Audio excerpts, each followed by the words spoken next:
The Vatican has always been a place that holds countless secrets, many of which we still know very little about. But what if I told you there are some things you probably shouldn't hear because once you do, they might change the way you see everything? What hidden truths are buried deep inside the Vatican? That's exactly what we're going to uncover in today's video. So fasten your seatbelt as we dive into today's mystery. But first, you'll have incredible luck if you like and subscribe before this video ends.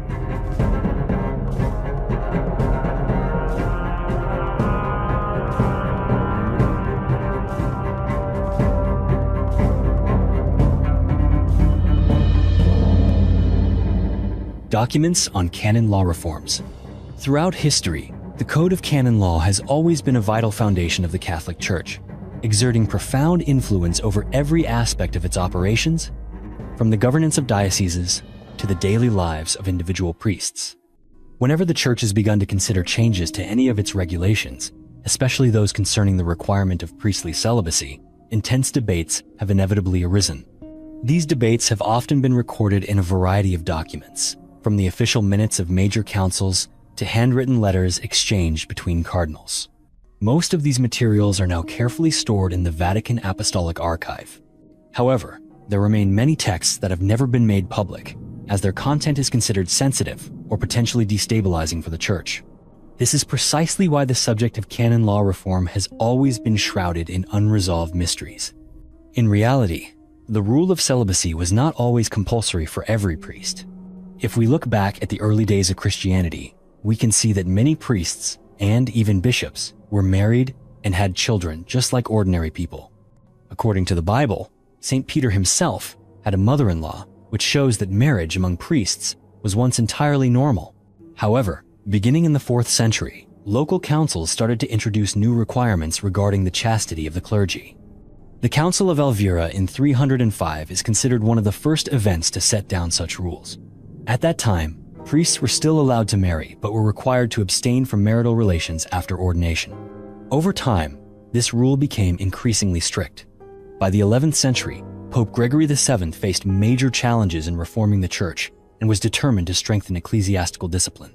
He issued a total ban on priestly marriage, and this was quickly confirmed at the First Lateran Council in 1123. This new regulation not only caused dissatisfaction among many priests, but also provoked strong opposition from clergy in certain countries. The controversy was not merely about personal matters, it was also linked to the inheritance of property by priests' children. These disputes often led to accusations of corruption or abuse of power, making the records of such debates highly sensitive and usually kept from public view. By the 16th century, when the wave of Protestant Reformation swept across Europe, the issue of priestly celibacy once again became a focal point for the entire Church.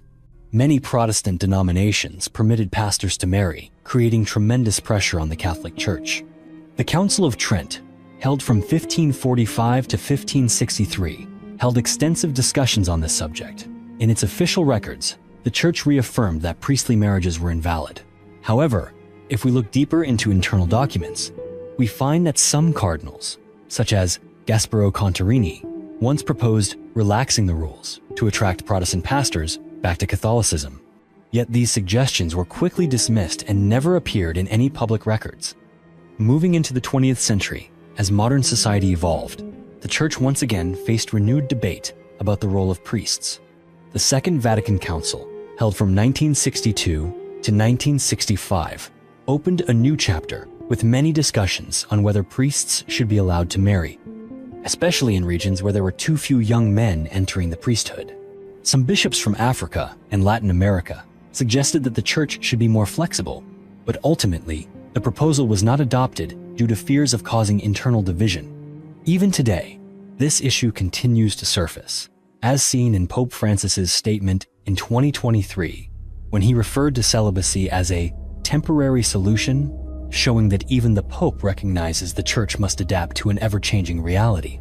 What makes these documents so sensitive is the way they reflect the rifts and internal conflicts within the Church. Some of the correspondence between the Pope and various bishops after the Second Vatican Council reveals that certain dioceses had once exerted great pressure for change. There are those who worry that relaxing the celibacy requirement would seriously undermine the discipline of the priesthood. Looking back over the long road, it is clear that every time the Church has tried to reform its canon law, especially regarding priestly celibacy. It has had to confront a fierce struggle between ideals of holiness and the challenging realities faced by an institution that has existed for thousands of years. Documents on the alchemists. During the Middle Ages in Europe, alchemy was a field that drew the interest of many. It was a space where science, philosophy, and mystical ideas existed side by side. Many renowned alchemists, such as John Dee, devoted their entire lives to the search for the Philosopher's Stone, hoping to transform ordinary metals into gold. They were people who sought a deeper understanding of the universe and the human soul. Some alchemists maintained ties to the Catholic Church, even though alchemy was sometimes regarded as a form of heresy. Medieval European alchemy did not develop in isolation. The field was heavily influenced by texts from both Arabic and ancient Greek sources. For many alchemists, refining matter was not just a matter of chemistry, it was a spiritual path, a way to enlightenment. Still, the Catholic Church always took a cautious and skeptical stance toward alchemical activities. Many of the ideas concerning the transformation of matter and contact with supernatural entities were seen as dangerously close to magic or heresy. Nevertheless, quite a few alchemists were monks or maintained close connections to the Church. Roger Bacon, a Franciscan friar living in the 13th century, wrote about alchemy in his work Opus Majus. He advocated for science as a tool to strengthen religious faith. Bacon's manuscripts are still kept in the Vatican, and they show that there were periods when the Church was willing to accept these ideas as long as they did not conflict with doctrine. John Dee was a prominent English alchemist in the 16th century. He served as an advisor to Queen Elizabeth I and possessed a vast library containing thousands of books on alchemy, astrology, and other mystical subjects. Dee even claimed he could communicate with angels using special instruments and documented these conversations in works such as Mona's Hieroglyphica. Born into a Catholic family, Dee later converted to Anglicanism but maintained relationships with many Catholic clergy. In 1564, he traveled to Rome and may have submitted some of his manuscripts to the Vatican. However, Dee's ideas about supernatural communication were often considered incompatible with official church teachings. If any of these manuscripts remain in the Vatican archives, they have likely never been made public to avoid controversy. Many believe that the Vatican still holds secrets concerning certain alchemical manuscripts. According to some writers, the Church may have confiscated these works during heresy investigations or collected them from monasteries and private libraries. When Napoleon occupied the Vatican in 1809, part of these documents were lost or never returned. However, some historians argue that the Church has mostly kept these writings for research rather than seeking to erase them entirely. Documents on the Viking kings. From the 8th to the 11th century, Northern Europe witnessed the dramatic rise of Viking tribes. This era is famous for its relentless conquests, both by sea and by land. However, it was also the period when the Viking kings first began to embrace Christianity. The role of the Vatican during this time became more significant than ever before. The Church maintained a diplomatic correspondence with the Viking kings through many letters, including exchanges with renowned rulers such as Canute the Great. Yet, most of these documents have never been made public and may contain many surprising details related to politics and religion. Canute the Great was one of the most prominent Viking kings. He ruled Denmark from 1018, ascended to the throne of England in 1016, and extended his power to Norway in 1028. According to many historians, Canute was not only a formidable warrior, but also a leader who fully understood the value of Christianity in strengthening his rule. In 1027, he made a pilgrimage to Rome to attend the coronation of Holy Roman Emperor Conrad II. This event was documented by Canute himself in a letter to his subjects in England. The content of this letter shows that Canute negotiated with Pope John XIX on a variety of issues, such as reducing ceremonial costs for archbishops or resolving the dispute between Canterbury and Hamburg-Bremen over control of the Danish diocese. According to records in the Encomium, M.A. Canute actively promoted Christianity in England and Scandinavia by building churches and supporting monasteries.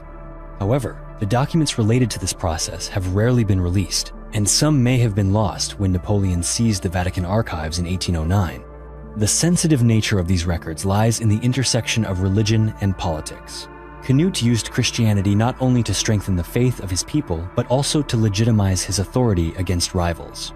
For example, in 1031, he submitted to King Malcolm II of Scotland, an act supported by the Vatican to expand the influence of Catholicism in Northern Europe. The conversion of Canute and other Viking kings was a watershed event, not only in religious history, but also in European politics. The Vatican played a crucial role as mediator, helping transform Viking warriors into allies and, in doing so, shaping the Christian face of Northern Europe. The Vatican's space research projects. Throughout its long history, the Vatican has served not only as the spiritual center of the Catholic Church, but also as a cradle for the development of human knowledge. As early as the Renaissance, the popes viewed scientific research as an essential part of the search for truth. One of the Church's most remarkable achievements is the founding of the Vatican Observatory. This observatory has played a key role in the study of planets and the origins of the universe, and it has helped expand our understanding of the possibility of life beyond Earth. Yet, some believe that deep within the sealed archives of the Vatican, there may still exist special documents concerning unusual cosmic phenomena, ranging from unidentified flying objects to mysterious signals from the far reaches of space. The Vatican Observatory was officially established in 1891 by Pope Leo XIII. However, the roots of astronomical research here go back to the 16th century, when the Catholic Church sponsored scientists to observe celestial phenomena as part of efforts to reform the Julian calendar. According to the records of Sabino Maffeo, the modern Vatican Observatory is located at Castel Gandolfo in Italy, and there is also an advanced research center in Arizona, USA, managed by the Vatican Observatory Research Group.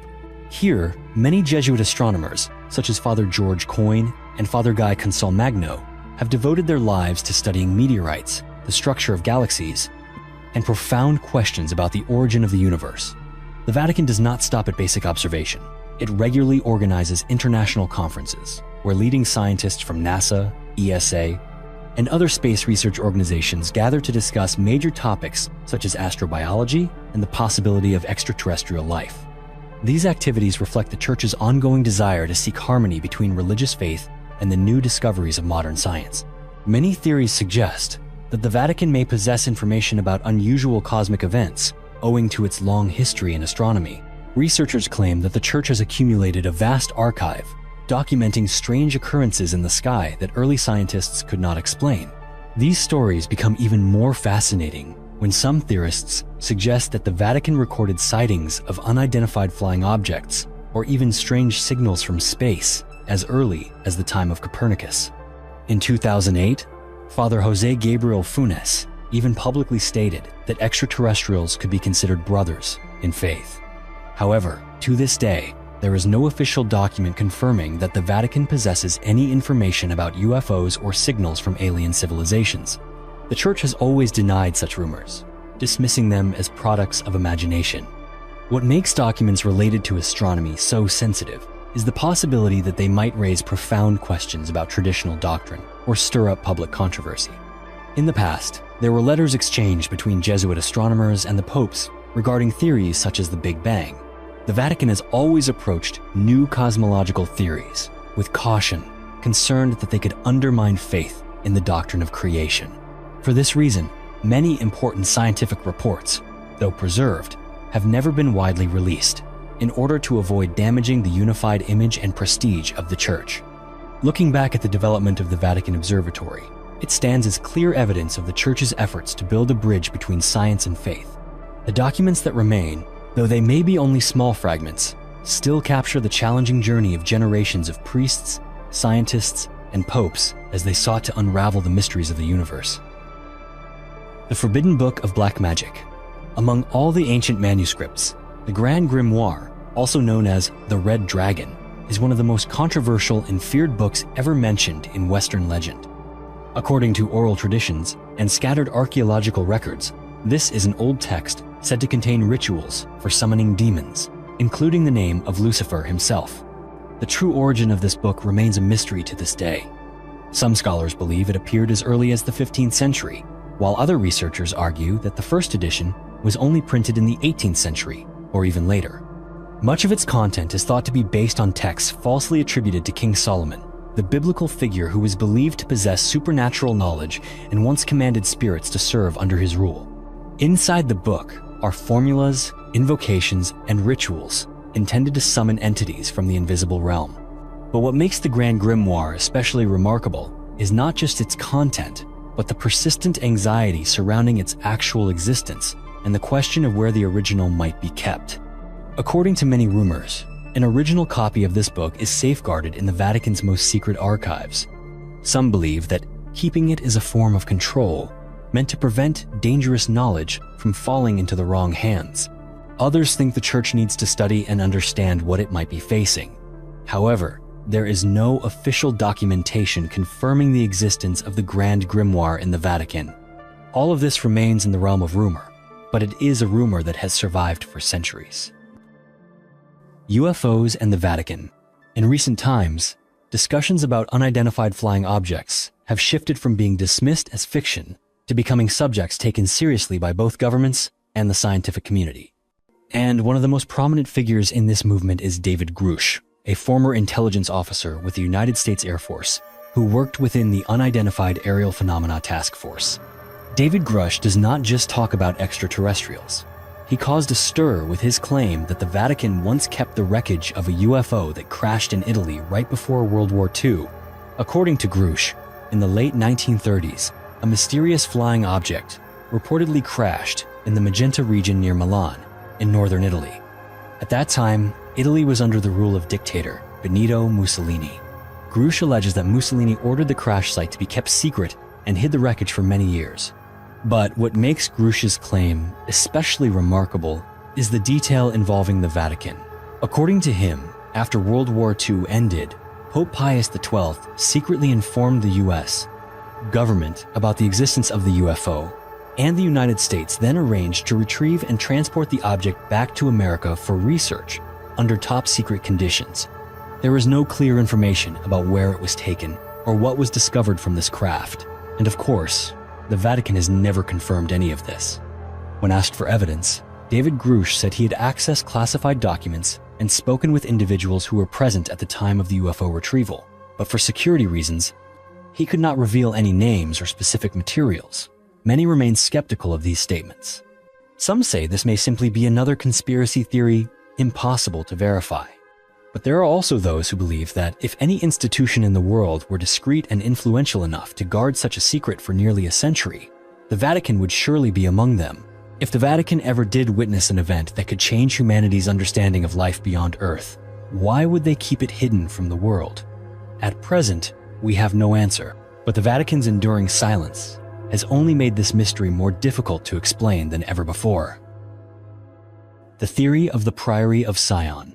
Throughout European history, few stories are as thrilling and controversial as the theory of the Priory of Sion, a secret society said to have been founded in 1099 with the mission of protecting the bloodline of Jesus and Mary Magdalene. According to legend, this group aimed to preserve a royal lineage tracing back to King David, fueling the ambition for a holy empire that would unify all of Europe. Throughout the years, legendary figures such as Leonardo da Vinci, Isaac Newton, and Victor Hugo were rumored to have been grand masters of this secret society. Still, most historians agree that the Priory of Sion is a product of imagination, with no credible evidence from historical sources. Yet, it is precisely this air of mystery that has made the story of the Priory of Sion such an enduring and compelling enigma. The fame of the Priory of Sion began to spread widely in the 1980s, after the publication of The Holy Blood and the Holy Grail.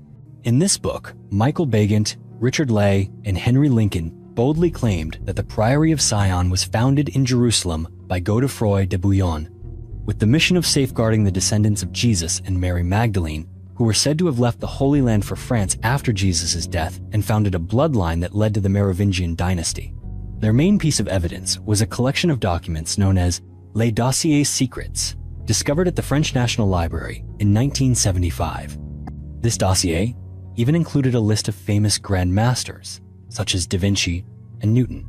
However, more recent studies, especially those surrounding the Da Vinci Code, have revealed that these documents were, in fact, the creation of Pierre Plantard, a Frenchman with anti-Semitic leanings, who later officially admitted to inventing everything to boost his own reputation and serve his own agenda. Pierre Plantard had officially registered the Priory of Sion as an organization in 1956. However, this group quickly dissolved after just 6 months and left no real impact on social or religious life. Plantard created a host of forged documents, from letters to lists of Grand Masters, and then secretly placed them in Parisian libraries to lend them an air of authenticity. According to the Templar Revelation by Lynn Picknett, stories about the Priory of Sion are mostly rooted in medieval legends of the Holy Grail, which were later amplified by literary works. There is no historical evidence from the Vatican archives or any independent sources confirming the existence of such a secret society. Even famous figures like Leonardo da Vinci left no records mentioning the Priory of Sion. The fever surrounding the Priory of Sion reached new heights with the release of Dan Brown's novel The Da Vinci Code in 2003, which sold over 80 million copies worldwide. In the novel, Brown describes the Priory of Sion as a secret order guarding the truth about Mary Magdalene, who he claims was the wife of Jesus and mother of a sacred bloodline. Although Brown always stressed the fictional nature of his novel, many readers came to believe the story was true. The Catholic Church has repeatedly spoken out to refute any claims about a relationship between Jesus and Mary Magdalene, insisting there is no theological or historical basis for them. These ideas are completely at odds with ancient sources. For instance, Cesare Baronio's Annales Ecclesiastici makes no mention of any descendants of Jesus. What makes the Priory of Sion theory so sensitive is the way it directly challenges the core teachings of the Catholic Church and implies that the Vatican is hiding the true history of Christianity. According to the Sion Revelation by Picknett and Clive Prince, Plantard may have exploited widespread suspicion of church authority to construct this myth. However, the forged documents he left behind are riddled with inconsistencies, and no ancient historical source has ever confirmed the existence of the Priory of Sion. Even after being exposed as a fabrication, the Priory of Sion has become a unique cultural symbol. The tale of a secret society safeguarding the bloodline of Jesus continues to inspire novels and films and has fueled countless conspiracy theories for decades. Plantard's forged documents still serve as a reminder of the power of imagination in shaping the perceptions and beliefs of society. The financial crisis on the 22nd of January, 1922, the sudden death of Pope Benedict XV plunged the Vatican into a state of financial emergency, verging on bankruptcy. The Holy See was facing an unprecedented crisis in the aftermath of World War I. After 4 long years of war, the Vatican's sources of income had been severely depleted. Pope Benedict XV, often remembered as the Pope of Peace, had spent millions of lira to support war victims. These humanitarian expenditures were drawn not only from the papal treasury but also from global fundraising efforts. Although deeply charitable, these payouts nearly emptied the Vatican's coffers. Meanwhile, traditional sources of revenue, such as Peter's pence, dropped sharply due to rampant inflation and widespread economic depression in Italy, Germany, and France. The Vatican also had to face another harsh reality. After the Kingdom of Italy was established and the country unified in 1861, the Church had lost control over most of its territory. It received only a small annual compensation, and by 1922, that sum was no longer enough to sustain its operations. The death of Benedict XV from pneumonia only made matters worse. According to John Pollard, the Vatican's finances at that time were in a state of severe deficit, while growing debts mounted from maintaining a global diplomatic network and supporting dioceses heavily affected by the war. Cardinal Pietro Gasparri took on the heavy burden of keeping the church running while the treasury was nearly empty. In correspondence between Gasparri and other cardinals, it is likely that desperate plans to cut expenses or seek new sources of funding were discussed. Amid the crisis, American Catholics became the Vatican's last reliable support. The United States was seeing the rise of a wealthy Catholic class, especially in major cities like New York and Chicago. Organizations such as the Knights of Columbus and many large dioceses donated millions of dollars to the Vatican between 1919 and 1923.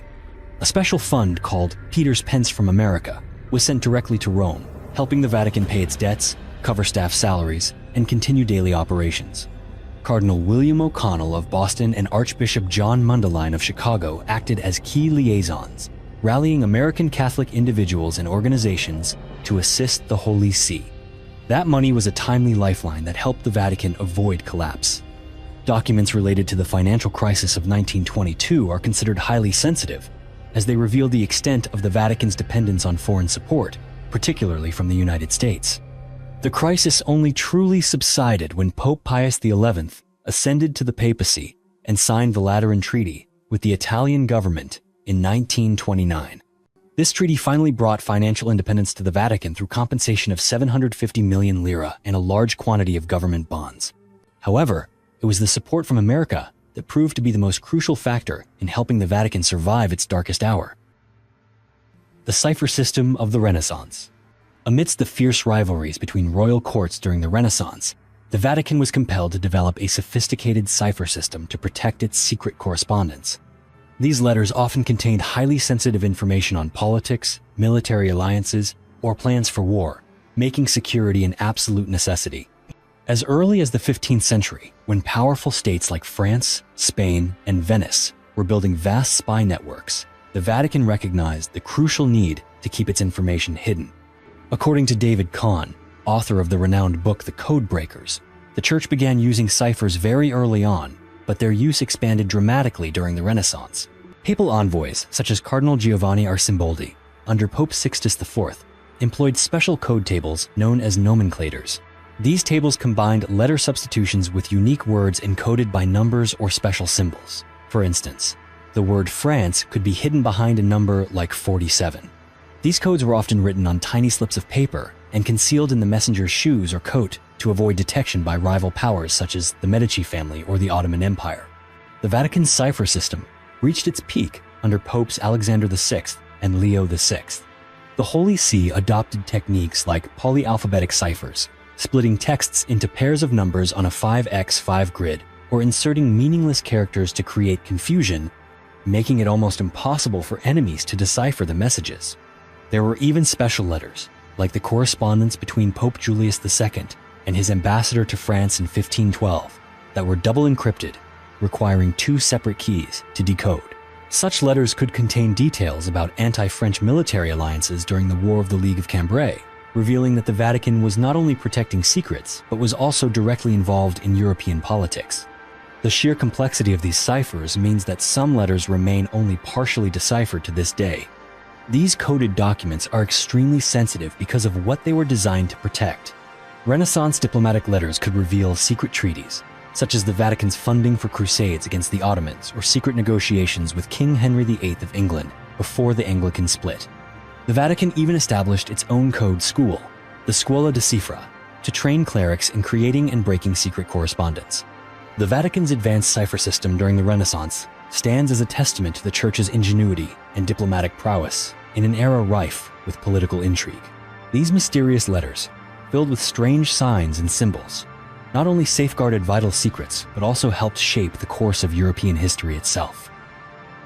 The New Vatican Archive Vault. In 1980, the Vatican began constructing a new underground archive vault beneath the tiny city-state.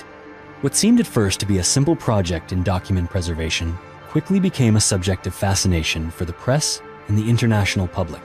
Why did the Vatican need a new archive vault? Were they trying to hide something, or was it simply about safeguarding their priceless heritage?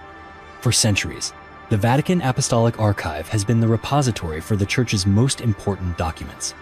Its shelves stretch for more than 85 kilometers, holding papal correspondence, records of church activities, and letters from historical figures like the Queen of Scotland and President Abraham Lincoln. Yet to most people, it is still known by its old name, the Vatican Secret Archive. In reality, the main reason for building the new vault was truly essential. Millions of documents had been damaged after centuries in storage. Temperature, humidity, and the passage of time had caused paper and parchment to decay. Before the new vault existed, these materials were stored in scattered locations throughout the Vatican, sometimes even in Castel Sant'Angelo or in cramped rooms within the Vatican Library. But those spaces could not provide the optimal preservation conditions needed for these priceless artifacts. The greatest concern came from past losses. In 1810, Napoleon's army seized and transported many documents to Paris, causing countless vital records to be lost forever or severely damaged. It was these hard lessons that drove the Vatican to create a more modern archive. The new archive vault stands beside the Vatican Library, with its main entrance through the Porta di Santa Anna. Contrary to popular imagination, a secret chamber with winding corridors and hidden doors like something out of a novel, this is a solid reinforced concrete facility, fireproof and equipped with a state-of-the-art climate control system. Inside are thousands of steel shelves, neatly lined up, each holding olive green file boxes, all organized according to the reigns of different popes. Although the vault was built to preserve documents, rumors and theories about Vatican secrets have continued to spread. Some believe it holds sensitive materials on political agreements, documents once condemned as heretical, or even evidence of supernatural events or knowledge from beyond Earth. Such speculation has only grown due to the strict rules for access. Only carefully selected scholars with specific research topics are allowed in, and even they cannot browse the entire collection at will. For the Vatican, the 1980 Archive Vault stands as a commitment to protecting the Church's cultural heritage, a symbol of the balance between transparency and privacy. While speculation continues outside, archivists like Bishop Sergio Pagano have always emphasized that their greatest mission is to preserve the documents, not to hide anything at all. Documents on the medieval popes. The documents concerning the medieval popes form a vast archive that offers us an insightful look into the role of the Catholic Church in European history. For nearly a millennium, the popes were not only spiritual leaders but also figures who wielded immense influence over the political landscape of the West. Their writings and official documents are now carefully preserved in the Vatican archives. From the earliest days of the Middle Ages, the popes claimed to be the successors of St. Peter and asserted supreme authority over the Christian world. In reality, however, this authority was constantly challenged by the ambitions of European kings and nobles. One of the most famous conflicts was the investiture controversy of the 11th century, during which documents, like the Dictatus Papae, issued by Pope Gregory VII, declared that only the Pope had the right to appoint bishops. This claim directly threatened the power of Holy Roman Emperor Henry IV, leading to a dramatic standoff that ended with Henry IV standing in the snow outside the castle of Canossa, begging for forgiveness. The 13th century marked the height of papal power, especially during the reign of Pope Innocent III. Surviving documents from this period describe him as an uncrowned king, able to use excommunication as a weapon to force European rulers into submission. The case of King John of England is particularly notable. He was compelled to yield to papal authority to avoid a ban on holding Mass throughout his kingdom. Yet, alongside these records of great power, the documents also reveal the darker side of spiritual authority.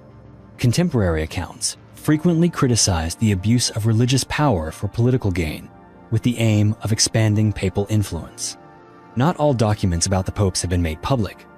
Particularly, records relating to the Crusades or the trials of heretics often contain sensitive details. For instance, accounts of the trial of the Knights Templar under Pope Clement V reveal clear collusion between the Church and the French crown to seize the order's vast wealth. Many such documents were once strictly restricted, as they exposed political agreements and some of the darkest stains on Church history. Only from the 19th century, when scholars like Ludwig Pastor were granted direct access to the Vatican archives, did a more complete picture of the Church's power struggles begin to emerge. By the 14th century, Europe was shaken by a new crisis, the Western Schism, during which 2, even 3 popes claimed legitimacy at the same time, each backed by different political factions. Letters and official documents from this period clearly show a deep divide not just within the Church, but also among its followers. Debates over legitimacy and the manipulation of power severely damaged the reputation of the papacy. Reformers such as John Wycliffe seized upon these very documents to publicly criticize the Church and call for renewal, laying the groundwork for the Protestant Reformation in the centuries to come. Despite the sensitive information, and sometimes unsettling secrets they contain, the documents on the medieval popes remain an invaluable source for historians. They record not only the clashes between spiritual and secular power, but also reflect the Church's central role in shaping the culture, science, and art of medieval Europe. The terror plot targeting the Vatican. In 2014, the Vatican suddenly became the focus of global security concerns when rumors spread about a terrorist plot targeting the Holy See. The international community began to question whether this tiny city-state was truly capable of protecting itself in an era when the threat of global terrorism was on the rise. Shortly afterward, Vatican representatives publicly denied having received any specific warnings from international security agencies. The stark contrast between the press reports and the Vatican's official response only deepened the mystery and raised further doubts about the Holy See's intelligence capabilities and its defensive systems. Tensions escalated in April 2015 when Italian police announced they had dismantled an extremist Islamic network on the island of Sardinia and arrested 18 suspects linked to Afghanistan. According to Italian media, the group was accused of having connections to Al-Qaeda and had discussed a possible attack on the Vatican. Phone surveillance had uncovered threats and veiled references to the Pope, as well as conversations mentioning Via della Conciliazione, the street leading straight to St. Peter's Square. One of the suspects even declared, "Jihad will begin in Italy." Yet there was no concrete evidence that a detailed bombing plan for the Vatican had ever been put in place, and the Vatican emphasized that the plot had, in fact, been foiled as far back as 2010. Since 2014, extremist groups like ISIS had continued to expand their influence and spread violence across the region. In September 2014, Iraq's ambassador to the Vatican warned that Pope Francis himself could become a target of ISIS, especially after he publicly condemned acts of violence in Iraq and Syria. Even so, the Vatican's official spokesperson maintained that the Holy See had received no official notice of any terrorist threat. This led to a difficult question. Was the Vatican underestimating the risks, or simply trying to maintain calm and avoid causing panic within the community? Protecting the Vatican has never been a simple task. The world's smallest country covers only 44 hectares and is guarded by the Swiss Guard and the Vatican Gendarmerie, together numbering just a few hundred men. Despite its limited size, the Vatican is known for its extensive intelligence network, which was established in the 16th century under Pope Pius V. While it has no public headquarters, this network is believed to have thwarted several dangerous plots, such as the plan to attack Israeli Prime Minister Golda Meir's plane in 1973. However, it also failed to prevent the 1,981 assassination attempt on Pope John Paul II, when he was shot by a Turkish gunman right in St. Peter's Square. Wherever the truth may lie, the events of 2014 revealed one undeniable reality. The Vatican must always balance its spirit of hospitality with the need for strict security. As a destination that welcomes millions of pilgrims and tourists every year, the Vatican cannot become a closed fortress, yet it also cannot afford to let its guard down. Michelangelo's letter. Michelangelo Buonarroti is one of the greatest icons of the Renaissance, and the ceiling of the Sistine Chapel, created by his hand, has become an immortal masterpiece that commands admiration from all over the world. Yet behind those heavenly images lies a deeply human story, that of an artist struggling with countless hardships and the bitter disappointment found within his own work. In 1508, Michelangelo was invited by Pope Julius II to paint the ceiling of the Sistine Chapel. At the time, he was already famous for his sculpting talent, having created works such as the Pietà and David, but painting was never his true passion. According to the historian Giorgio Vasari, Michelangelo himself suspected that this commission was the result of scheming by rivals in the art world. Though he tried to decline and even suggested that the job go to Raphael, in the end he had no choice but to accept. What Michelangelo did not anticipate was that this project would drag on for 4 long years, causing him immense physical and mental strain. During the creation process, Michelangelo sent a letter to his close friend, Giovanni da Pistoia. In this letter, he did not hesitate to complain about the grueling work, spending hours on scaffolding over 13 meters high, craning his neck, enduring back pain, and suffering from a hernia brought on by the harsh working conditions. He also revealed his frustration that his efforts were not being properly rewarded. Although he was promised up to 3,000 ducats, in reality, Michelangelo often had to cover the costs of materials and even pay the wages of his assistants himself. The task of painting the Sistine ceiling was a challenge unlike any other. Michelangelo had to design the scaffolding himself, mix his own colors, apply the plaster, and he only accepted a handful of assistants because his standards were so high. Constantly looking upward impaired his eyesight to the point where, at times, he could only read with his head tilted back. This not only showed Michelangelo's sacrifices for his art, but also revealed the pressure he faced from the Pope. His achievement became a timeless masterpiece, with 9 scenes from the Book of Genesis, most famously the creation of Adam, one of the most iconic images in Western art. When the Sistine Chapel ceiling was unveiled in 1512, the world was left in awe at its beauty. But only those who have read Michelangelo's letters can truly understand that behind all that splendor are many untold hardships. Michelangelo's letter stands as living proof that even the greatest geniuses have endured pain, disappointment, and the daily struggles of life. Documents on Pope Joan. In the long history of the Catholic Church, few legends have stirred as much curiosity and controversy as the story of Pope Joan. She is said to have been the first and only woman to break through all the barriers of medieval society and ascend to the highest position in the Church during the 9th century. To this day, the Vatican insists that the story is nothing more than a product of popular imagination. Yet, the tale of Joanna Anglicus has quietly persisted through the centuries.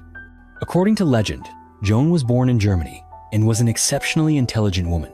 She disguised herself as a man to pursue an education, because at that time, women were not allowed to study.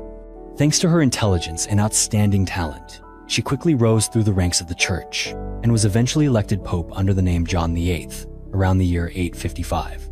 The climax of the story came when Joan unexpectedly gave birth in public, shocking the crowd and revealing her true identity. According to the various versions of the legend, the crowd executed her on the spot, and the Church erased all traces of her reign. It is said that from that time onward, the Vatican established a ritual to check the Pope's gender, using a special chair with a hole for inspection. The first appearance of the legend of Pope Joan was in the 13th century, recorded by the monk Jean de Mailly in the Chronica Universalis, and later popularized by Martin Polonus in the Chronicon Pontificum. These accounts claimed that she reigned for about 2 years, between the papacies of Leo IV and Benedict III. The legend quickly spread throughout Europe, appearing in literature and art, even in the form of a statue in Siena Cathedral up to the 17th century. However, modern research has pointed out many inconsistencies, such as the absence of any power vacuum between Leo IV and Benedict III, and contemporary records like those of Photios I in Constantinople make no mention of Joan.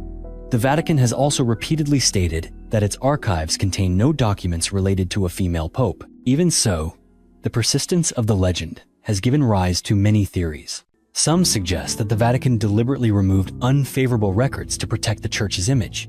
Certain scholars, such as Valerie Hotchkiss, argue that the story may have been a satirical invention aimed at popes like John XI or John XII, who were seen as lacking moral standards. In the context of the 10th century, when powerful women like Theodora and Marozia actually held sway over the papacy, the story of Joan gains added weight as a reminder of an era when the Church was marked by instability and scandal. More than just a curious tale, the legend of Pope Joan reflects the ongoing tensions around gender within Church history. Whatever the truth may be, the story of Pope Joan remains a mirror reflecting the unresolved mysteries of Church history and the role of women in medieval society. It raises important questions. Did the Vatican ever deliberately erase records to protect its honor? Or are we simply looking at an urban legend woven from the fears and desires surrounding female power? The disappearance of Emanuela Orlandi. On the 22nd of June, 1983, Emanuela Orlandi left home to attend a music class in Rome. At that time, Emanuela was just 15 years old and lived with her family inside the Vatican. Everything seemed normal until her family realized she had not come home. They grew worried and searched everywhere, but there was no sign of her. Before she disappeared, Emanuela had called her older sister. She said she had just received a job offer to promote a cosmetics brand for a high salary. Her sister advised her to turn it down because it didn't sound safe. After that call, however, no one ever heard from Emanuela again. News of Emanuela's disappearance spread quickly. Her family reported the case to the police, and many people began to pay attention. Even Pope John Paul II made a public appeal, asking for help and prayers for Emanuela. At the time, there were many theories suggesting she had been kidnapped as part of a plot to demand the release of a man who had previously attempted to assassinate the Pope. However, investigators never found clear evidence to support this theory. Over the years, more theories emerged. Some suspected that the mafia in Rome had been involved in her case.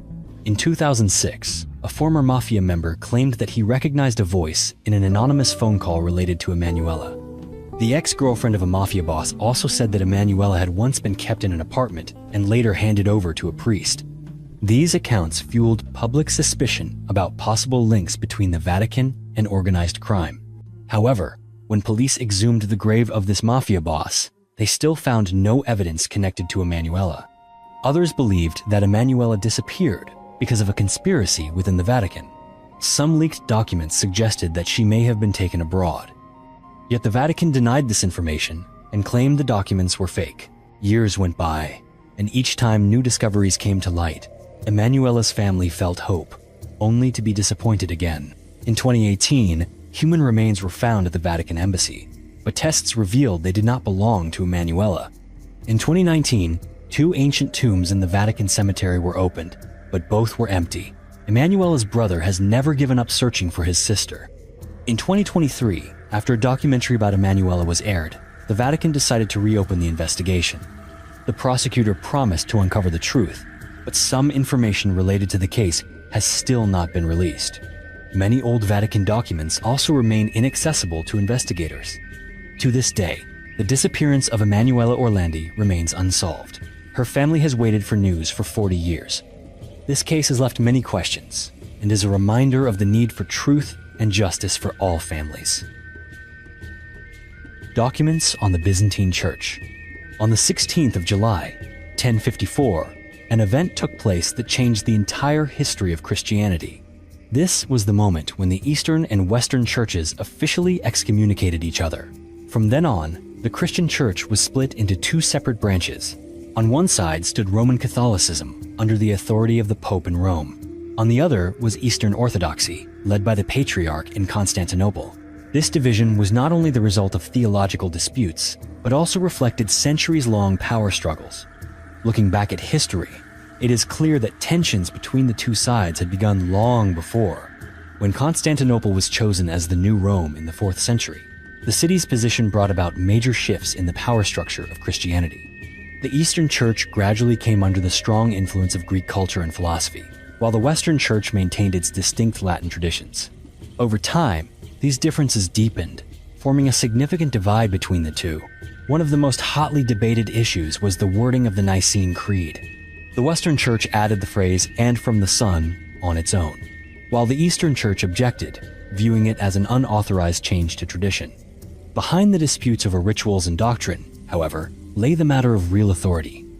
The Pope in Rome believed he had the right to lead all of Christianity worldwide, while the Patriarch of Constantinople only recognized the Pope as a symbolic head, not someone who could govern other churches. By 1054, tensions had reached their peak. Pope Leo IX sent a delegation to Constantinople with the aim of asserting Rome's supremacy over the entire church. Patriarch Michael Cerularius disagreed and ordered the closure of all Latin churches in his city. The confrontation escalated, eventually leading both sides to issue mutual excommunications. From that moment, the path toward Christian unity was officially closed. Each side followed its own way, building distinct religious traditions and organizational systems. Today, the Vatican Apostolic Archive still holds many documents related to this period of division. These include letters exchanged between popes and patriarchs, records of meetings between representatives of the 2 sides, and notes about differing rituals and regulations. Some documents reveal differences in liturgical practices. For example, the Western Church used unleavened bread for the Eucharist, while the Eastern Church used leavened bread. However, these materials also clearly reflect the power struggle between the Byzantine Empire and the Western European kingdoms. The conflicts did not remain only in theory or documents. They often became real-life tragedies. After the schism, generations of popes and patriarchs tried to find a path to reconciliation. Yet, these efforts always faced great obstacles. The Second Council of Lyon in 1274 and the Council of Florence in 1439 were both held with the goal of restoring relations. In Florence, the Vatican showed a willingness to make concessions on some rituals, but remained steadfast in maintaining papal supremacy. In contrast, the Eastern Orthodox Church sometimes agreed to terms only on paper under pressure from the Ottoman Empire, while most clergy and believers opposed any unity that meant abandoning their own traditions. As the 20th century began, hopes for reconciliation were rekindled once more. In 1964, Pope Paul VI and Patriarch Athenagoras I met in Jerusalem in a historic encounter. Together, they revoked the excommunications that had existed for 900 years. Documents on this meeting, preserved in the Vatican, show that both sides wanted dialogue and trust building, though much caution remained. In the following decade, the Second Vatican Council created more favorable conditions for ecumenical efforts between different Christian branches, though the authority of the Pope remained a major unresolved issue. Some recent documents, written in the past few decades, continue to discuss redefining the Pope's role, not as an absolute ruler, but as a servant of the unity of the whole Church. However, these writings have not yet been widely published, as their sensitive content could affect the current relationship between the two sides.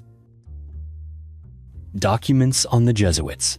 On the 21st of July, 1773, Pope Clement XIV issued the Dominus Ac Redemptor decree, officially dissolving the Jesuit order. Before this, the Jesuits had played a pivotal role in missionary work and served as advisors to monarchs all across Europe. Their success and wide-reaching influence made many royal courts see the Jesuits as a true threat. When the decree was announced, it sent shockwaves through the Catholic Church and provoked strong reactions in many countries. It also gave rise to suspicions that the Vatican was concealing secret activities carried out by the Jesuits. Today, the ban has been lifted, but it still leaves behind one of the great mysteries in the religious and political history of Europe. The Jesuit order was founded in 1540 by Saint Ignatius of Loyola. From the beginning, the Jesuits stood out for their intelligence, strict discipline, and absolute loyalty to the Pope. They quickly established a network of schools worldwide, from the Gregorian University in Rome to academies in Asia. This very success and far-reaching influence made the Jesuits targets of suspicion and envy. In Portugal, after the attempted assassination of King José I in 1758, Prime Minister Sebastião de Mello accused the Jesuits of involvement and ordered their expulsion in 1759. In France, under pressure from the Duke of Choiseul and Madame de Pompadour, the government shut down more than 200 Jesuit schools in 1764, accusing them of conspiring to assassinate King Louis XV. In Spain and Naples, the Bourbon monarchies expelled the Jesuits in 1767. These pressures from major European powers forced the Vatican to decide to end the Jesuits' activities around the world. The 1773 decree did not simply dissolve the organization, but also banned all Jesuit activity. In reality, however, the Jesuits did not completely disappear.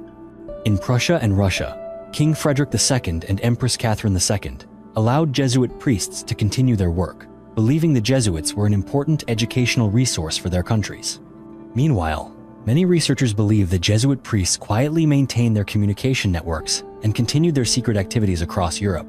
Historians such as Sabina Pavone have suggested that these underground activities may have been overseen by the Vatican using special envoys or the Church's own network of spies, with all related information kept in strict secrecy.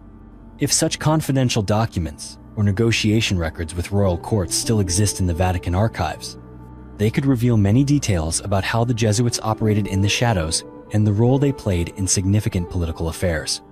Many experts believe that the sensitivity of these documents lies in their potential to expose compromises between the Vatican and secular powers during times of historical crisis. It is possible that, during the ban, the Jesuits offered strategic advice to Catholic rulers to help them counter revolutions or assisted the Church in protecting its power against the rise of new nationalist movements. Although since the 19th century the Vatican has gradually allowed scholars to access its archives, documents related to the period of Jesuit suppression have largely remained secret. In 1814, Pope Pius VII signed the Solicitudo Omnium Ecclesiarum decree, restoring the Jesuit order and acknowledging their value in education and missionary work. However, the memory of the ban persisted for a long time afterward. In France, in 1880, and in Switzerland as late as 1973, the Jesuits continued to face difficulties and suspicion regarding their hidden influence. Today, the Jesuits remain one of the largest religious orders in the Catholic Church and are seen as a symbol of dedication, intellect, and resilience. The 1773 suppression was a dark chapter for the Jesuits, but that very period also demonstrated their remarkable ability to survive and recover under pressure from both political and religious powers. Documents on the reforms of the Renaissance. The Renaissance was a period that marked remarkable advances in art, science, and thought across Europe, but it was also a time when the Catholic Church faced storms and scandals never seen before. The documents kept in the Vatican Apostolic Archive recount many stories of corruption, power struggles, and scandal within the Church, especially during the papacy of Alexander VI, who came from the famous Borgia family. Rodrigo Borgia became Pope Alexander VI in 1492, at a moment when Rome was deeply divided by competing power groups. His rise to the papacy was not only thanks to political talent, but also due to buying the votes of cardinals with large sums of money, something detailed by the historian Johann Burchard. Throughout his 11 years as Pope, Alexander VI's reign was accused of simony and of leading a lavish lifestyle, along with many other scandals. The records of the 1492 papal election show clearly that the cardinals received land and gold in exchange for their votes, exposing the decline of the church's system at that time. Even though many researchers since the 19th century have had access to these files, they remain controversial because they damage the image of the Holy See. Alexander VI was not only criticized for corruption, his personal life also became a constant topic of gossip. He openly acknowledged 4 children, most notably Cesare and Lucrezia Borgia, who continuously appeared in stories of political intrigue and even incest. Letters from Alexander to the royal courts of Europe show that he used his power to promote Cesare to cardinal at the age of 18 and arranged marriages for Lucrezia to strengthen alliances with major kingdoms like Naples and Milan. Some documents, such as reports from Ferrara's ambassador Ercole d'Este, describe extravagant parties at the Vatican where even dancers and prostitutes were present for entertainment. Efforts to reform the church during the Renaissance faced many obstacles. Earlier popes, such as Sixtus IV, had also been accused of selling indulgences in offices. But under Alexander, the level of corruption and political intervention became even more severe. He used the Vatican Bank to fund his son's military campaigns, hoping to control central Italy. Financial records from the Apostolic Chamber show that millions of ducats were spent on buying weapons and paying mercenaries. Some documents related to Vatican relations with France or the Ottoman Empire are still restricted. This may be to protect diplomatic interests or to preserve the church's reputation in the eyes of today's public. The scandals of Alexander VI were not just his personal problems, but reflected a crisis throughout the entire church system at that time. Reformers like Girolamo Savonarola took advantage of these scandals to call for cleansing and renewal of the church. Similar scandals directly contributed to the Protestant Reformation in 1517, when Martin Luther and others openly criticized the sale of indulgences and the corruption of the church. Even so, the reign of Alexander VI also left some positive marks, especially in his support of artists such as Michelangelo and in promoting missionary work to the New World. However, most documents from this period remain clear evidence that the church went through a dark phase. The Vatican's ongoing control and restrictions on access to certain documents may be aimed at protecting the Holy See's image in the face of modern scrutiny, but at the same time, they are a reminder that reform and transparency are always necessary to maintain the trust of the faithful. The espionage system of the Middle Ages. The Vatican was not only responsible for issuing religious decrees, but also operated a secret intelligence network to protect its interests throughout the Middle Ages. To maintain influence in the complex political arena of Europe, the Holy See built a system for gathering information from palaces, monasteries, and important councils. Most of the reports and documents from this network are stored in the Vatican Apostolic Archive, but many of them have never been made public. This has led many to question the true role of the Vatican in the political activities of that era. In the 11th century, Pope Gregory VII asserted the authority of the papacy through the Dictatus Papae decree. At this point, the Vatican understood that information was the key to controlling the situation, especially as European courts like France and the Holy Roman Empire constantly challenged the Church's power. The political landscape grew even more complicated with the Crusades and the many schisms taking place across Europe. According to the research of many historians, the Vatican regularly relied on envoys, bishops, and monks to gather intelligence. These individuals operated under a religious guise, which allowed them to easily access private royal meetings or listen in on important conversations at various courts. Some documents even show that Pope Innocent III received secret reports about King John of England's intentions before the king was excommunicated. By the 15th century, the Vatican's spy network had become even more sophisticated, especially under Pope Alexander VI. As an ambitious political figure, Alexander VI used papal legates and the first Jesuits to monitor major rivals such as the Medici family in Florence or King Ferdinand of Spain. According to author Eric Frattini, the Vatican may have built an unofficial intelligence organization called Pro Deo as early as the papacy of Pius V, with anonymous agents infiltrating noble families all across Europe. The sensitivity of these secret documents lies in how clearly they show the close relationship between religion and politics. For example, records from the Second Council of Lyon in the 13th century show that the Vatican received reports about Emperor Michael VIII of Byzantium, who wanted to unite the Eastern and Western churches in exchange for military support from the West. If such documents were ever published, They might reveal how the Pope manipulated major negotiations to strengthen Rome's power. Additionally, when Napoleon seized the Vatican archive in 1809, scholars began to suspect that some important intelligence reports may have been destroyed or are still being kept hidden somewhere. Looking back, the Vatican's espionage network in the Middle Ages stands as evidence of the Church's resourcefulness and flexibility in the face of great changes in power and faith. Even the fragments that remain contribute to a broader picture of a Holy See that always knew how to use information to protect its position. If these intelligence reports still exist in the archives, they could help us better understand the complexity of that period. But until these documents are made public, the Vatican's secret role in European politics will remain a mystery. The Avignon Papacy. From 1309 to 1377, the center of the Catholic Church shifted from Rome to Avignon, a small city located in southern France. This period lasted nearly 70 years and is often referred to as the Avignon Papacy. During that time, there were 7 consecutive popes who lived and worked in Avignon instead of in Rome as before. This move completely changed the position of the Church and sparked many power struggles among the major countries of Europe. The Avignon Papacy began when Pope Clement V was elected in 1305. He did not return to Rome, but instead chose Avignon as his place of residence and the center for running the Church's affairs. The reason for this was that the situation in Rome at that time was very unstable, as noble families like the Colonna and Orsini were constantly fighting for power and creating frequent conflicts. In addition, Clement V was also under significant pressure from King Philip IV of France. Although Avignon technically belonged to the Pope, it was very close to the French border, which made it easier for the Pope to connect with French power when necessary. However, many people criticized that the popes in Avignon no longer maintained independence and instead became prisoners of the French king, especially when Clement V agreed to dissolve the Order of the Knights Templar in 1312 under pressure from Philip IV. Power struggles were a defining feature during the Avignon Papacy.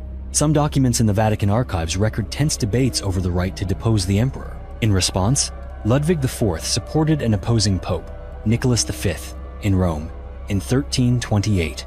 These documents show that the popes in Avignon used excommunication as a tool to strengthen their influence, but they also had to rely on French support to confront rivals like the Holy Roman Empire.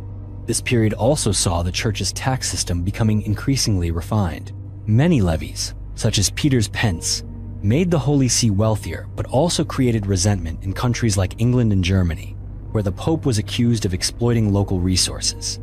The sensitivity of documents about the Avignon Papacy lies in the fact that they reflect the complex relationship between religious and secular power. However, efforts to bring the Pope back to Rome were not always smooth. Pope Urban V once tried to return to Rome in 1367, but due to instability in Italy, he had to go back to Avignon. It was only in 1377, under the urging of Saint Catherine of Siena, that Pope Gregory XI officially brought the Church back to Rome. However, the death of Gregory XI in 1378 created a new crisis, when the cardinals could not reach an agreement and elected another pope in Avignon, leading to the period of the Western Schism. This shows the deep division within the College of Cardinals, with strong influence from French, Italian, and Spanish factions. The Avignon Papacy is one of the most controversial chapters in the history of the Catholic Church. This period significantly diminished the prestige of the Pope in the face of Europe's major political powers. Documents on illegitimate papal elections. Throughout more than 2,000 years of history, the Catholic Church has repeatedly faced crises and power struggles. One of the most divisive periods was the Western Schism, which lasted from 1378 to 1417. This was a time when many individuals claimed to be the legitimate pope, plunging the Church into a deep division and generating enormous controversy over authority.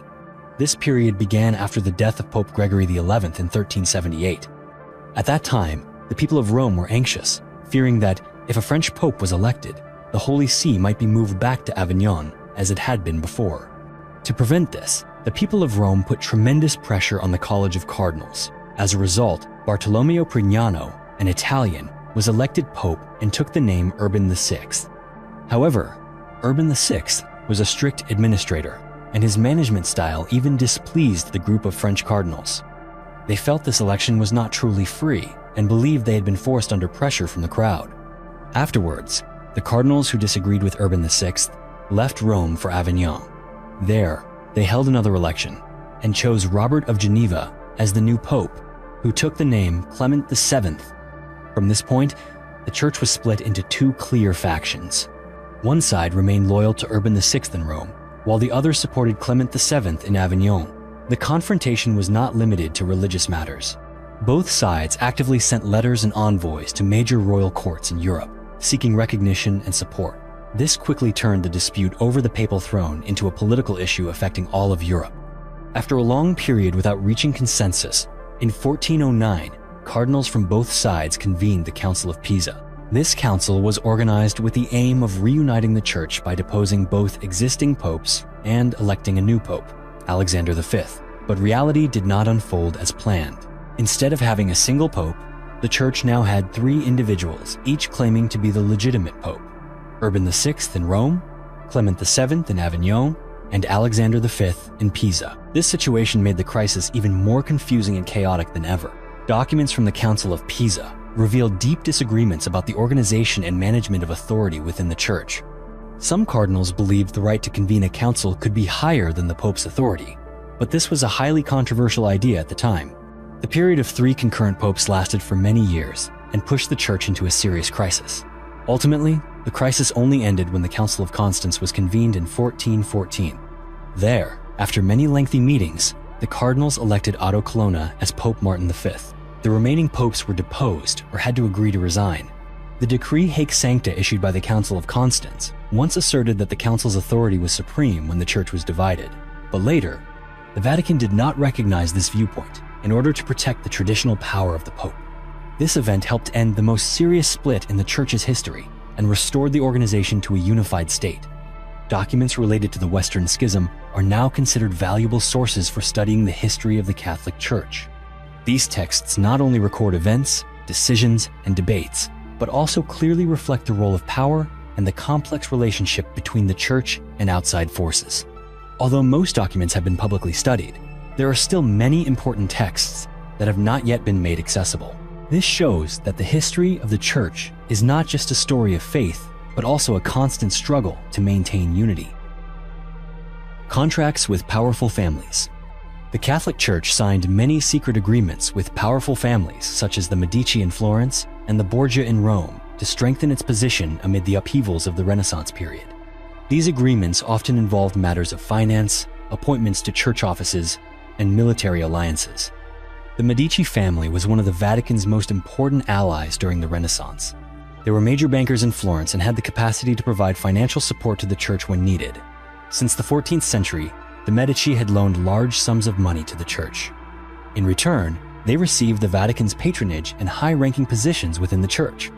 Historian Christopher Hibbert recorded that the founder of the Medici Bank once loaned Pope Martin V as much as 30,000 ducats in 1417 to help rebuild Rome after the period of the Western Schism. In exchange, the Medici family gained the right to collect church taxes and appoint relatives to the College of Cardinals.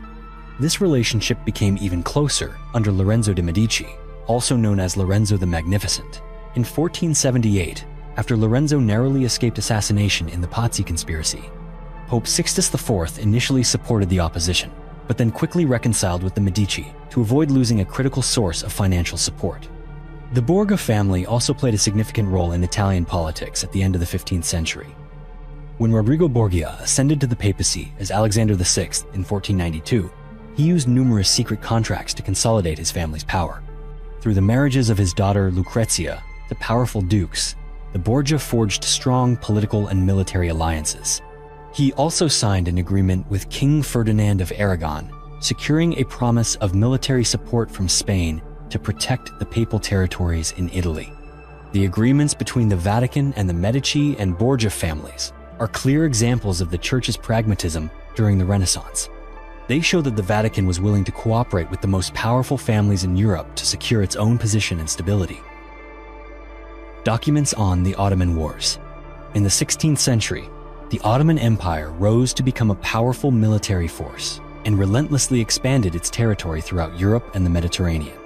During this period, Catholic people across the continent lived in constant fear of the threat from the East.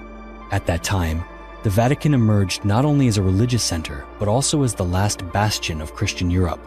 The Church did not just pray for peace. It also became the leader in efforts to unite major powers to protect the Catholic world from the threat of invasion.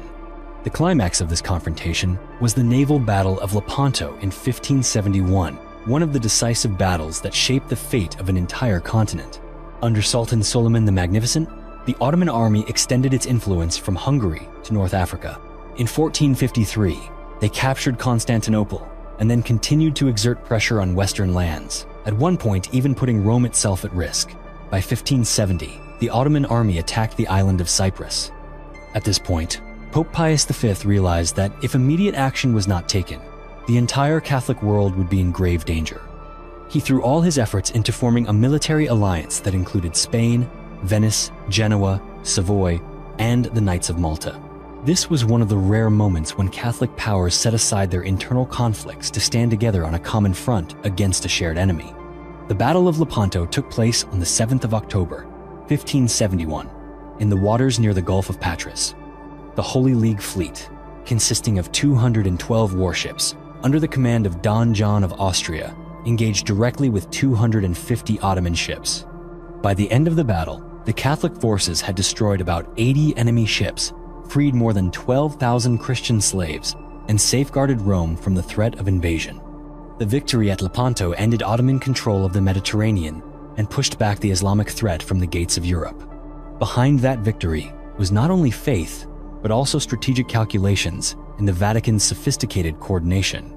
Pope Pius V used his reputation and spiritual authority to persuade allied nations to set aside their differences, and at the same time, mobilized the Church's vast financial resources to build and equip the fleet. He authorized the use of special funds, such as Peter's Pence, along with other special taxes, to finance the Venetian Galleass warships.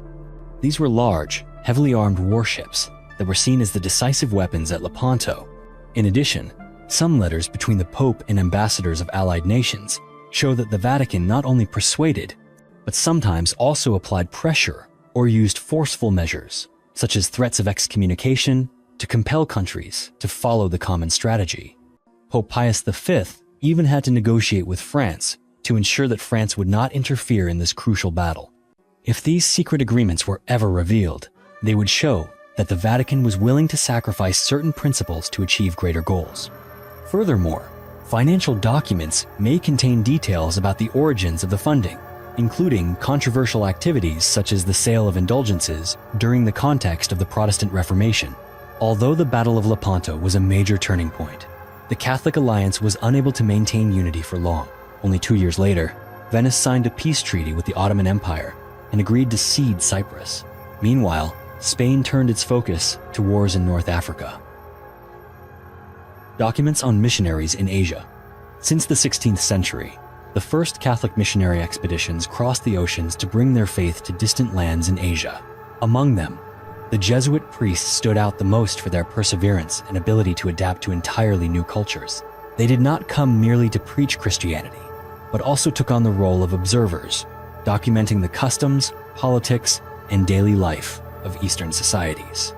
The most remarkable figure among them was Matteo Ricci, an Italian priest who became a unique bridge between European civilization and ancient China. Matteo Ricci was born in 1552 in Italy, at a time when all of Europe was swept up in a spirit of exploration. In 1582, he arrived in Macau and quickly learned to integrate with the Chinese community. After nearly 20 years dedicated to studying the Chinese language and local customs, Ricci became the first Jesuit missionary allowed to enter Beijing in 1601. Unlike his predecessors, he did not choose a noisy or aggressive approach, but patiently immersed himself in the intellectual life of China. He wore the robes of a Confucian scholar, participated in philosophical dialogues, and built the image of a true scholar in the eyes of the Ming court. All of these experiences were meticulously recorded in reports sent to the Vatican, known as Lettere dalla Sina. According to Francis Yates, these reports served not only as missionary diaries, but also as strategic documents, helping the Vatican keep track of developments within the Ming dynasty. Ricci also sent back to Rome his work, The True Meaning of the Lord of Heaven, hoping to demonstrate that two cultures could find common ground and create a space for harmonious coexistence. Ricci's documents are valuable not only for their religious significance, but have become a precious resource for understanding the culture and history of 16th century Asia. But Ricci was not the only case. During his era, many other Jesuit missionaries also played the role of vibrant chroniclers of Asian history.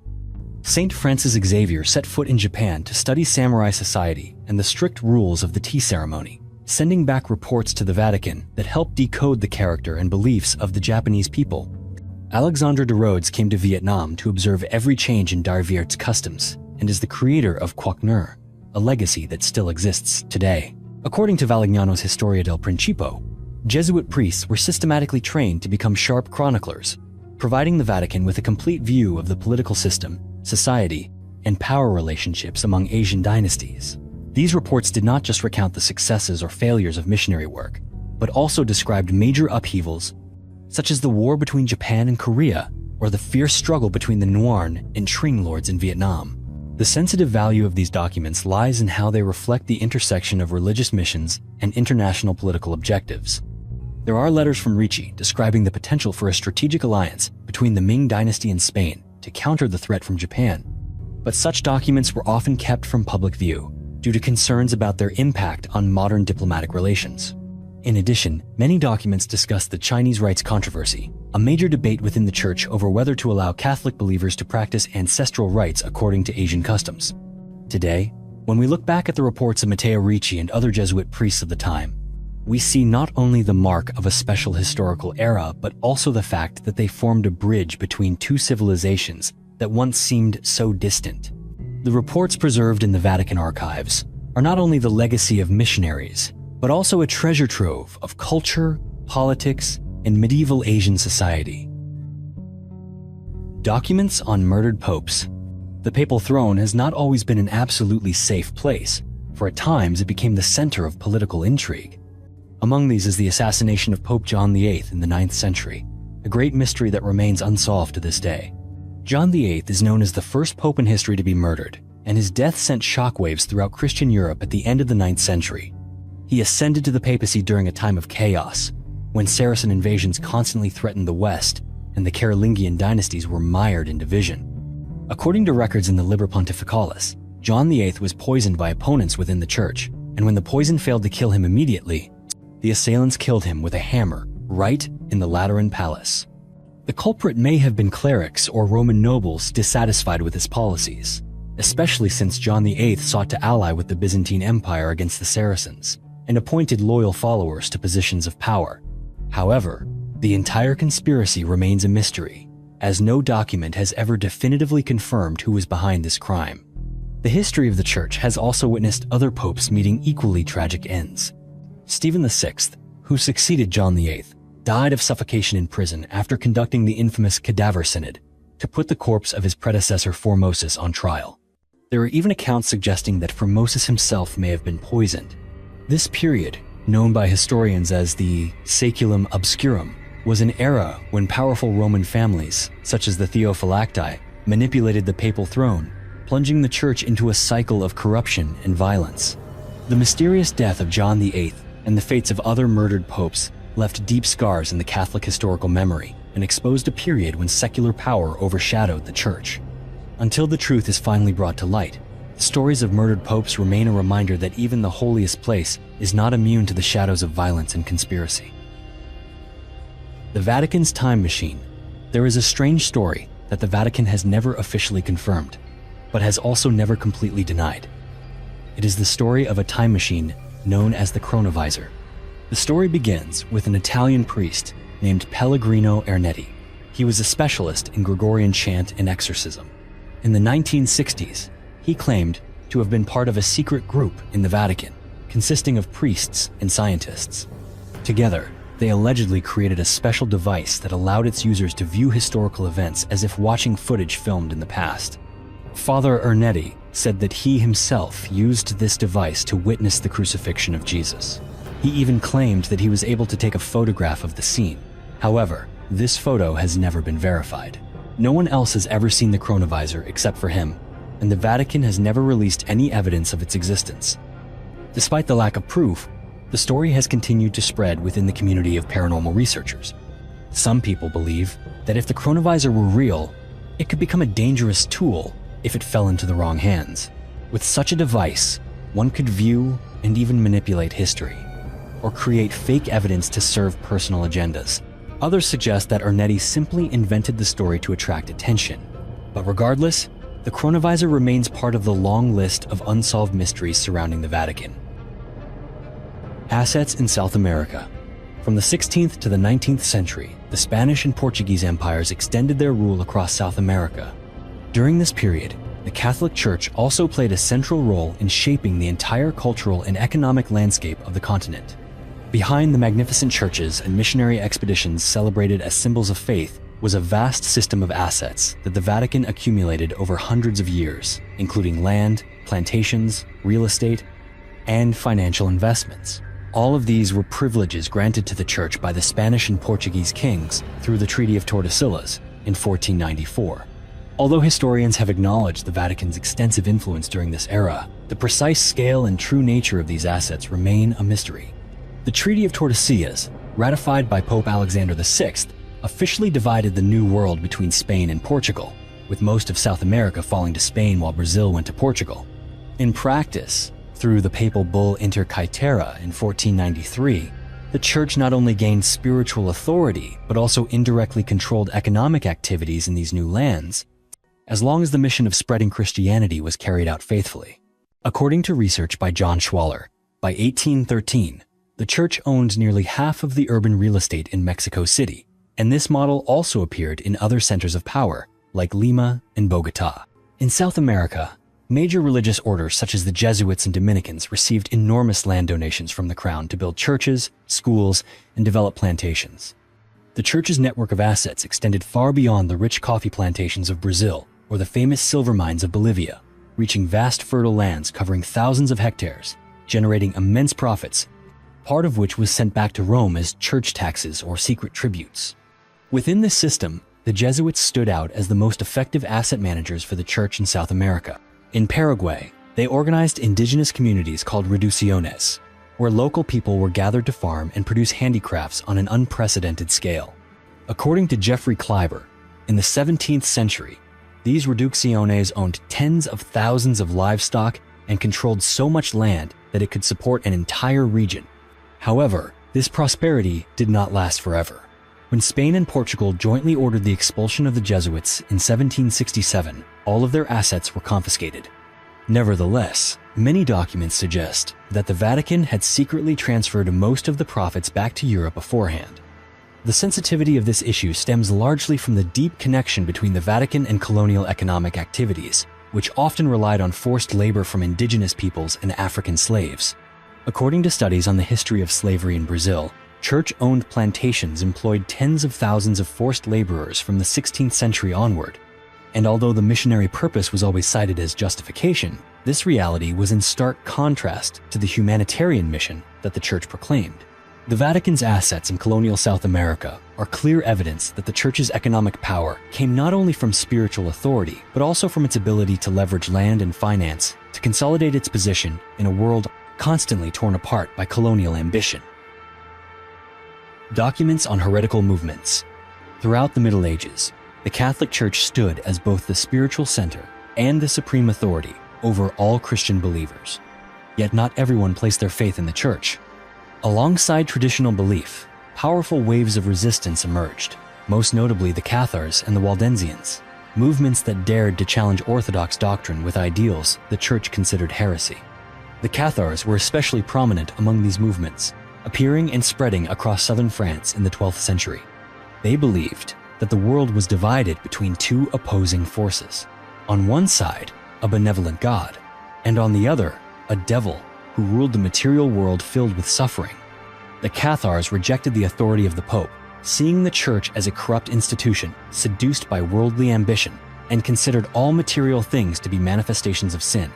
They lived austere lives, shunning all luxury, and revered their perfecti, members who had completely renounced the world in pursuit of ultimate purity.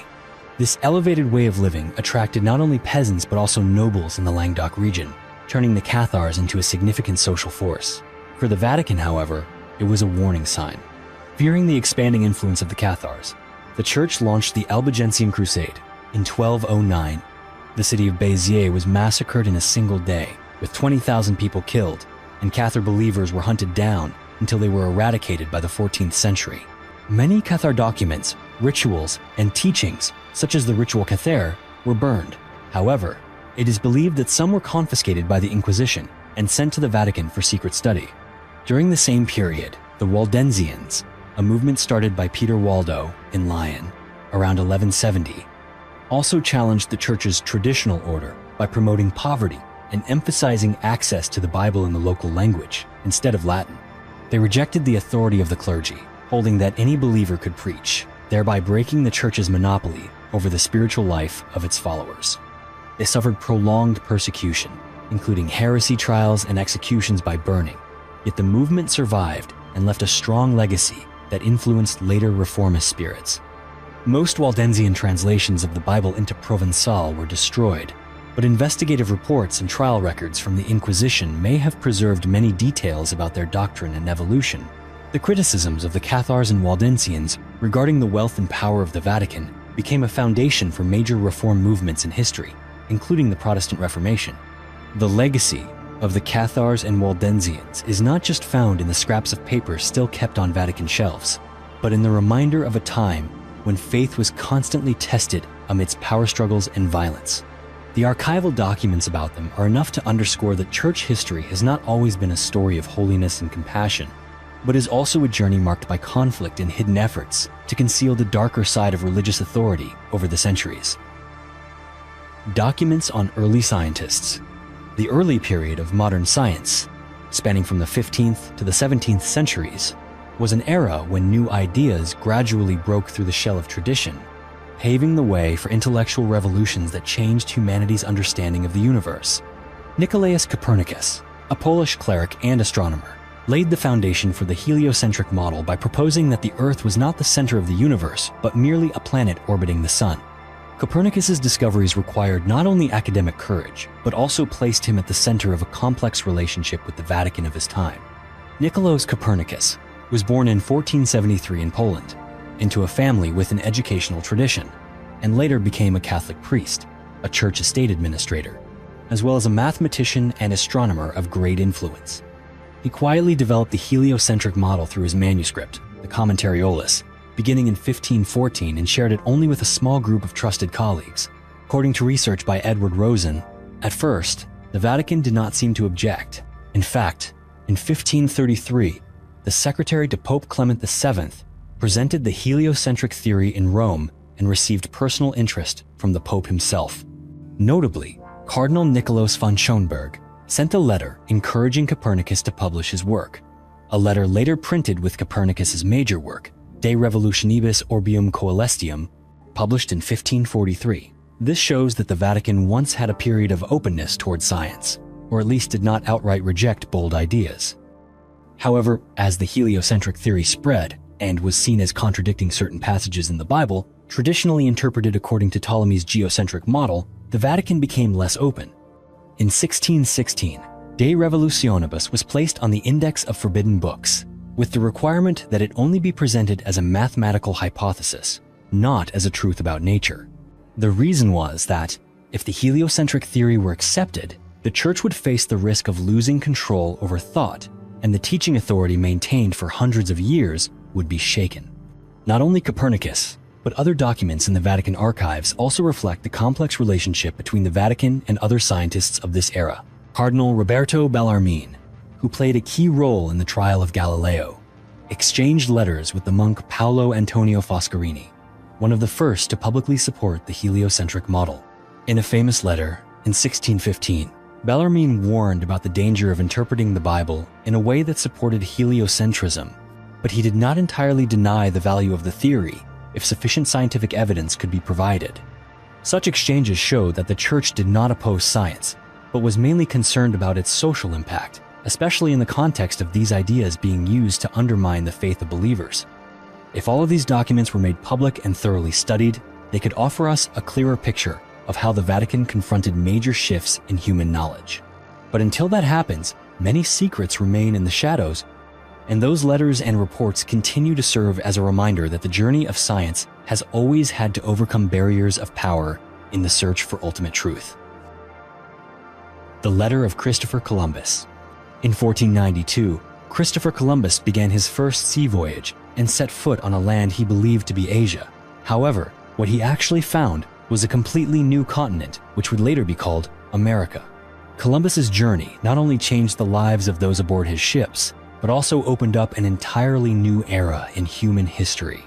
It was the era of conquest and colonization, when European empires began to compete for control of new lands across the ocean.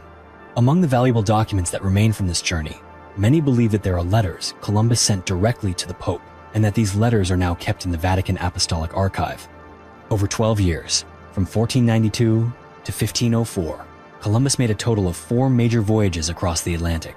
Each time he returned, Columbus had to send reports and letters not only to the King and Queen of Spain, but also directly to the Pope in Rome. At that time, the Pope held supreme spiritual authority over all Catholic countries in Europe. The most famous among Columbus's letters is the one he wrote in 1493 to Luis de Centengle, an influential Spanish official, asking him to deliver it to the king. This letter was printed and spread throughout Europe. It described the wealth of the islands of the Bahamas, Cuba, and Hispaniola, as well as the vast potential of these new lands. However, the letters Columbus sent directly to Pope Alexander VI are much less known. It is believed that in these documents, Columbus gave more detailed reports about natural resources and about the plans that he and the Spanish court had drawn up to exploit the new lands. If the letters sent privately to the Pope still exist, they might reveal a darker side of this conquest. According to many historical records, Columbus once described the Taino people as gentle and easily persuaded to accept the faith. But in reality, Columbus ordered the capture of hundreds of indigenous people and sent them to Spain as gifts to please the king and queen. In his letter to Centengle, Columbus also did not hesitate to suggest using gold and slaves as the 2 main sources of wealth for the court. The letters sent to the Pope may have contained even more detailed descriptions of how Columbus used violence to force the natives to work in the gold mines of Hispaniola. Many of them died from disease and forced labor. If these things were ever brought to light, they would certainly damage the reputation of the Catholic Church. This became even clearer at the end of the 15th century, when Queen Isabella repeatedly pressured the Pope to speak out about the abuses taking place in the colonies. A larger issue lies in the role of the Vatican in legitimizing colonization. The papal bull Inter Caetera, issued by Pope Alexander VI in 1493, gave Spain the right to spread Christianity across the entire New World, while also paving the way for European countries to exploit the land and resources in the places Columbus had reached. It can be said that the letters of Columbus, even though they are only a small part of the greater picture of history, contain important evidence of the ambition and tragedy of the age of exploration. They recorded a moment when Europe first encountered the New World, and at the same time, they reflected the heavy price that indigenous people had to pay during this process. Documents on the Crusader Kings. When the Third Crusade broke out, the goal of reclaiming Jerusalem from Saladin required not only military might, but also a vast amount of financial resources and unwavering determination. King Richard often corresponded with Pope Celestine III, earnestly seeking the Church's support to strengthen his campaign. One of the most notable documents from this period tells of the Saladin tithe, a special tax that Richard imposed in England to gather gold and silver for the war effort. Yet, the issue of finance was only one part of the picture. Through these letters, we also see how Richard skillfully negotiated with both allies and adversaries to ensure his army always had enough food, weapons, and morale for the long and arduous journey ahead. Documents in the Vatican archive also record Richard's strategic prowess on the battlefield. Some letters may detail the plans he and King Philip II of France devised to capture major strongholds like Acre. This shows that Richard did not simply rely on the power of sword and shield, but placed great importance on diplomacy and alliances. Notably, he even negotiated directly with Saladin to establish a truce in 1192, allowing Christian pilgrims to travel safely to Jerusalem, even though the city was no longer in Western hands. However, what the Vatican archive preserves is not only victory, but also the defeats and vulnerable moments of a hero. Letters exchanged between Richard and Pope Celestine III once described the tense atmosphere when Richard was captured by the Duke of Austria and Emperor Henry VI of Germany on his way home. To secure his release, the Holy See stepped in to negotiate and agreed to pay a ransom of up to 150,000 marks, a staggering sum at the time, enough to place a heavy financial burden on the entire kingdom. These events inevitably raise questions. Did the Church ever put Richard's interests above the greater cause of the Crusades? And why did Jerusalem remain forever out of reach for Western conquerors? Today, when people think of the Vatican archive, they often imagine a place holding some of history's greatest secrets. The letters of Richard the Lionheart, though only a small part of that vast trove, remind us that the Crusades were not simply battles. They were a complex chessboard of money, diplomacy, and strategic calculation that played out over decades. Documents on the Coptic Church. From as early as the 1st century, the Coptic Church played a central role in the development of Christianity. The renowned catechetical school of Alexandria produced great scholars like Origen and Clement, helping Egypt become a cradle of early Christian theology. However, a major turning point came in the year 451, when the Council of Chalcedon was convened. This council declared that Jesus Christ had one person with two natures, divine and human, a view that would become the foundation of Western theology. Meanwhile, the Coptic Church maintained its stance that Christ possessed a single united nature, neither mixed nor divided. This difference was not only academic, but soon became a theological and political rift. The records from the Council of Chalcedon do not just reflect heated debates, but may also contain mutual accusations of distorting the faith. Behind these documents was an unyielding power struggle between the two centers of authority, Alexandria and Rome.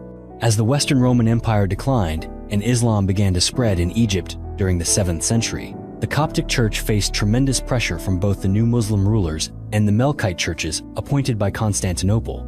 The Holy See made repeated attempts to bring the Coptic Church back into communion with Rome, but always with the condition that they abandon the Miaphysite position. Quite a few letters included threats of expulsion or prohibition, showing the extent to which political power had become entangled with religious faith. Moving into modern times, the relationship between the Vatican and the Coptic Church began to show signs of improvement. In 1973, a historic event took place when Pope Paul VI met with Coptic Patriarch Shenouda III, and together they signed the Common Christological Declaration, formally recognizing the shared beliefs about Jesus Christ. Yet, the road to reconciliation was far from simple. Documents kept in the Vatican about this negotiation period may record every difficult step, from the Coptic Church's fear of being absorbed into Catholic theology, to the pressure the Vatican faced from conservative groups unwilling to accept reconciliation. Even in recent years, the relationship between the two churches has grown warmer, but it is still not entirely smooth. In 2023, Pope Francis and Patriarch Tawadros II marked the 50th anniversary of the joint declaration and emphasized the spirit of communion by remembering the Coptic martyrs killed in 2015. Yet, in the same year, the Coptic Church temporarily suspended theological dialogue with the Vatican out of concern over new theological viewpoints, such as the Catholic Church's stance on same-sex marriage. The influence of extraterrestrials. In the 1920s, a Russian professor named Genrikh Ludwig claimed that he had been granted access to the secret archives of the Vatican. This was a place that very few people had ever entered, and what he said he found there remains controversial to this day. According to Ludwig's account, inside the archives was a network of corridors and bookshelves stretching for dozens of miles. There were tens of thousands of documents, some dating back hundreds of years, recording important historical events in Europe and other civilizations. However, what drew attention to Ludwig was not the typical political or religious records, but the documents that spoke of extraterrestrials. He asserted that he had found ancient writings mentioning that early civilizations, such as Egypt, the Maya, and even Sumer, had once received assistance from beings not of this earth. These documents said that extraterrestrials had guided humans in building cities, developing agriculture, and even inventing writing. Some texts even described ancient weapons of terrifying power, similar to nuclear weapons, that had supposedly been used in the distant past. There were passages recounting how the walls of Babylon had been melted by an intense source of heat. However, all of this information exists only through Ludwig's own testimony. He was not allowed to remove any documents from the archives, nor was any evidence ever provided to prove his story was true. This has led many people to doubt his claims, with some suggesting that it was simply a story crafted to attract attention. Despite this, Ludwig's story does match up with certain theories put forward by independent researchers over the decades. For example, many have wondered how ancient civilizations could have achieved such advanced levels of construction and scientific understanding far beyond their own eras. The Sumerians, in just a few centuries, went from hunting and gathering to building cities, managing water resources, and inventing systems of writing. So, is it possible they really did receive help from some source beyond Earth? And if so, is the Vatican holding on to evidence of this, keeping it hidden from the world all these years? Confronting evil. For many years, the Vatican remained silent about most matters related to exorcism rituals. But there was one man who broke that silence. That was Father Gabriele Amorth, an Italian priest who served as the Vatican's chief exorcist for more than 25 years. He was not an anonymous figure working in the shadows. On the contrary, Father Amorth openly shared his work with the media. In a 2010 interview, he revealed that he had performed more than 70,000 exorcisms over the course of his career. For many people, that number seems hard to believe. But for him, it was proof that the devil is real, and far more active than we might imagine. According to Father Amorth, the devil does not just appear in isolated incidents or in remote regions. He believed that evil had once infiltrated the very heart of the Vatican itself. One of the most serious incidents occurred in 1981, when the devil allegedly attempted to attack Pope John Paul II. Years later, on Christmas Eve in 2008, a woman named Susanna Maiolo rushed at Pope Benedict XVI as he was celebrating Mass. Security intervened in time, and no one was seriously injured. But exactly 1 year later, on Christmas 2009, Susanna returned. This time, she succeeded in knocking down the Pope in front of a crowded basilica. Her actions shocked the entire world. Doctors diagnosed Susanna with signs of mental illness, but Father Amorth believed this was not simply a matter of psychology. In his eyes, Susanna was possessed, a tool of the devil set on harming the Pope. Of course, not everyone agrees with this perspective. Many people believe that such incidents should be analyzed from the viewpoint of modern psychology, not the supernatural. But for Father Amorth, the spiritual world was always present. He believed that the devil could speak many languages, remain hidden when necessary, and act through human being. Father Amorth passed away in 2016, leaving behind a legacy that remains controversial. But whether you believe in the devil or not, his story still leaves many to wonder. If there are things we cannot explain with reason, could it be that other forces are truly at work behind the scenes? The Concordat of Worms. Beginning in the 11th century, conflict erupted when the Holy Roman Emperors asserted that they had the right to appoint bishops and grant them authority not only within the Church, but also over vast lands. For the Pope, this was an unacceptable intrusion, since a bishop was not just a spiritual shepherd, but also a lord wielding earthly power. That was why Pope Gregory VII rose up to challenge this ancient system, firmly declaring that only the Church had the authority to select and ordain religious leaders. The confrontation grew increasingly fierce under Emperor Henry V and Pope Calixtus II, bringing about years of turmoil still remembered in history, excommunications that shook loyalties, rebellions breaking out across regions, and constant wars between rival factions. By the early 12th century, after decades of struggle, both sides were exhausted and forced to seek a negotiated solution. On the 23rd of September, 1122, the Concordat of Worms was signed, marking a turning point in the relationship between the Church and the Empire. According to the official terms, Emperor Henry V formally renounced the right to bestow the ring and staff on bishops and accepted that only the Church could grant such sacred authority. In return, Pope Calixtus II allowed the emperor to be present at bishop elections in Germany and still gave bishops their secular power through the symbol of the scepter. In Italy and Burgundy, however, secular authority would only be granted after the bishop was officially ordained. This agreement was ratified at the First Lateran Council in 1123 and was immediately celebrated by many as a great victory for the Church. Yet, behind the glory, questions and doubts persisted. Many historians believe that, alongside the public terms, there may have been secret provisions that were never disclosed. After all, even though Emperor Henry V had to make concessions, he still retained significant influence over the selection of bishops in Germany, a fact that leads some to think he received private guarantees from the Pope. It's possible that the Holy See agreed to overlook certain previous unauthorized appointments, or to allow the emperor to control strategic dioceses. Some even theorize that the Pope promised not to interfere deeply in the internal disputes of the empire, in exchange for Henry's loyalty and a temporary peace. The Concordat of Worms was not just a legal document, but a symbol of the fragile balance between the power of the Church and that of secular rulers. While it brought an end to the first phase of the investiture controversy, it could not erase the conflict entirely. Emperors after Henry still sought to expand their influence over the Church, while popes continued to strengthen their authority and position on the political stage of Europe. Documents on the Jansenist movement.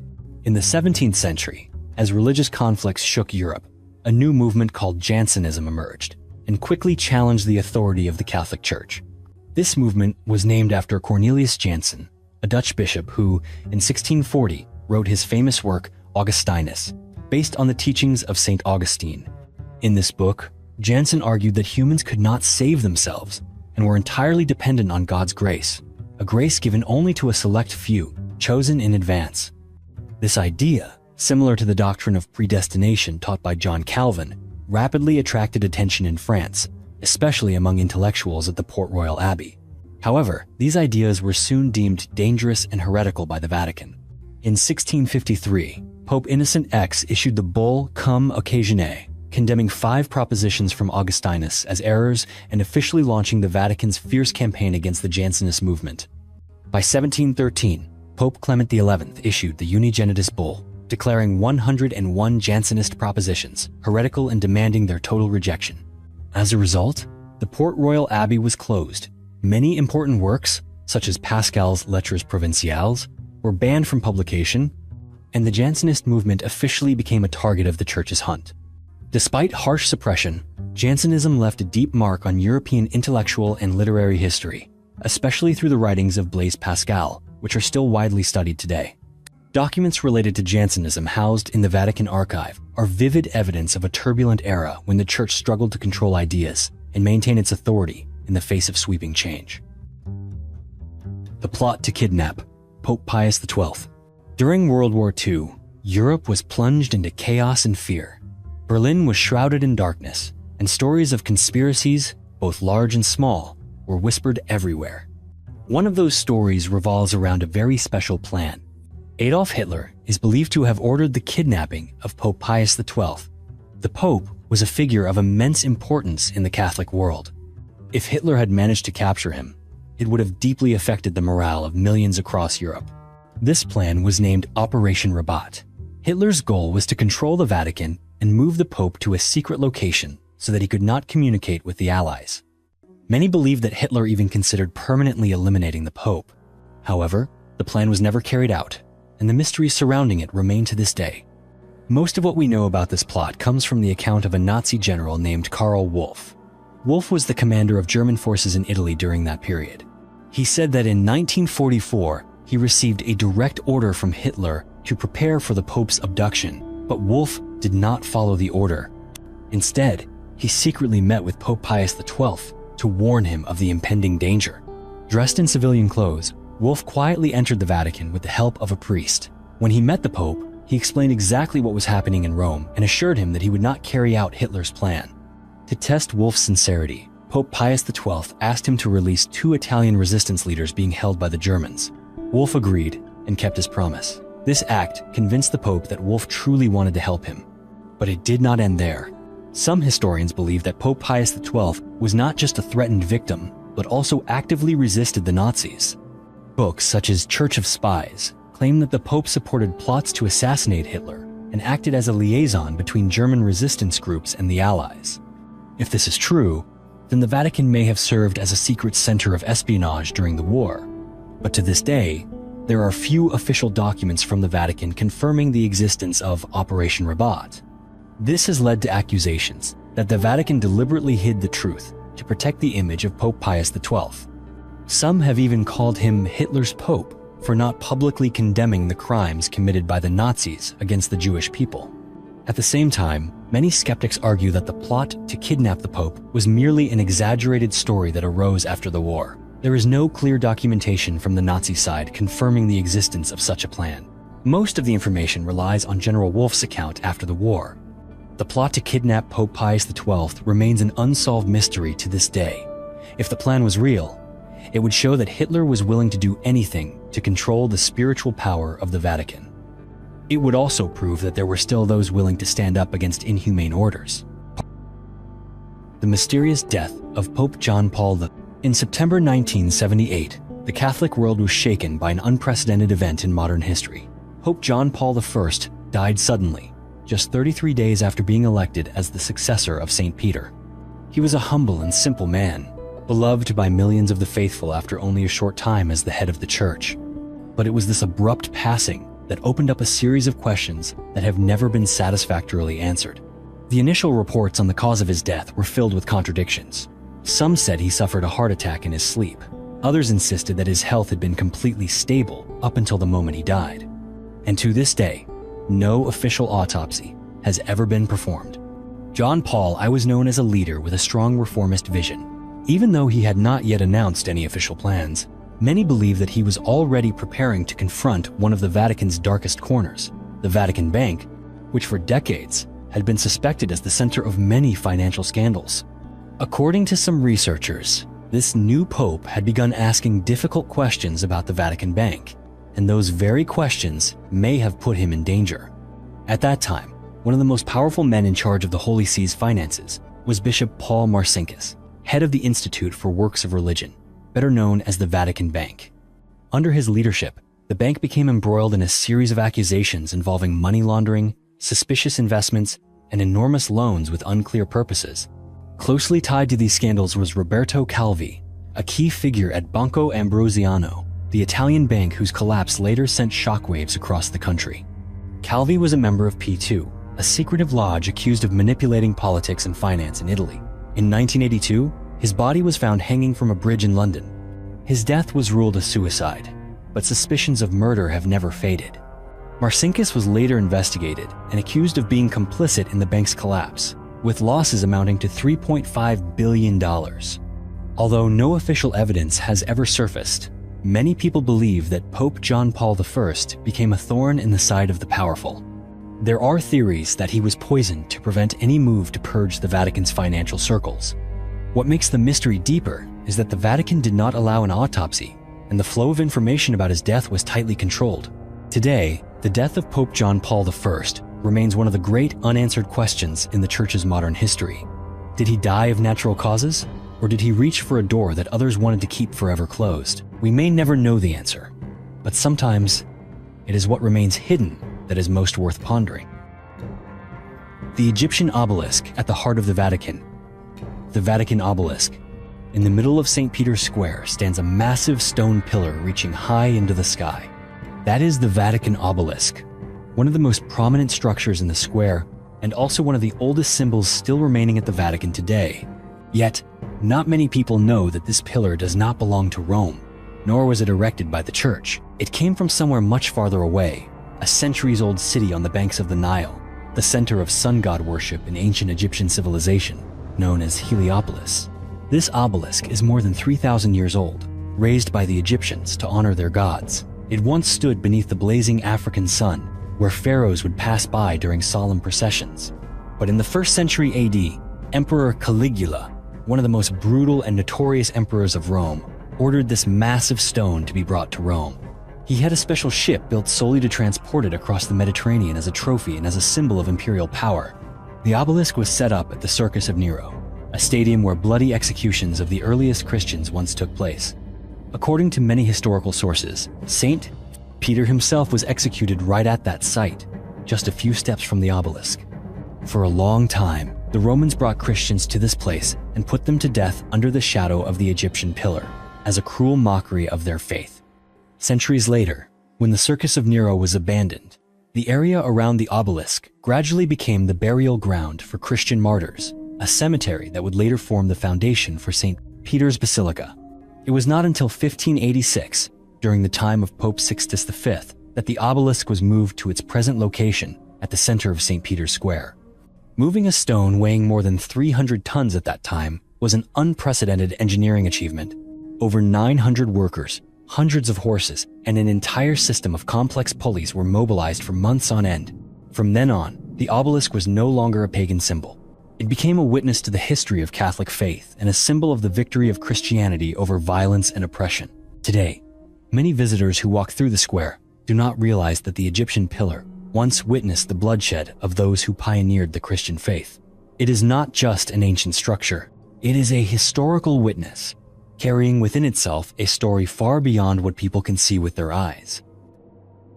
St. Peter's Bones. In 2013, under the dazzling lights of St. Peter's Square, a solemn ceremony took place.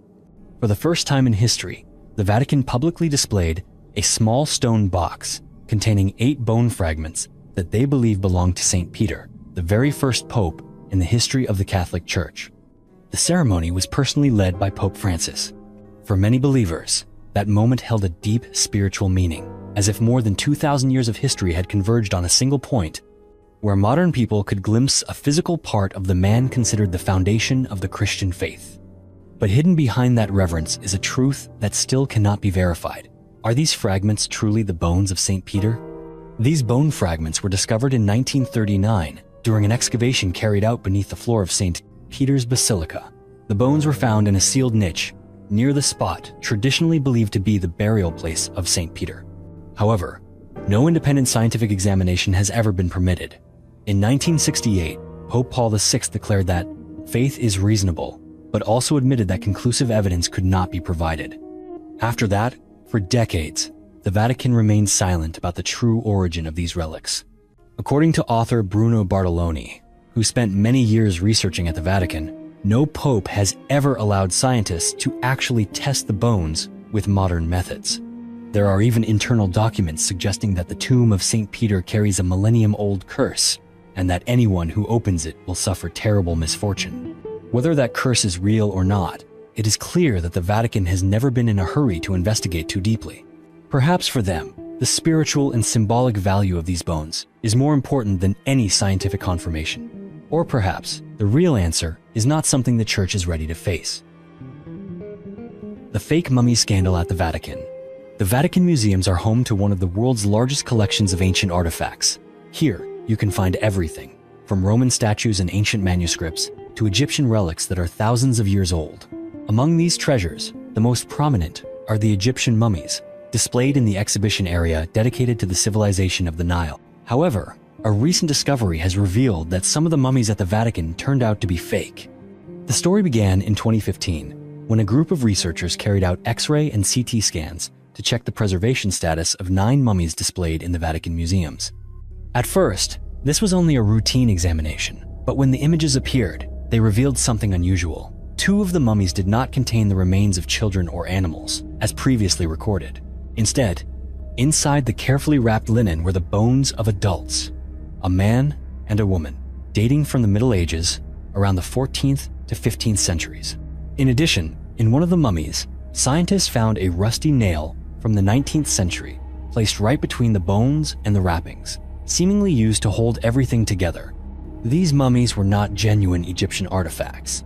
They were fakes created in the 19th century, right during the period in Europe and America known as mummy mania, a time when owning an Egyptian mummy became a fashion among the aristocracy and scholars.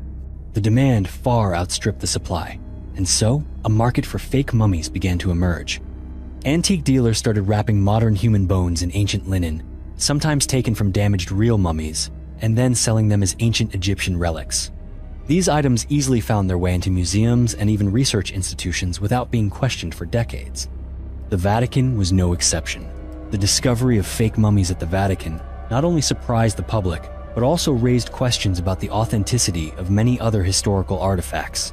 If objects displayed in a sacred and revered place like the Vatican can turn out to be counterfeit, then what is happening in museums elsewhere around the world?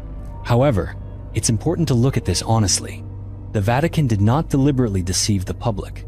In the 19th century, the authenticity of artifacts was mostly judged by appearance. Techniques like X-ray imaging or carbon dating simply did not exist. Artifacts were collected based on trust and the reputation of the sellers.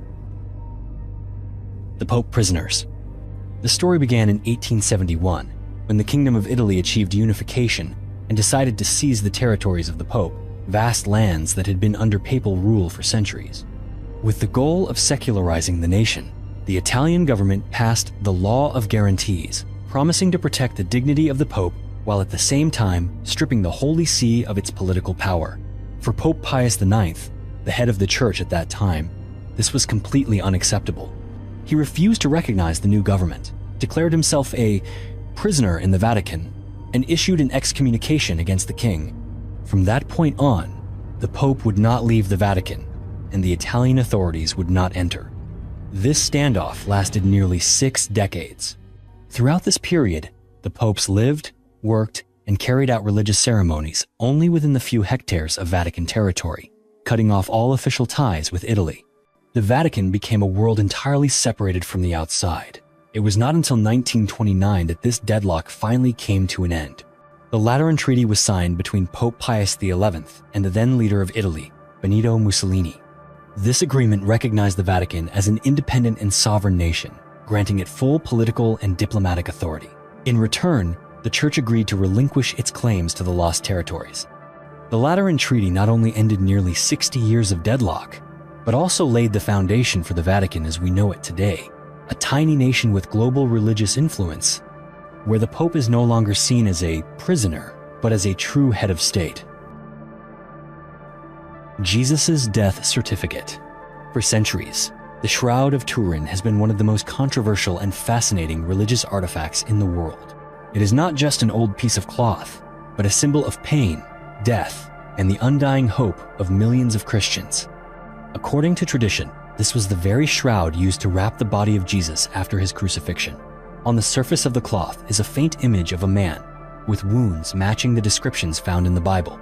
The shroud was first recorded in 1354 in France, and since then, it has become the center of countless studies, debates, and reverence. In 1988, 3 independent laboratories used radiocarbon dating to determine the age of the shroud. The results were shocking. The cloth was woven sometime between the 13th and 14th centuries, many centuries after the time of Jesus. For some people, that was clear evidence that this was simply a medieval artifact, possibly used for rituals or as a symbolic work of art. But for the Vatican, the story does not end there. In a later study, Barbara Frail, an expert from the Vatican Secret Archives, claimed to have discovered faint letters on the surface of the shroud, something no one had noticed before. Through high-intensity image analysis, she said she could read lines written in ancient Greek, Latin, and Hebrew, arranged in a scattered way but repeating the same idea. This is the burial cloth of Jesus of Nazareth.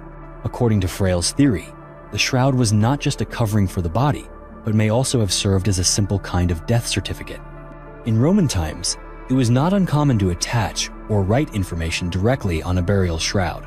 The lines of text could be a statement of identity and cause of death, written in haste by an official after the execution.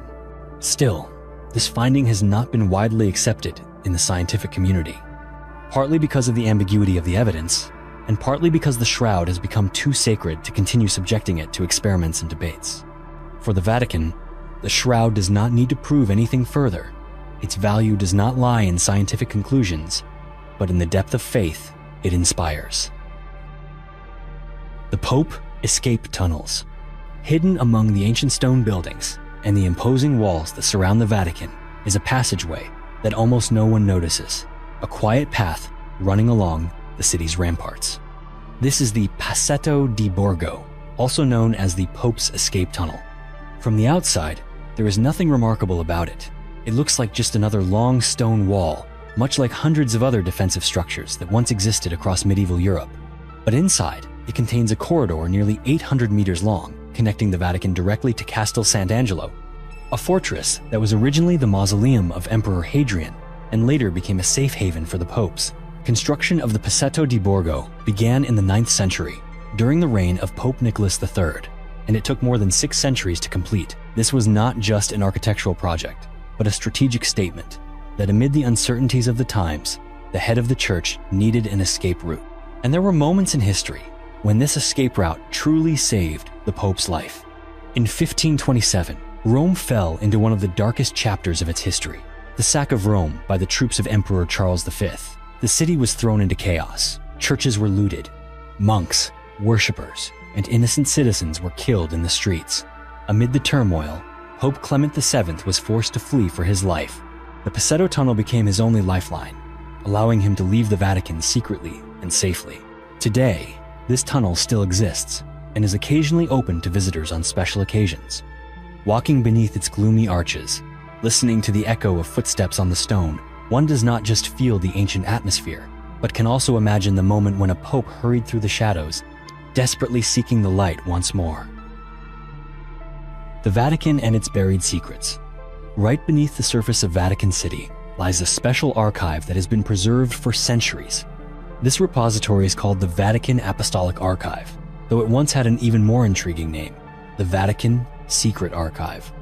The change of name happened just a few years ago, when Pope Francis wanted to ease the doubts and speculation about what truly lies within these vaults. Still, changing the name could not erase the larger question that remains. What secrets is the Vatican keeping in there? The archive is believed to contain millions of pages of documents spanning more than 12 centuries, from papal decrees and diplomatic correspondence to trial records and little-known accounts of mysterious events, even phenomena that cannot be explained. Some people believe that among these documents are records of encounters with extraterrestrials, accounts of supernatural miracles, and forgotten knowledge from lost civilizations. The Vatican claims that the archive is now open to researchers. In theory, anyone can apply for access to study the original documents, but in reality, it is not so simple. The registration process is extremely strict. Not everyone is granted entry, and even if permission is given, researchers are only allowed to see a small fraction of the millions of documents being preserved. Some documents have been made public. For example, the records from Galileo's trial in 1633, or the letter from Mary, Queen of Scots, to Pope Sixtus V before her execution. These documents demonstrate the enormous historical value of the archive, but they also raise an important question. If such revealed documents have already caused a stir, what kind of mysteries could still be hidden among those that remain secret? Currently, the Vatican is working to digitize a portion of the archive, but progress is slow because of the sheer volume of material. According to some scholars, the most unusual documents, such as records about UFOs or supernatural phenomena, may still be kept in the least accessible rooms. One researcher once said, "It's not that the Vatican doesn't have documents about strange phenomena. The problem is, they don't know how to find them again." Some people have compared the Vatican Apostolic Archive to the top-secret files of the CIA, where what's allowed to be released is just the tip of the iceberg, while the most important parts are always kept well hidden. Is the Vatican really guarding major secrets about history, religion, or even extraterrestrial life? We cannot know for sure. But one thing is clear. With 53 miles of shelves packed with documents, there is still much that the outside world has never seen. The True Cross. Among the religious artifacts considered most sacred at the Vatican, nothing has stirred more controversy than the True Cross, the fragment of wood believed to have once held the crucified body of Jesus. According to Catholic tradition, after Jesus was executed, the cross was preserved and divided into many small pieces. One of those fragments is now kept at the Vatican and displayed as a holy relic, drawing thousands of pilgrims each year. Legend holds that the original cross was made from 3 types of wood: cedar, pine, and cypress. Some accounts even describe these 3 trees growing together on a sacred plot of land, a place first used to build the Temple of Jerusalem and later for the cross of Jesus. It sounds deeply symbolic, but the real controversy is this: how can anyone be sure that the remaining wood is truly part of the original cross? To this day, there is no concrete scientific evidence verifying the exact origin of the relic. Modern tests, such as carbon dating, have never been publicly performed on the fragments of the True Cross. In part, this is because the Church wishes to preserve the relic's sanctity, and also because sampling for analysis could cause irreparable damage. Beyond the Vatican, many churches and monasteries around the world also claim to possess small fragments of the True Cross. According to some researchers, the number of declared pieces today could be enough to build several dozen complete crosses, a fact that leads many to doubt the authenticity of each fragment. However, for many believers, the value of these pieces of wood does not lie in whether they are the real wood or not. Instead, their significance is in the faith inspired by a sacred story that has endured for more than 2,000 years. For them, just to see an object once believed to have touched Christ is already a deeply spiritual experience. The Vatican and the Holocaust. For decades, the role of the Vatican during World War II, especially under Pope Pius XII, has been the subject of intense controversy. Many scholars and historians have criticized the Pope for remaining silent while the Nazis carried out their brutal genocide against the Jewish people. In the eyes of many, the Vatican's silence during those dark years was tantamount to complicity. Why didn't the Pope publicly condemn Hitler's atrocities? However, recently discovered documents have brought a different perspective. A list of 3,200 Jews who once lived in Rome was just found in the archives of the Pontifical Biblical Institute. According to the documents, these individuals were hidden in monasteries, convents, and Catholic institutions within the very heart of Italy's capital after the Nazis occupied Rome in 1943. This list has been verified by the Jewish community in Rome, with cooperation from Yad Vashem, the Holocaust Memorial Museum in Israel, and several Catholic universities. The information reveals that when Jews were expelled from the Roman ghetto, instead of being sent to concentration camps, they were sheltered in religious institutions right in the middle of the city. This is perhaps the clearest evidence yet that the Vatican may have helped in secret. Still, not everyone sees this as a purely humanitarian act. According to some researchers, many religious institutions only agreed to hide Jews if they consented to convert to Catholicism. This raises a major question about the true motives behind the Vatican's help. Was it compassion, or was it an opportunity for conversion during a time of chaos? Some believe that Pope Pius XII chose to act quietly to avoid Nazi retaliation, reasoning that if the Vatican publicly denounced Hitler, the consequences could be even worse for Catholics throughout Europe. Others disagree, insisting that silence in the face of evil, for any reason, cannot be justified. To this day, the Vatican's true role during the Holocaust remains an unresolved mystery. New documents have shed some light on the truth, but they also open the door to more unanswered questions. Was the Vatican a bystander, a silent hero, or simply trying to balance power and morality? No matter where you stand, this remains one of the most complex and sensitive chapters in the history of the relationship between religion and war. Vatican Necropolis, the city of the dead beneath the Vatican. Hidden deep beneath the brilliance of St. Peter's Basilica lies a completely different world. It is an ancient city of the dead, a cemetery shrouded in darkness, silent and forgotten for centuries. This place is called the Vatican Necropolis, and it sits about 5 levels below the current floor of the basilica. Here, archaeologists have uncovered a vast burial site dating back to the 1st century AD, a time when the Roman Empire was at its height. The earliest tombs belonged to pagan Romans, people who had not yet encountered or accepted the Christian faith. Higher up, researchers discovered another burial layer, dating to around the 5th century. This was a crucial transitional period in the religious history of Europe, when Christian belief was gradually replacing the old faiths. In this area, tombs were found that bear mixed characteristics, pagan symbols placed alongside Christian crosses, a testament to a time when two spiritual worlds coexisted side by side. What has been found in the necropolis is not simply archaeological relics. They reflect a complex story of faith, of historical transformation, and the connection between death and salvation. Surprisingly, among these ancient structures, researchers also discovered the remains of a medieval church, located right beneath the present floor of St. Peter's Basilica. This suggests that, long before the modern basilica was built, this site had already served as a religious and spiritual center for many centuries. The basilica we see today is, in reality, only the outermost layer of a legacy built up over more than 2,000 years. At the center of the entire structure is a special location that the Vatican believes holds the remains of St. Peter, the apostle regarded as the first pope. Even though this claim remains controversial, it demonstrates the deep significance of this area for the history and faith of the Catholic Church. Today, the necropolis is not just an archaeological site. It is a vivid testament to how religion and power were built up, layer by layer, over time. Beneath the massive stones and the sacred light of the basilica, a silent world still exists, where untold stories remain in the darkness, waiting to be discovered. The Ark of the Covenant.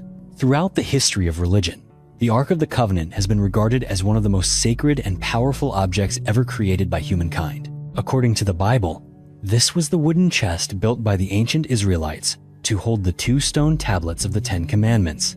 The Ark is described as being made of acacia wood, overlaid with pure gold both inside and out, with 2 golden angels stretching their wings above its lid. During the Israelites' long journey through the wilderness, the Ark was not just a religious symbol, it was believed to carry the very presence of God, capable of bestowing blessings or bringing down punishment. But then, around 587 BC, when the Babylonians invaded Jerusalem and destroyed the first temple, the Ark of the Covenant suddenly vanished from all official records. From that moment on, its fate became one of the greatest mysteries in religious history. Some scholars and researchers believe the Ark may have been destroyed during the invasion. Others think it was safely hidden away before the enemy stormed the city. And among the bolder theories, there are those who claim the Ark could be hidden deep within the vaults of the Vatican. Why, though, does the Vatican come under suspicion? One key reason is the striking similarities between the Ark of the Covenant and the sacred chests found in ancient Egyptian culture. Egyptian ceremonial chests, especially those used in religious processions, were also made of wood, covered in gold, fitted with carrying poles on either side, and often decorated with depictions of divine creatures, such as Anubis or other winged beings. Researchers like Scott Bueller have pointed out that in the tomb of Pharaoh Tutankhamun, a ceremonial chest was found that is almost identical to the biblical description of the Ark of the Covenant. Could it be that the ancient Israelites borrowed the idea from Egypt? Or was there a deeper spiritual connection between these two civilizations? If there is any institution powerful and resourceful enough to safeguard such a significant religious artifact for thousands of years, it would be the Vatican. Of course, the Vatican has never confirmed nor denied the existence of the Ark in its possession, but sometimes silence only makes the mystery more intriguing. Many still believe that if the Ark does exist, it is hidden away in a place of utmost security. Nero's bathtub, a strange treasure at the Vatican. When people think of the Vatican, what usually comes to mind is St. Peter's Basilica, ancient manuscripts, and the artworks of Michelangelo. But few know that, deep within the exhibition halls of the Vatican museums, there is an object almost no one would expect.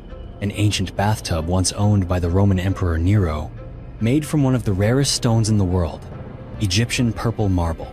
This type of stone was called porphyry by the Romans, and it could only be quarried from a single site deep in the Egyptian desert, near the region once controlled by the Roman Empire. That quarry ran dry more than 1,500 years ago.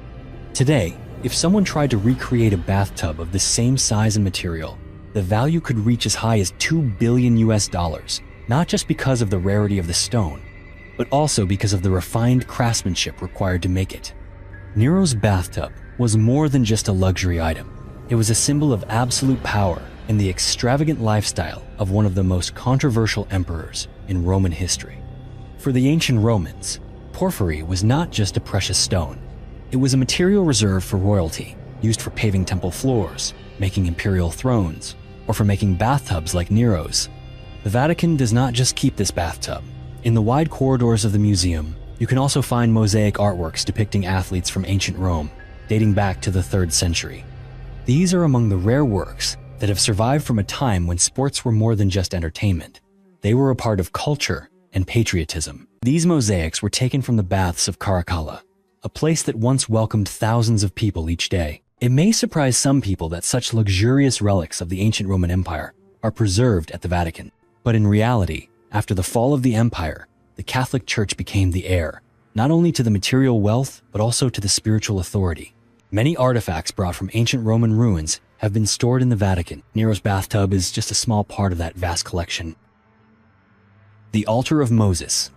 According to the Bible, after leading the Israelites out of Egypt, Moses climbed Mount Sinai to receive the law from God.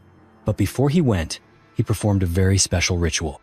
At the foot of the mountain, he built an altar out of uncut stones and set up 12 stone pillars, each one representing one of the 12 tribes of Israel. He then sacrificed animals, sprinkled the blood on the altar and on the people to confirm a sacred covenant between them and God. Many see this as an important moment in the Bible, but there are just as many who believe it is simply religious legend, with no real evidence that such an altar ever existed. That is, until recently. At Jabal al-Lawz, a mountain located in the northwest of Saudi Arabia, independent archaeologists have discovered a stone structure in the shape of an L, built from rough, unworked stones. There are no stairs, no steps, and no signs of modern construction techniques. Everything looks exactly as described in the book of Exodus, the place where Moses built his altar. Right next to it, they also found 12 round stone pillars, each about 23 inches in diameter. These pillars were neatly arranged, lying close to the stone altar. This has led many to believe that they could be the 12 pillars representing the 12 tribes of Israel. Inside the altar area, researchers discovered ashes, animal bones, and traces of partially burned organic material. Some preliminary analysis suggests that these remains could be evidence of a sacrificial ritual, very similar to what is described in the Bible. Despite the attention this discovery has received, the Saudi government does not recognize any biblical connection to the site. Instead, they claim that the area was once inhabited and used by the ancient Nabateans, a civilization known for quarrying stone and mining minerals in the region. According to Saudi Arabia, the stone pillars are simply remnants of an old quarry, and the bones found nearby could just be traces of daily life or cooking activities of the Nabateans. However, many Western researchers disagree with this explanation. They argue that the location, shape, construction materials, and the exact number of pillars are too specific to be a coincidence. Some even believe that Jabal al-Lawz could in fact be the real Mount Sinai, rather than the traditionally accepted site on the Sinai Peninsula in Egypt. If the altar at Jabal al-Lawz truly is the altar that Moses built, this could be one of the clearest archaeological proofs yet that part of the story in the Bible actually happened. Of course, there is still no official recognition from major archaeological organizations, and the site itself is very difficult to access for political reasons. But for many, the evidence that has come to light is enough to reignite faith. Popes who met tragic ends. Being the Pope may sound like a sacred and powerful position, but if you look back through history, you'll see that this office has often been far more dangerous than people realize. Out of the 266 popes who have sat on the throne of St. Peter, at least 42 died under unusual circumstances. Some were executed, some were poisoned, and others lost their lives in strange accidents. These deaths reveal that no matter how sacred power might seem, it cannot shield anyone from the consequences of politics and hatred. One of the most bizarre stories in the history of the Church is the case of Pope Formosus. He died in 896. You might think that would be the end of it, but not long after, his successor, Pope Stephen VI, had Formosus's body exhumed, dressed once again in papal robes, and brought to trial in what became known as the Cadaver Synod. During this trial, his corpse was found guilty. The 3 fingers he had used to give blessings were cut off, and his body was thrown into the Tiber River.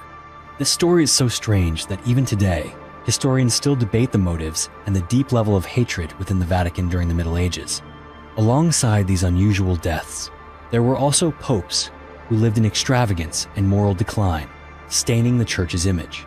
Sixtus IV, who reigned from 1471 to 1484, was notorious for installing his relatives in powerful positions within the Church and was rumored to have many illegitimate children. Alexander VI, also known as Rodrigo Borgia, was one of the most infamous figures.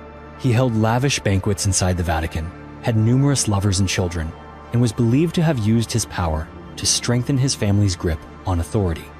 Then there was John XII, who became Pope at around 18 years old and was described by historians as turning the Vatican into a place of excess and debauchery.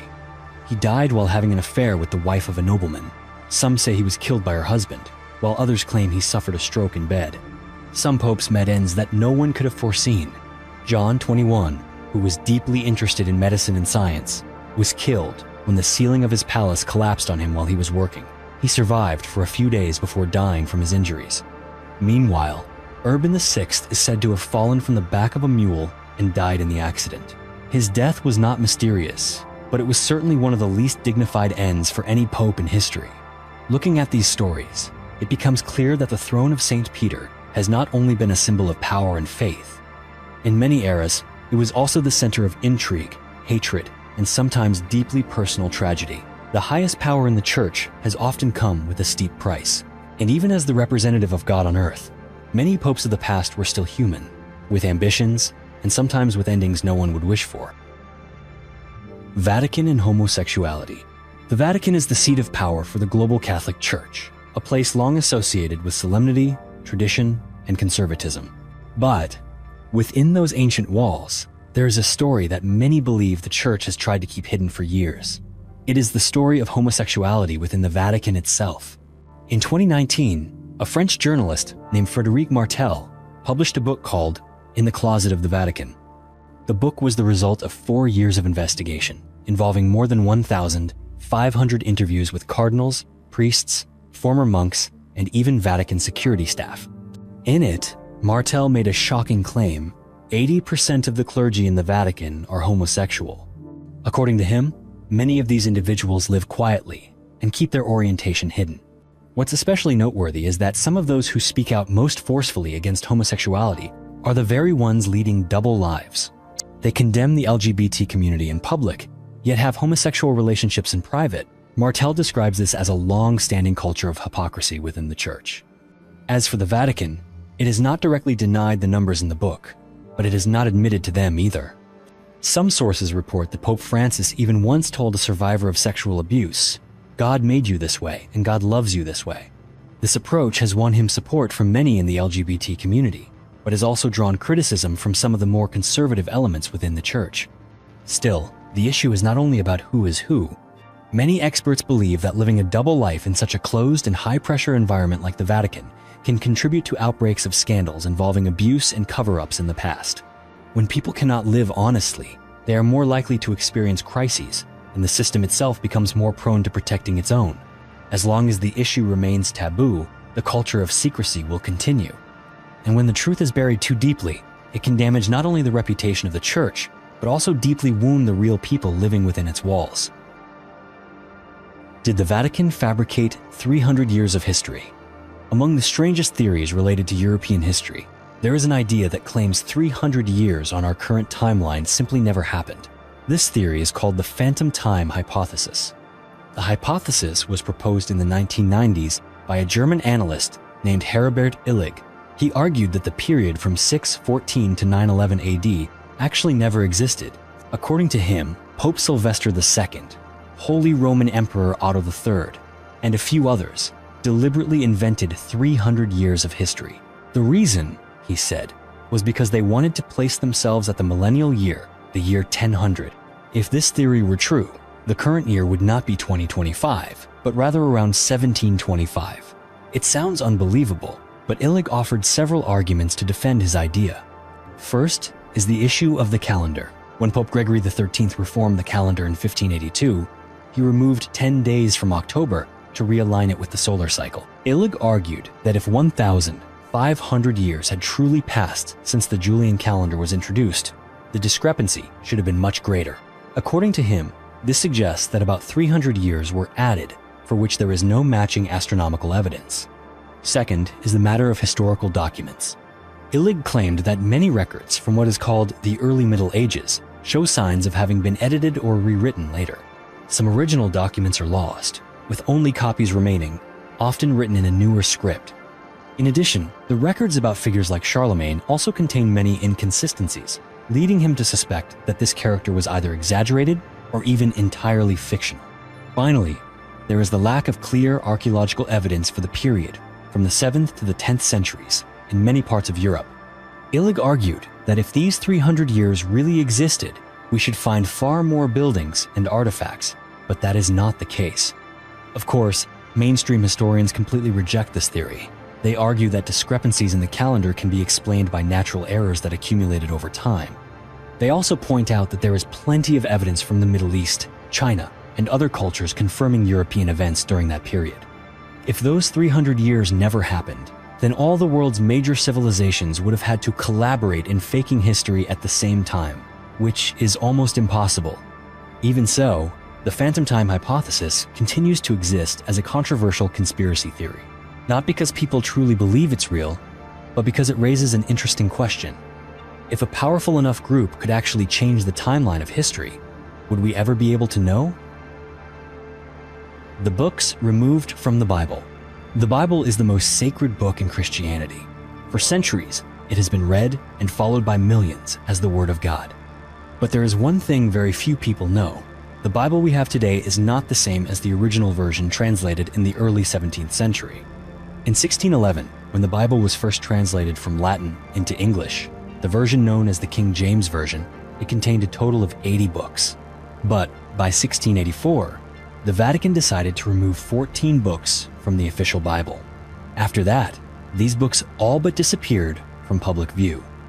The 14 removed books are called the Apocrypha, a Greek word meaning hidden or kept away. This list includes books such as Esdras, Tobit, Judith, the Wisdom of Solomon, the Prayer of Manasses, Baruch, Bel and the Dragon, the Song of the Three Holy Children, and Maccabees. Many of these told of religious events, moral stories, and prayers that were once considered a part of the Bible. So why did the Vatican remove them? Some scholars believe these books contained material that didn't fit with the teachings of the Catholic Church at the time. Maybe it was because they included details the Church wanted to exclude, making the Bible easier to understand, shorter, or more in line with the doctrine they wanted to promote. Others believe this removal was part of a broader effort to control information and guide people's faith in a specific direction. However, there are also many who disagree with that view. They say the Apocrypha are not harmful at all, and actually offer a richer perspective on the early days of Judaism and Christianity. Some books, like the Wisdom of Solomon or Maccabees, were even taught in churches and read in religious ceremonies. Another detail that's often mentioned is the name of Jesus. In ancient texts, before the Bible was revised, his name was written as Isus, and in the original Hebrew, it was close to Yahushua. Later, both the spelling and pronunciation were changed to Jesus, as we know it today. Some believe that changing the name was part of a plan to Romanize the image of Christ, making him fit better with Western culture at the time. But no matter which reason you believe, there is one fact that cannot be denied. 14 books that were once an official part of the Bible were quietly removed without explanation. For centuries, people have only read and believed what remains, never knowing that part of God's word was hidden away or forgotten. Unidentified flying object over the Vatican. On a day in June 2007, a strange phenomenon occurred right in the heart of the Vatican. In the sky above St. Peter's Basilica, an unidentified object appeared. Many witnesses described seeing a silver-orange disc, softly glowing as it hovered over the church's dome for several minutes. They described the object as round, emitting a metallic light but making no sound. It appeared silently, hung in the air for a while, and then disappeared so quickly that no one had time to understand what was happening. What's remarkable is that just a few days later, almost all information about the incident vanished from the media. The first photos appeared on a few small forums and some online news sites, but they were quickly taken down or simply faded into obscurity. There was no official statement from the Vatican, no public investigation, and no one inside the church stepped forward to confirm or deny the event. Some people believe it was just a weather phenomenon or a civilian drone that was misunderstood. But there are also many who think the object was not from Earth, and that the Vatican may have known about this for a long time. Among independent researchers, there are those who claim the Vatican has a history of involvement with extraterrestrial phenomena. Some believe that ancient documents in the Vatican's secret archives contain information about contact between humans and extraterrestrials going back to antiquity.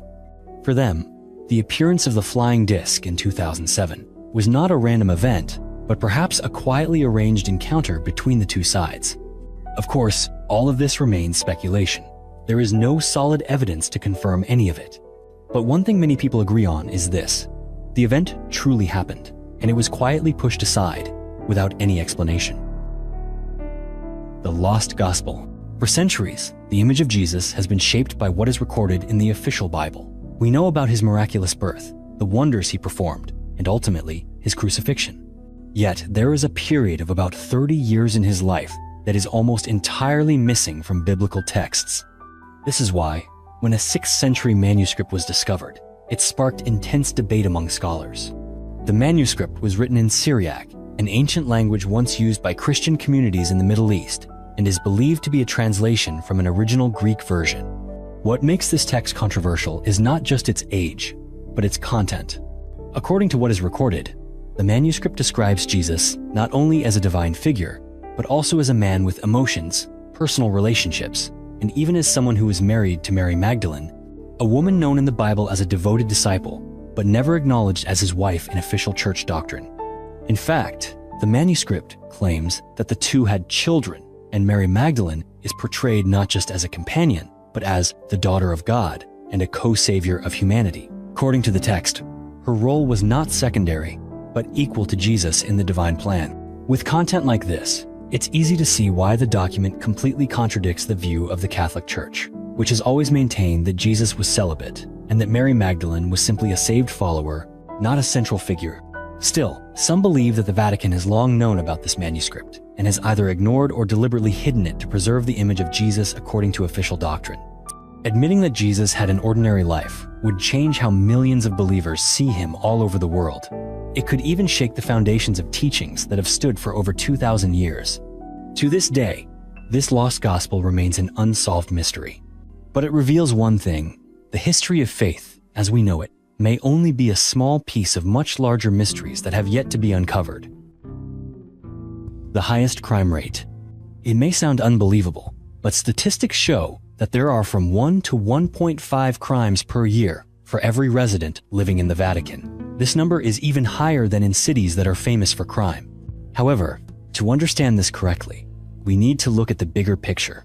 In reality, the Vatican is the smallest country in the world, both in area and in population.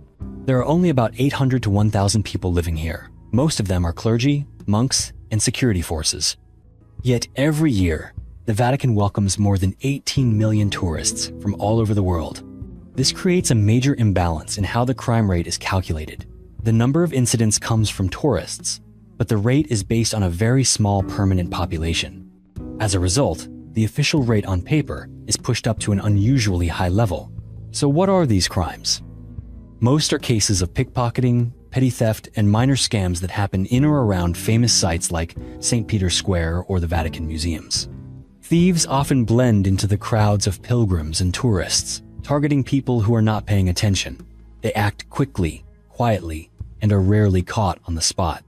It is important to understand that crime in the Vatican is not violent crime, and tourists do not need to worry too much. This is still one of the safest places to visit, just like any other crowded tourist spot in the world. In reality, the Vatican is not a place that produces criminals.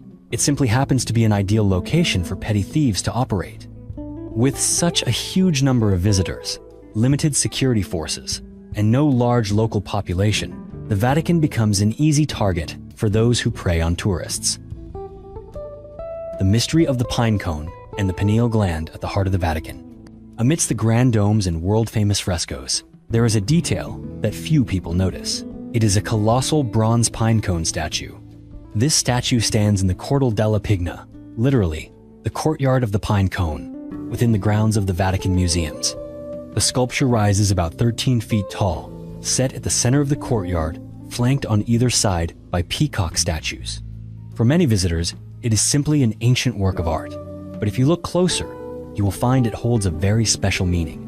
This statue has a remarkably long history. Originally, it was part of an ancient Roman fountain placed near the Temple of Isis. Later, it was moved into the area of the old St. Peter's Basilica during the Middle Ages. In 1608, the Vatican decided to relocate the pine cone to its present location, where it still stands today. The pine cone statue is not the only thing the Vatican has preserved from antiquity. Many of the structures here once served as temples to pagan gods before being transformed into Christian churches. However, the pine cone remains an especially clear symbol, and that is what prompts so many questions. What makes the pine cone so special is not just its appearance. It also bears a striking resemblance to a part of the human brain known as the pineal gland. The pineal gland is a tiny endocrine organ located near the center of the brain. Shaped much like a small pine cone, it regulates sleep through the hormone melatonin. But in many ancient cultures, the pineal gland was seen as the third eye, a gateway to deeper perception or even a connection to the spiritual world. Modern science is still studying the true role of the pineal gland, but thousands of years ago, civilizations had already chosen the pine cone as a symbol of enlightenment, of life, and a vision that goes beyond the material world. In Assyria, images of gods holding pine cones appear in the bas-reliefs that adorn the palace of King Sargon II. It was believed the pine cone played a part in rituals of purification or prayers for fertility. In Egypt, the staff of Osiris, the god of the afterlife, was entwined by two serpents around a central rod, topped by a pine cone. Many believe this image represents the awakening energy within the human being, much like the concept of Kundalini in Indian culture. In Greece and Rome, the god Dionysus was often shown carrying a staff with a pine cone on top. This staff was used in sacred rites, representing life, abundance, and the link to the divine. Why would a symbol so closely tied to pagan rituals stand at the center of the Vatican, a place that represents Christianity? Some believe it is merely an architectural legacy, valued for its artistic and historical significance. The ancient Romans created it, and the Church simply preserved it as a piece of cultural heritage. But there are others who suspect that the Vatican knows more than it shares. Perhaps they fully understand the deeper meaning of the pine cone and its connection to the pineal gland as part of an ancient knowledge of spirituality, higher awareness, and even human enlightenment. Today, when you visit the Vatican and stand before the great bronze pine cone, you may see only a metal object. But behind it lies a long, winding history, a symbol that crosses many cultures, and a question that still remains unanswered. The Little Cap and the Forgotten Goddess. When you step into a Catholic church, many people may notice that priests or cardinals are always wearing a small, round, and simple cap. This cap is called a zucchetto. For the Pope, it's usually white. For the cardinals, it's a deep red. For most, it's just another part of the familiar religious attire, but few realize that this seemingly ordinary item has a long and rather controversial history. The shape of the zucchetto can actually be traced back to ancient Rome, particularly in rituals honoring a goddess named Cybele. She was known as the Mother of the Gods, a symbol of fertility, war, and protection. The priests who served Cybele, known as the Galli, often wore unusual clothing, performed extreme rituals, and, most notably, wore a round cap on their heads. This cap wasn't just a symbol of devotion. It was also a sign of giving up personal identity in order to become a true servant of the goddess. If you compare them, you'll find that the shape of that ancient cap is strikingly similar to the zucchetto worn by Catholic clergy today. And this leads to an intriguing question. Why would a symbol so closely tied to the worship of an ancient goddess appear in a religion that has always emphasized devotion to a single god? Some believe this is merely a matter of culture or even practicality, but for those interested in religious history and ancient symbolism, the resemblance seems too significant to be just a coincidence. It's possible that, over time, Christianity adopted some symbolic elements from earlier belief systems. The use of the zucchetto may well be part of that process, keeping something familiar for people in a period of transition, but giving it a new meaning. And yet, there's also the possibility that there once existed ancient knowledge, once considered of great importance, which, for one reason or another, has since been hidden away or transformed. The pointed hat and traces of the Babylonian fish god. If you have ever seen the Pope or Catholic bishops during major ceremonies, you have probably noticed the special hat they wear on their heads. This hat is tall, pointed, and shaped as if it is opening out to both sides. People call it the mitre. This is an important part of the attire for high-ranking clergy, often appearing in solemn rituals. But few people know that the shape of this hat can actually be found thousands of years ago in a completely different religion. The mitre looks very similar to the hat that ancient Babylonian priests once wore when worshipping the god Dagon. In surviving bas-reliefs, Dagon is often depicted as a creature that is half man, half fish, or as a man covered from head to toe in a fish skin. The priests serving him wore a hat that looked like the open mouth of a fish, with the fish's body hanging down the back like a cloak. If you look closely, you will see that the open mouth of the fish on top of the head is almost identical in shape to the mitre worn by the Pope today. Dagon was not a strange god in ancient cultures. He was worshipped early on by the Babylonians, Assyrians, and Philistines. In many legends, he was the god of agriculture and fertility. He was revered as a source of life, bringing in the harvest and also representing the sea. In ancient farming and fishing societies, a god like this played a very important role. What is noteworthy is that in the Bible, Dagon is also mentioned. In the book of 1 Samuel, chapter 5, the Philistines captured the Ark of the Covenant and placed it in the temple of Dagon. But afterward, the statue of Dagon was found toppled to the ground twice as a sign that the power of God was greater. This story shows that Dagon was not a symbol encouraged for worship in the Jewish tradition or later in Christianity. So why does the shape of the hat worn by the priests of Dagon appear in Catholic rituals? Some scholars believe this may be the result of cultural transition. As Christianity spread throughout the Roman Empire and surrounding lands, it adopted certain symbols familiar to the people to help them more easily accept the new religion. Symbols like this hat may have been preserved, but were given a new meaning, one more fitting with Christian teachings. However, there are also those who raise deeper questions. Are these symbols simply a matter of cultural convenience, or are they a sign of something that has not yet been clearly stated? Is it possible that traces of ancient beliefs still remain within modern rituals and have never really been completely eliminated? Easter and the memory of a spring goddess. For many people, Easter is an occasion to commemorate the resurrection of Jesus after 3 days of crucifixion. This is one of the most sacred days in Catholicism and has been celebrated for centuries. But alongside its religious meaning, Easter today is also associated with very familiar images: brightly colored eggs, rabbits, gift baskets, candies, and joyful egg hunts for children. How did a story of sacrifice and resurrection become intertwined with rabbits and eggs? The answer goes further back in history, to a time before Christianity appeared. Symbols like eggs and rabbits have long been used to represent new life, fertility, and the rebirth of nature after a long, cold winter. In particular, they are connected to the goddess Ostré, a spring deity in the beliefs of the ancient Anglo-Saxons. According to legend, Ostré was the goddess of light, flowers, and crops. It was believed that every year, around April, she would bring spring back, awakening life in the earth, plants, and all creatures. People in the past held festivals to honor her, with rituals centered around eggs and rabbits. The name Easter, in English, is also thought to come from this goddess. An English monk from the 8th century named Bede recorded that the Anglo-Saxons once held a festival called Autumnona to welcome spring, and later Christianity kept the name when replacing the festival's content with the story of Jesus' resurrection. Not just the name, but even the timing of Easter bears the mark of ancient rituals. Easter does not fall on a fixed day each year, but is celebrated on the first Sunday after the first full moon following the vernal equinox. This method of calculation is entirely based on the cycles of the moon and the sun, something that pagan cultures used to determine the timing of ceremonies, planting, or harvest prayers. It could be said that the Easter we know today is a blend of Christian faith and ancient customs. As Christianity spread throughout Europe, instead of completely erasing pagan festivals, the Church chose to merge them. In doing so, people could more easily adopt the new religion while still keeping the traditions they had long been familiar with. That's why the Easter egg is not just a game for children. It was once a symbol of the universe, of life beginning anew. And the rabbit once served as a reminder of spring, of the vibrant renewal of earth and sky after a period of stillness.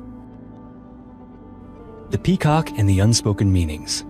In the Vatican's pinecone courtyard, right next to the giant bronze pinecone statue, there are 2 peacocks standing on either side. Many visitors come here to take photos, but not everyone knows that these 2 peacocks are more than just decoration. They carry a deeper meaning, rooted in many different cultures, and their symbolism still gives people something to ponder even today. In Christian tradition, the peacock was once regarded as a symbol of eternal life and resurrection. People in the past believed that the flesh of the peacock would not decay after death. Although modern science has disproven this idea, that belief persisted for centuries, enough to make the peacock an image of victory over death. In many old churches, you might find drawings or stained glass windows depicting peacocks alongside the cross or angels. But the peacock is not only found in Christianity. In Islamic mythology, it is considered the guardian of paradise, a sacred creature whose duty is to protect the eternal realm. However, the peacock was also said to be the one who led Satan into the Garden of Eden to tempt Eve, a reminder of the double-edged nature of beauty and danger. In Greek mythology, the peacock is closely associated with the goddess Hera. She gave it its brilliant plumage, adorned with eyes on its tail, after the death of the giant Argus. From that point, the peacock became a symbol of all-seeing awareness and a vision from above. In Egyptian culture, the peacock is connected to the sun and rebirth because its feathers shine like brilliant sunlight. In Hinduism, the peacock is the sacred animal of the goddess Saraswati, the deity of wisdom and truth. Yet at the same time, it also represents unstable emotions and the internal changes that people must overcome to reach understanding. Another interesting detail is that the peacock eats poisonous snakes. This is not something that's often mentioned, but it carries powerful symbolism. In many schools of thought, the snake represents base instincts, such as desire, anger, or envy. When the peacock eats the snake, that image is understood as the triumph of the spirit over desire, as the process by which a person overcomes inner turmoil to achieve peace and higher awareness. So when you stand in the pinecone courtyard of the Vatican, looking at the 2 peacocks mirrored on either side of the bronze statue, you are not just admiring ancient art, You are standing before an unspoken message, a silent reminder that life is not only of the body, but also the transformation of the mind. That beauty is not just in vibrant colors, but in the ability to overcome the darkness within each person.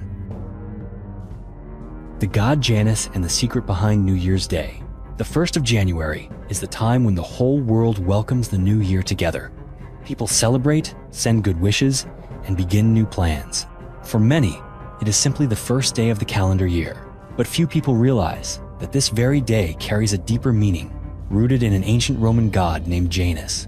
Janus is one of the oldest and most unique deities in Roman mythology. He is depicted with two faces, one looking to the past, the other facing the future. He has no true equivalent in Greek mythology. In Roman culture, Janus is the god of transitions, between old and new, between outside and inside, between ending and beginning. The name of the month, January, is named after Janus. This is not a coincidence.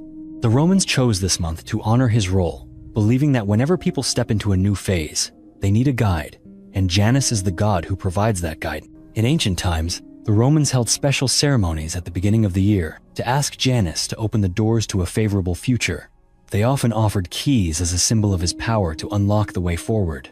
They would also step through their front doors in a ceremonial manner, hoping to leave bad things behind and welcome good fortune into their homes. That simple act was rooted in the belief that if you start the year the right way, the whole year would go smoothly. Today, most of those rituals are no longer widely practiced, but the influence of Janus remains. The way we reflect on the past year, think about what has happened, and set goals for the new year is, in fact, a modern way of continuing an ancient ritual. Even within the Catholic Church, the 1st of January is marked by a solemn Mass. It is called the World Day of Prayer for Peace. But if you look closely, you can see that this too is a trace of continuity between ancient beliefs and modern tradition. It is a gentle transition from mythology to religion, from folk culture to formal ceremony. And so, every year, when the clock strikes midnight, when fireworks light up the sky, when you raise a glass with your family and friends, you may be unknowingly performing a ritual that dates back thousands of years. A ritual once dedicated to the god Janus, the guardian of time, the protector of all beginnings.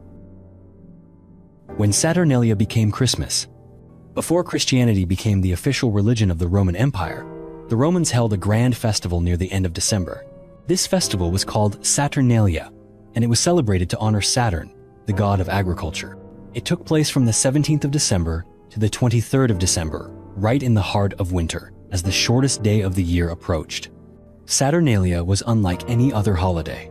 During this time, social roles were reversed. Slaves dined with their masters, the poor were allowed to speak their minds, and everyone was free to set aside daily rules and customs. The spirit of celebration filled all of Rome. People exchanged gifts, wore bright costumes, feasted, and decorated evergreen trees in hopes that spring would soon return.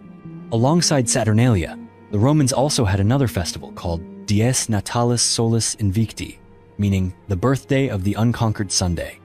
This was held on the 25th of December, just after the winter solstice, when the sun began to return with greater strength each day.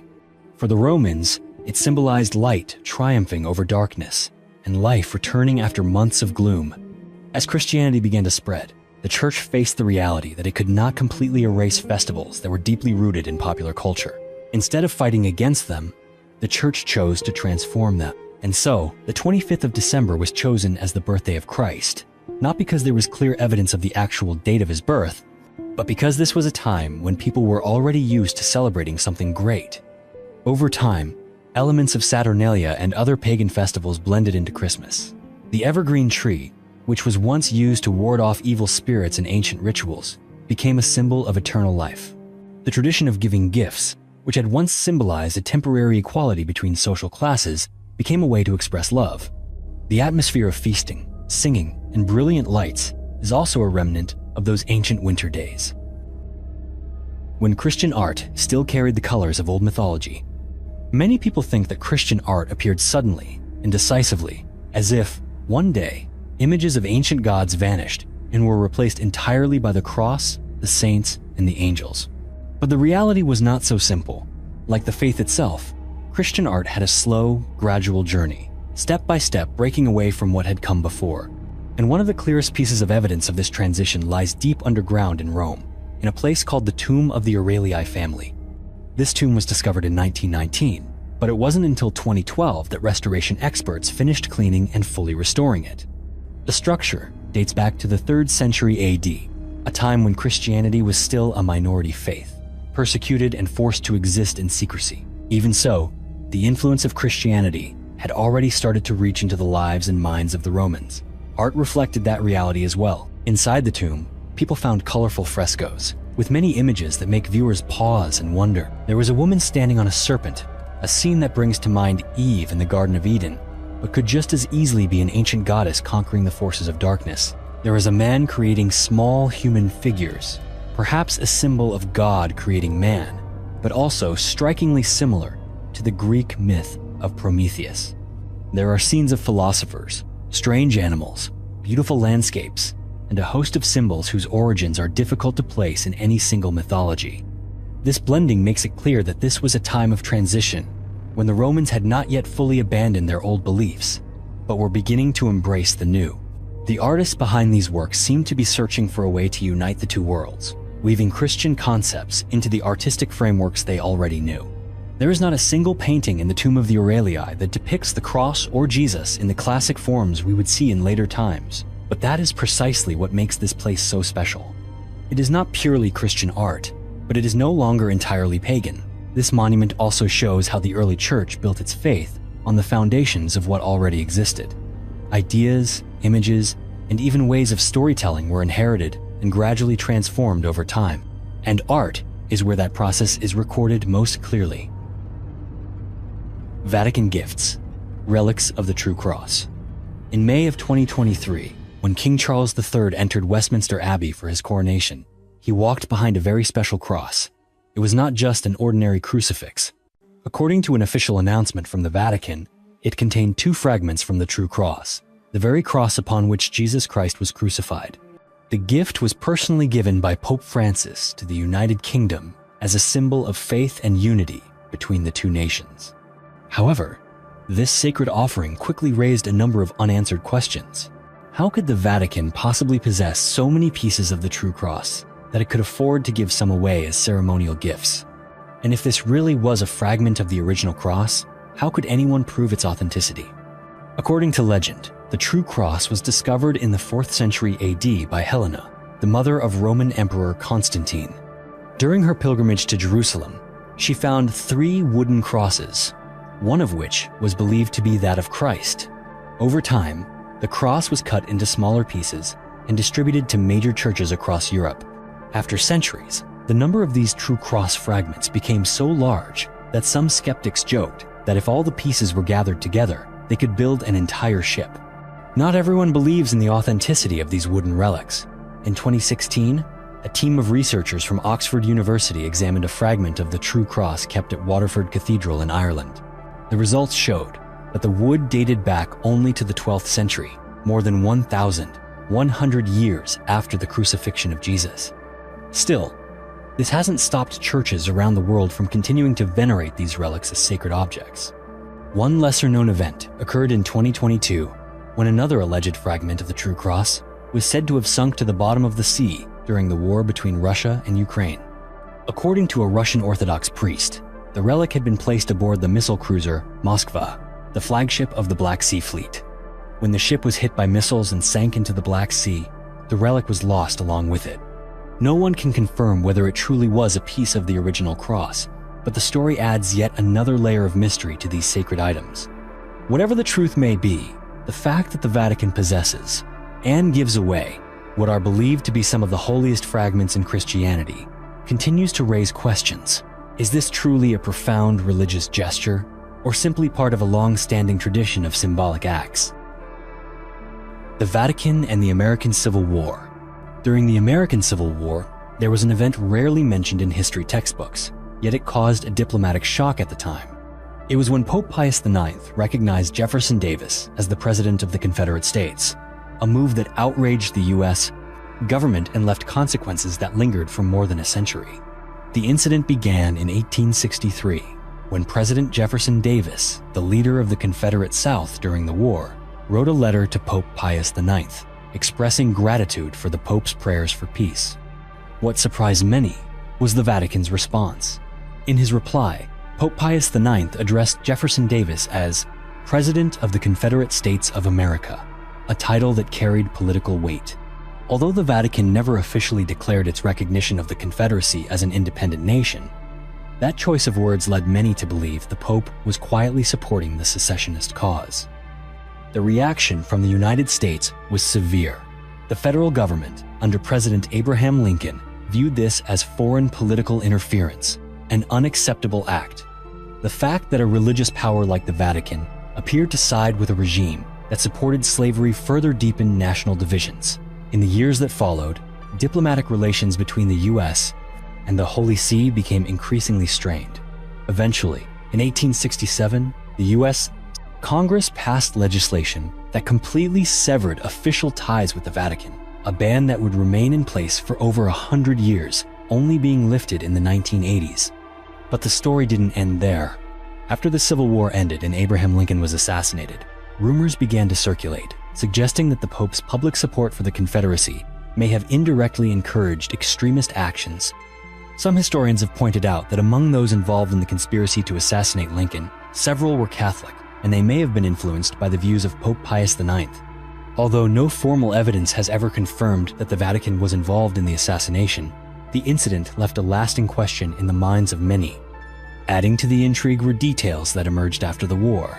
When Jefferson Davis was captured and imprisoned, Pope Pius IX sent him a portrait of himself, along with a personal prayer. There were even rumors that the Pope gifted Davis a crown of thorns, a symbol of Christ's suffering. While the truth of the crown has never been confirmed, the gesture alone showed that the Vatican had not turned its back on the defeated Confederate leader. To many, this was evidence that the Vatican had once stood on the wrong side of history, not only during the American Civil War, but at other sensitive points in global affairs as well.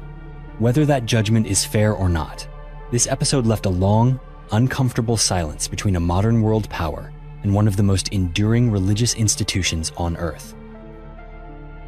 The treasure of King Solomon.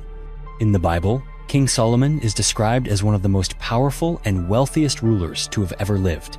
He was the son of King David and reigned over the kingdom of Israel around the 10th century BCE. But what many remember about him is not just his wisdom, it's the almost unimaginable wealth he was said to possess. Some modern estimates suggest that if converted into today's value, his fortune could exceed $2.1 trillion, a figure that far surpasses any modern billionaire. According to the Bible, every year King Solomon received tons of gold, silver, ivory, and other precious goods from foreign nations. He used this vast fortune to build the first temple in Jerusalem, a place believed to have once housed the sacred Ark of the Covenant. It was considered one of the greatest religious structures of the ancient world.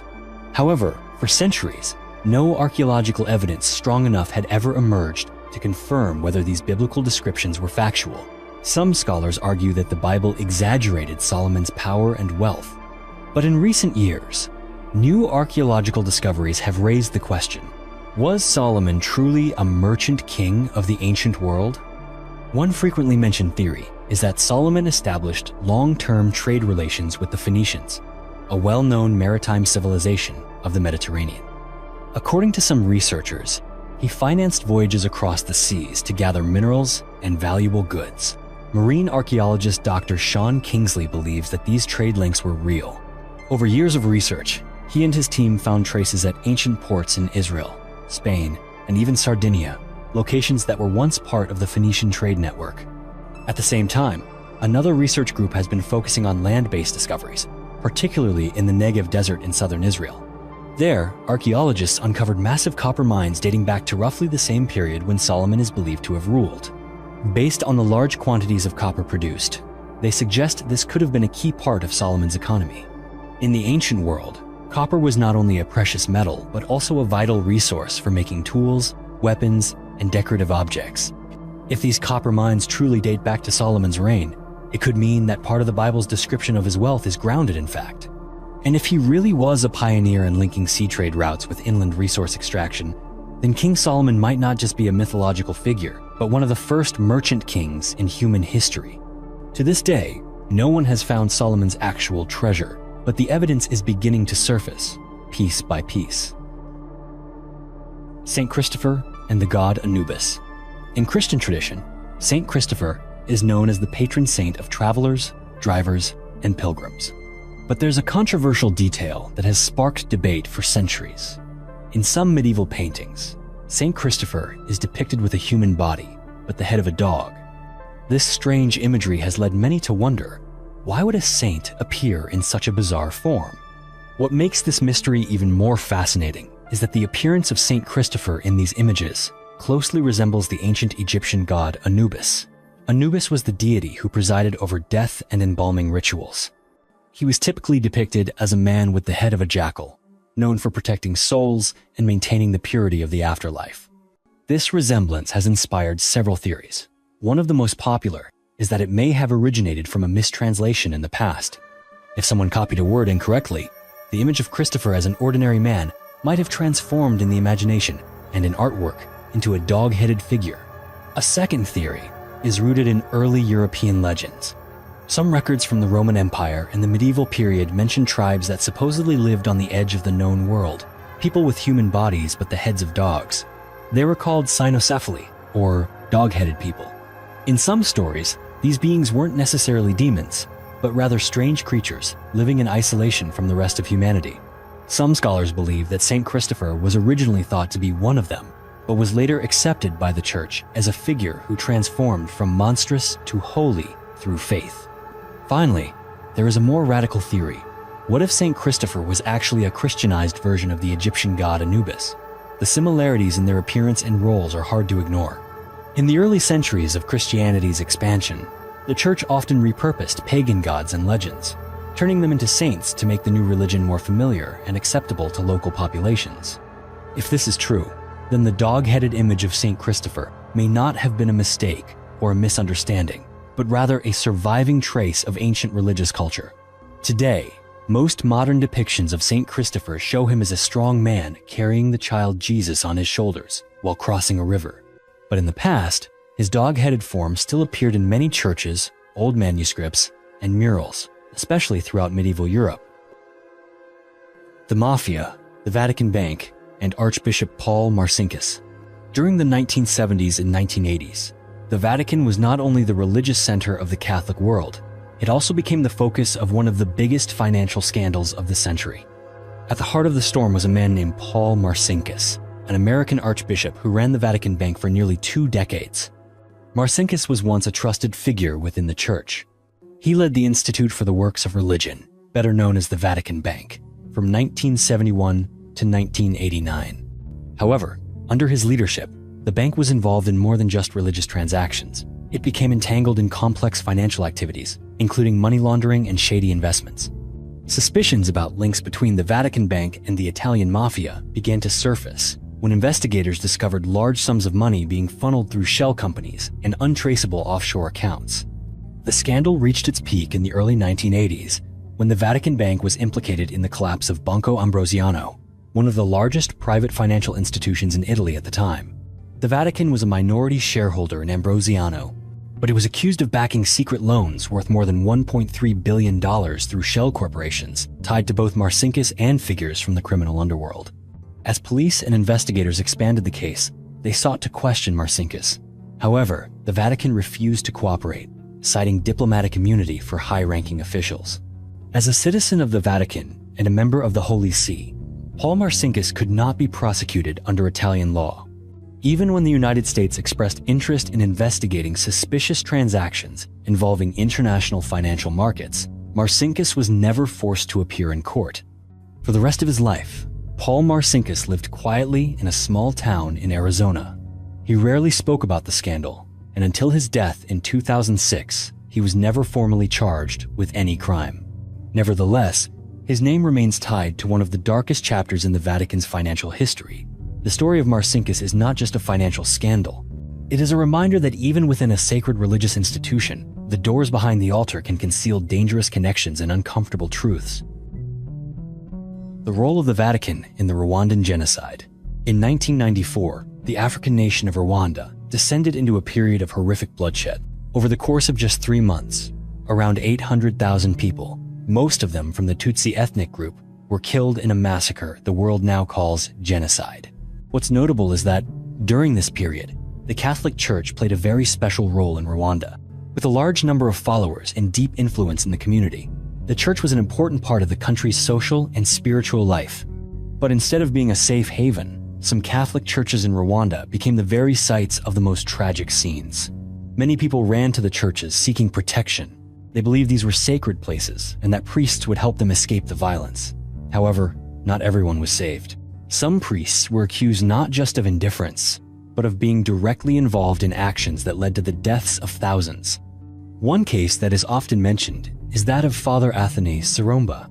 He managed a church where about 2,000 Tutsi tried to hide. According to witness testimony and investigation documents, Saromba allowed the entire church to be destroyed while people were still inside. Later, he was arrested and brought to trial at the International Criminal Tribunal for crimes against humanity. But the story did not end there. When the Rwandan government requested the extradition of several other priests linked to the genocide to bring them to justice, the Vatican refused. Instead, these individuals were moved to other countries in Europe, given new names, and continued their religious activities as before. Some were even assigned new pastoral duties, as if nothing had ever happened. The Vatican's refusal to extradite these priests left many people deeply confused. For a global religious organization, this decision created a silence that is hard to explain. Some believe it was an attempt to protect the reputation of the church. Others see it as a way to avoid shame. Whatever the reason, it left a deep wound in the hearts of many Rwandans and all those who care about justice. This issue goes beyond the actions of a single person or one particular case. It raises bigger questions about moral responsibility when a worldwide religious organization remains silent or fails to act in the face of such tragedy. The Vatican and the ivory trade.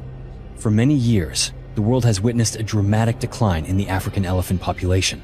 These gentle creatures are often killed simply for their valuable ivory tusks. This is a sad reality, not only for wildlife conservationists, but for anyone who cares about the life of species on our planet. What surprises many people is the Vatican's role in this story. It's not that the church directly participates in hunting elephants, but rather that ivory has long been used to craft religious items such as crosses, statues of saints, and decorations inside churches. These objects appear in important ceremonies, sacred spaces, and sometimes even in religious souvenir shops. While many countries and international organizations have come together to sign agreements to protect endangered species, the Vatican has not joined CITES, a global treaty established in 1989 to prevent the trade of ivory and products from endangered animals. By not participating, the Vatican has no obligation to follow the same bans on the use and sale of ivory that other countries must comply with. Animal rights activists have repeatedly spoken out, calling on the Vatican to stop using ivory in religious artifacts and to look for alternative materials. They argue that an organization inspiring compassion and the protection of life should lead the way in changing perceptions, especially when those items themselves hold sacred meaning. However, to this day, the Vatican has not taken any clear action to end the use of ivory, nor has it made any public statement on the issue. The tradition of making religious statues and ceremonial objects from ivory is still maintained in some countries, with long-standing workshops closely connected to the church. While many communities around the world are striving to change in order to protect natural balance, the silence from an organization with global influence like the Vatican continues to spark controversy. The age of consent in the Vatican. Before 2013, the Vatican had a legal regulation that many people found hard to understand. The age of consent for sexual relations was just 12 years old. This was a controversial figure, not only because it is far lower than modern standards in most countries around the world, but also because it remained unchanged for so many years. With its tiny size and a population made up mostly of clergy, Vatican staff, and security forces, the Vatican is rarely the setting for public debates about law or human rights. However, as scandals involving sexual abuse in the Catholic Church came increasingly to light, maintaining such a legal regulation raised many questions about the responsibility and moral awareness of the world's largest religious institution. The age of consent is the minimum age at which a person can legally agree to sexual activity without being considered a victim of abuse. In many developed countries, This number typically ranges from 16 to 18. The fact that the Vatican kept it at 12, even if it was mostly a technicality and rarely applied in practice, still troubled the international community, especially since the Church has always emphasized the importance of morality, child protection, and purity in society. It wasn't until 2013, after much external pressure and a series of investigations into the abuse of minors by clergy, that Pope Francis signed a new law, raising the age of consent to 18. This was seen as a necessary and proper step, but for many, it came far too late. This change does not erase what happened in the past. It cannot instantly restore the trust that has been eroded among many Catholics around the world. But at the very least, it is an acknowledgement that the law must also reflect moral values, human rights, and the need to protect the most vulnerable. Nazi gold and the Vatican Bank. After World War II, many secrets began to emerge from documents, testimonies, and years-long investigations. One of these secrets concerns the Vatican Bank's involvement in holding and transporting gold stolen by the Croatian fascist regime. The story begins in 1946, when an agent from the US Treasury Department issued an internal memorandum. In it, he alleged that a large amount of gold had been brought from Europe into the Vatican, not for charity or religious purposes, but to help former members of the Ustaše regime, the fascist rulers of Croatia during the war, find the means to escape legal prosecution. According to this document, the gold was believed to have been stolen from Jews, Serbs, Romani, and other minority communities during the Ustaše's rule. Part of this gold was transferred to the Vatican Bank and then used to fund escape routes to South America or Spain, where many former fascists lived out their remaining years without ever being brought to justice. Many years later, in 1997, Gowan's memorandum resurfaced, this time in the context of a class action lawsuit filed in the United States by victims and their families. They demanded that the Vatican return the assets stolen from their families during the war. However, the lawsuit went nowhere. The court dismissed the case, citing the Vatican's immunity from civil lawsuits in the US. This is a difficult topic, as it raises questions not only about history but also about morality. If the allegations are true, then the Vatican was once involved in the silent flow of stolen assets during one of humanity's darkest periods. To this day, the Vatican has never officially acknowledged any responsibility for this gold, and the records about the case remain incomplete.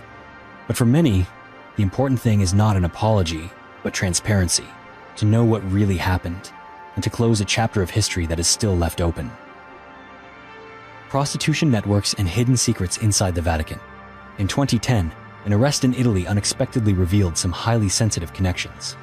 Angelo Balducci, a man with long-standing ties to the Vatican and a history of holding several government positions in Italy, was arrested in connection with a male prostitution ring that catered specifically to high-ranking clergy. Police investigations showed that this network had operated underground for a long time and that some individuals trusted by the Vatican were involved. The scandal spread quickly, not only because of its sensitive nature, but also because it struck directly at the image of the Catholic Church. Recorded phone calls revealed explicit exchanges, showing that the network's organization and connections were more complex than the public had ever imagined. In 2013, an internal report commissioned by the Vatican set off another wave of suspicion and controversy. This report was said to be the result of a confidential investigation inside the Church. In it, certain cardinals and senior officials were accused of engaging in same-sex relationships and were even allegedly blackmailed by people who knew their secrets. The related documents were never released to the public, but many sources claim the report contributed to Pope Benedict XVI's sudden resignation that same year, an extremely rare event in the modern history of the Church. While the Vatican has never officially confirmed any of this, scandals of this kind are no longer surprising. Many, both inside and outside the Church, have grown concerned, not just because of individual misconduct, but because of the vulnerability of such a global institution to internal risks. This is not just a story of personal morality. It is also a question of transparency and the Church's ability to hold itself accountable, an institution that shapes the spiritual life of millions. No matter how hard the truth may be to accept, trust can only survive in the long run when it is built on honesty. The Vatican and its quiet relationship with the Italian mafia. For decades, the Church remained silent about the existence and influence of mafia groups, even going so far as to repeatedly deny that these criminal organizations truly existed. In 1964, a high-ranking cardinal once declared that the mafia is merely a product of the imagination of those who oppose the church. That statement not only surprised many, but also revealed an evasiveness that some believe was intentional. However, later evidence showed that the relationship between certain members of the church and criminal gangs was not simply a matter of turning a blind eye. There have been cases where mafia organizations sponsored religious activities, donated money to build churches, or provided financial support for major local church events. These contributions were rarely scrutinized and were accepted under the label of benefactors, regardless of where the money actually came from. One of the most controversial examples occurred in the early 2000s, when a notorious mafia boss was buried inside a major church in Sicily, right near the resting places of popes. His funeral was held with full religious ceremony, led by a priest and attended by hundreds of locals. While there is no evidence that the Vatican directly ordered the event, allowing such a ceremony to take place within the church left many people bewildered. In recent years, some popes, including Pope Francis, have spoken out more forcefully against the violence and corruption of criminal organizations. Still, the past remains, and the relationships that once existed have yet to be fully explained. VatiLeaks, when Vatican secrets were exposed to the light. At the center of this leak was none other than Paolo Gabrielli, the trusted butler of Pope Benedict XVI. Gabrielli was not a high-ranking official, nor was he an outsider. He lived inside the Vatican, worked beside the Pope every day, and had access to some of the church's most sensitive documents. For months, Gabriel secretly copied a series of internal documents, ranging from letters and financial reports to personal notes exchanged between bishops and senior officials. These documents were then passed to an Italian journalist and published as a shocking book, revealing stories the Vatican never wanted the public to know. The contents of the documents painted a picture completely at odds with the Vatican's outward image: power struggles, financial scandals, poor management in key offices, and internal complaints about Pope Benedict's leadership. These revelations not only shook the faith of many believers, but also sparked a wave of doubt about the church's true level of transparency. Soon after the leak was discovered, Gabrielli was arrested and put on trial for stealing confidential documents. He admitted what he had done, but insisted he acted out of a desire to help the Pope understand what was really happening around him, believing that forces inside the Vatican were deliberately hiding the truth. He did not take money, nor did he try to escape. After the trial, Gabrielli was convicted, but was pardoned by the Pope not long after. Although Gabrielli was the only one brought to light, many believe he did not act alone. There have been suspicions about the existence of a group of priests and Vatican officials behind the scenes, people frustrated with internal management who used Gabrielli as a link to bring information to the outside world. The VatiLeaks affair left a lasting impact. It showed that even within the most sacred and closed organizations, human conflicts exist just like anywhere else. Pages the Vatican doesn't want anyone to read. Canon 489 is not a legend or a rumor. It is a real archive, carefully guarded from the 18th century until now, containing detailed records of serious cases, crimes, misconduct, and how the church handled these issues. These files do not just include priests' confessions, but also internal correspondence, reports from dioceses, and instructions from higher authorities to handle matters internally or destroy sensitive documents. For generations, these records have been kept, but hidden away from the public, the media, and even external legal authorities. It was not until 2002, when the child abuse scandal in the Boston Archdiocese broke out, that part of the truth finally came to light. The US courts forced the local church to release related documents, and part of the files, similar to Canon 489, were revealed. What people saw was a long series of covered-up cases, offending priests quietly moved elsewhere, victims asked to remain silent, and letters from higher-up showing that everyone knew what was happening but chose not to make it public. Still, the majority of files in Canon 489 have never been released. Only a handful of people inside the Vatican have access, and anyone who has worked near this archive is bound by an oath of absolute secrecy. What troubles many is not just that these offenses happened, but that they were so carefully recorded, yet never brought to light until outside pressure forced the issue. If the church truly wants to move toward transparency and purity, what reason is there to still keep these files locked away? Father Walter Cizek, a Jesuit spy, through the darkness of the Soviet Union. Walter Cizek was born in 1904 in the town of Shenandoah, Pennsylvania. His family were Polish immigrants living within a large Catholic community. From a young age, Cizek dreamed of becoming a priest. In 1928, he officially joined the Jesuit order, and by 1937, he was ordained as a priest.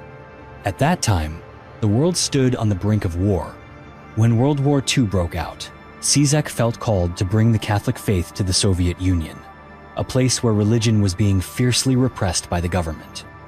With unwavering determination, he studied Russian and disguised himself as an ordinary laborer. He used false papers and secretly crossed the border into the Soviet Union. His goal was to quietly serve as a priest and spread the faith. But just a few years later, in 1941, he was arrested by Soviet security forces. They accused him of being a Vatican spy. Cizek was taken to the notorious Lubyanka prison in Moscow, known for its relentless interrogations and investigations. There, he was held for 5 years, much of it in solitary confinement. He never knew if he would live or die. But through it all, he held firmly to his faith and continued to pray every day. Eventually, he was sentenced to 15 years of hard labor in Siberia. The conditions in the labor camps were so harsh that many didn't survive even a single winter. But Father Cizek did more than just endure. He sought every opportunity to minister, hear confessions, and comfort those around him. He often held secret prayer gatherings and gave spiritual support to other prisoners, even while enduring hunger, cold, and exhaustion himself. By 1955, because he exceeded his labor quotas, his sentence was reduced. However, he was not released. Instead, he was forced to live in a remote city and work in a chemical plant. His family in America had no idea he was still alive. They had long believed him dead, but in the early 1960s, they were stunned to receive a letter from him in his own handwriting. With intervention from President John F. Kennedy, a prisoner exchange took place in 1963. Walter Cizek was finally freed after 23 years behind the Iron Curtain. He returned to America to the amazement and admiration of many. Despite having lived in constant danger and being treated as an enemy by the authorities, Father Cizek harbored no bitterness. Instead, he chose a quiet life, continuing to teach and write. His two famous memoirs, With God in Russia and He Leadeth Me, tell not only the story of a man who was captured and imprisoned, but also offer deep insights into faith, endurance, and sacrifice. Pope Nicholas V and the origins of the Atlantic slave trade. The histories of religion and politics are sometimes so closely intertwined that it becomes difficult to see where one ends and the other begins. And at times, decisions made in the name of faith can have consequences that echo across centuries. One of the most striking examples is the decision of Pope Nicholas V in the 15th century, a decision that helped lay the foundation for one of the darkest chapters in human history, the transatlantic slave trade. In the mid-1400s, Portugal began expanding its influence into West Africa. At first, Portuguese captains like Anton Gonçalves were simply searching for resources such as animal skins, oil, and trade goods. But everything changed when Gonçalves captured 2 Berber people on the Cap Blanc Peninsula in present-day Mauritania. When he brought them back to Lisbon, they made a strange request. The captives promised to deliver 10 other Africans in exchange for their own freedom. From that moment, the idea of trading people began to become part of commercial activity. At that time, the capture and trade of humans was not yet clearly legalized, especially in a religious context.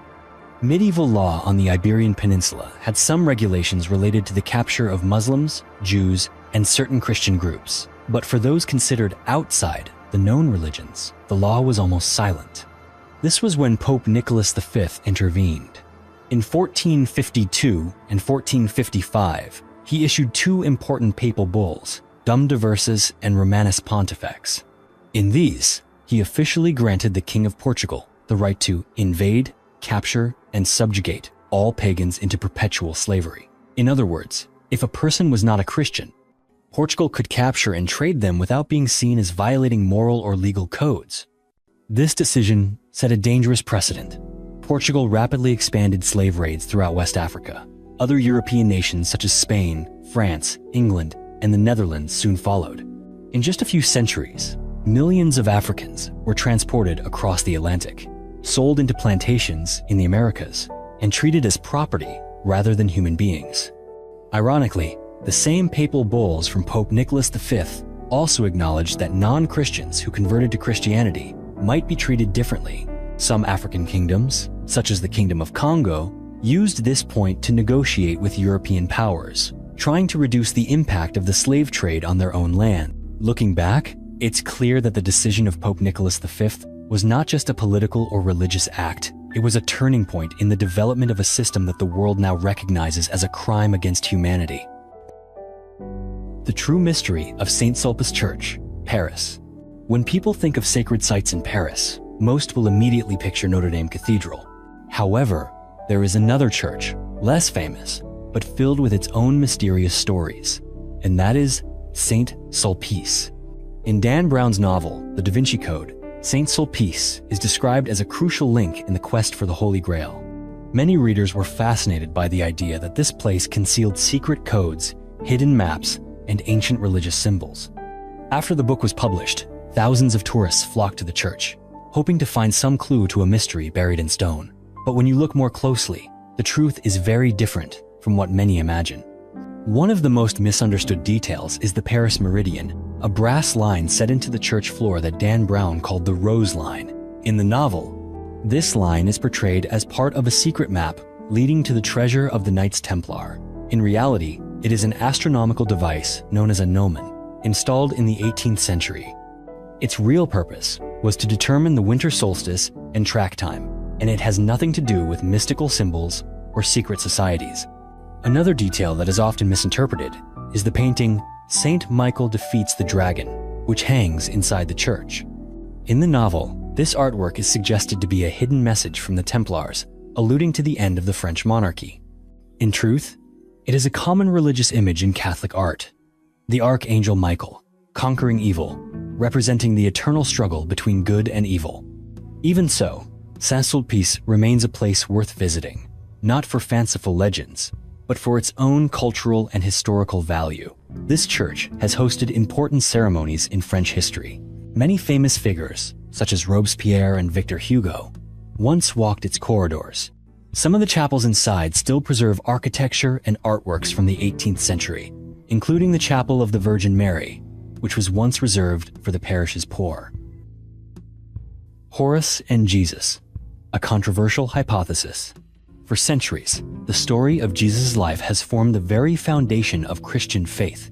However, some scholars and researchers have argued that this story shares notable similarities with an ancient Egyptian legend about the god Horus.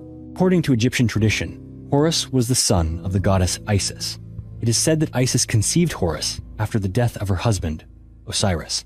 The birth of Horus is described as both miraculous and sacred.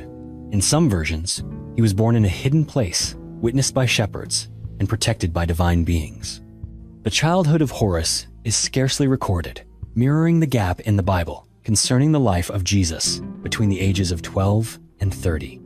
As Horus grew up, he entered into a struggle against evil to restore justice for his father. Some accounts say he had 12 followers and performed extraordinary acts, such as healing the sick, casting out spirits, and saving lives. Because of these similarities, many have wondered, could the story of Jesus have been influenced by the legend of Horus? However, serious researchers argue that there is no clear evidence for this hypothesis. Many details in the Horus legend were added later and are not found in the original ancient Egyptian texts. For example, there is no ancient document confirming that Horus had 12 disciples or that he was crucified and resurrected. Moreover, the concept of baptism does not exist in Egyptian religion as it does in Christianity. What is clear is that both stories center on a sacred figure with a mission of salvation who suffers before ultimately triumphing. The Horus hypothesis remains one of those enduring curiosities, not to dismiss religious faith, but to illustrate that ancient civilizations may have influenced each other far more than we imagine. The Pope's Egyptian Museum, right in the heart of the Vatican, is a little-known collection, one that carries layers of complex history. This museum was established in 1839 during the papacy of Gregory XVI. Its original purpose was to display ancient Egyptian artifacts, many of which had once been kept as personal possessions in the private residence of Pope Pius IV at the Belvedere Palace. The collection here is not only rich, but also very distinctive. Many of the artifacts date back to the era of ancient Egypt and were brought to Europe after major historical upheavals, especially after the Battle of Actium in 31 BC. That battle marked the defeat of Cleopatra and Mark Antony's alliance at the hands of the Roman Empire, which resulted in Egypt losing its independence and becoming part of Rome.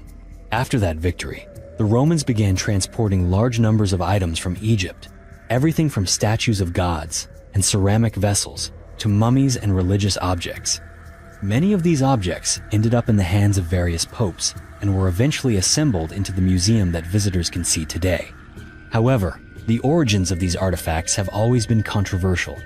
Even though they are well preserved and openly displayed, many scholars and Egyptians themselves see them as spoils of war, objects taken away during a period when their country was invaded and lost its sovereignty. To this day, most of these artifacts remain in the Vatican and have not been returned to their place of origin. Is keeping these ancient treasures in foreign museums an act of cultural preservation, or does it prolong a form of power dating back to the Age of Empires?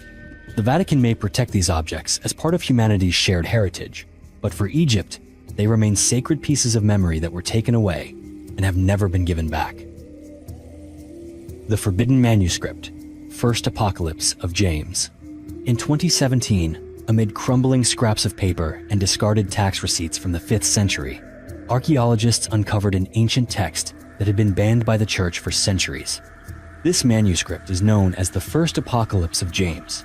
Although its content relates directly to Jesus and his disciples, it never appeared in any official version of the Bible. This may be because it contains ideas considered dangerous, challenging the religious orthodoxy of its time.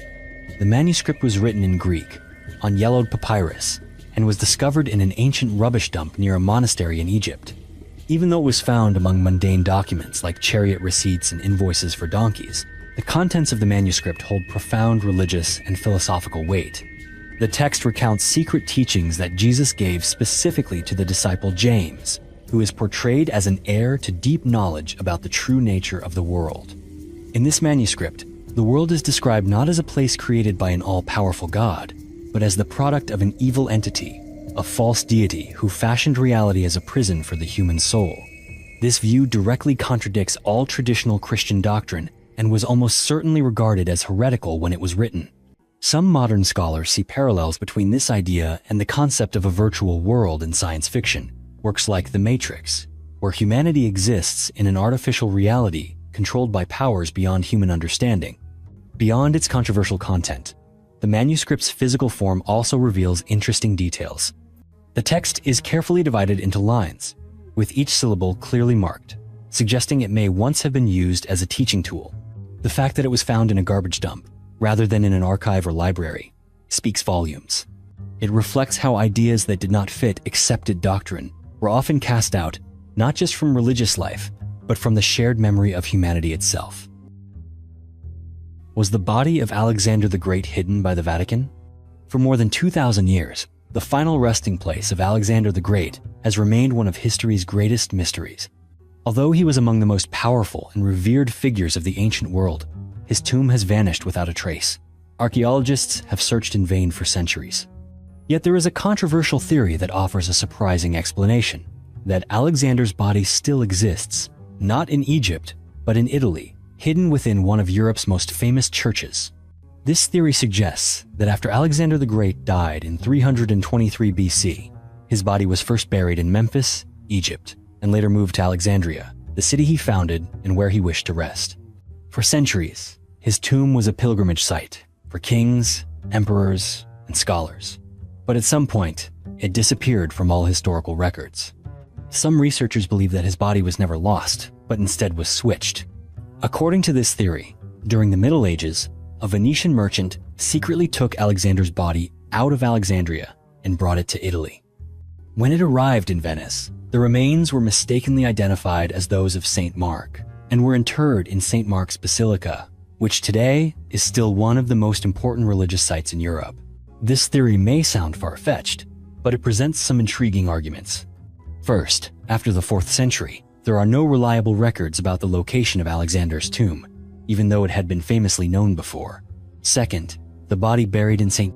Mark's Basilica has never undergone any thorough scientific examination. Its identification is based solely on legend and religious symbols, not on clear physical or historical evidence. Some believe that if this theory is correct, it would explain why no one has ever found Alexander's tomb in Egypt, despite centuries of large-scale archaeological efforts. Of course, to this day, there is no definitive evidence to prove that the remains in St. Mark's Basilica belong to Alexander the Great. The Vatican has also never released any DNA results or detailed studies about the bones kept there. But the very existence of such questions is a reminder that history is not always clear, and that sometimes the greatest figures can disappear right before our eyes. The statue of Anubis in a Roman cloak.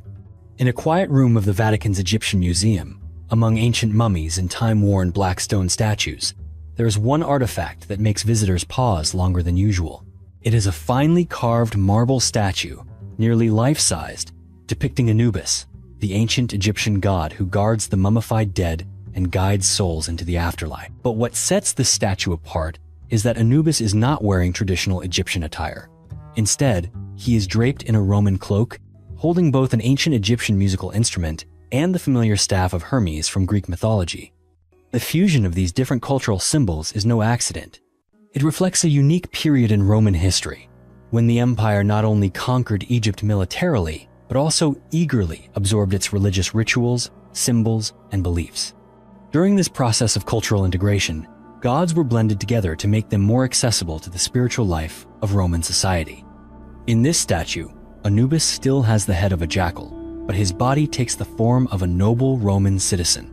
In his hands are the sistrum, a musical instrument used in Egyptian ceremonies, and the caduceus staff of Hermes, a symbol for communication between the world of the living and the world beyond. This statue was not discovered in an ancient temple or archaeological site.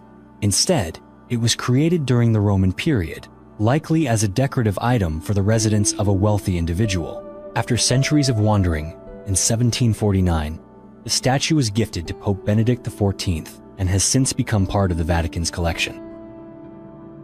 Mummifying the saints, Vatican mummy technology. In the minds of many Catholic believers, the incorruptibility of the body after death was once seen as a sign of holiness. Some saints, after years of burial, were found in such remarkably preserved condition that people believed it was a miracle. But in modern times, not all such cases are purely natural.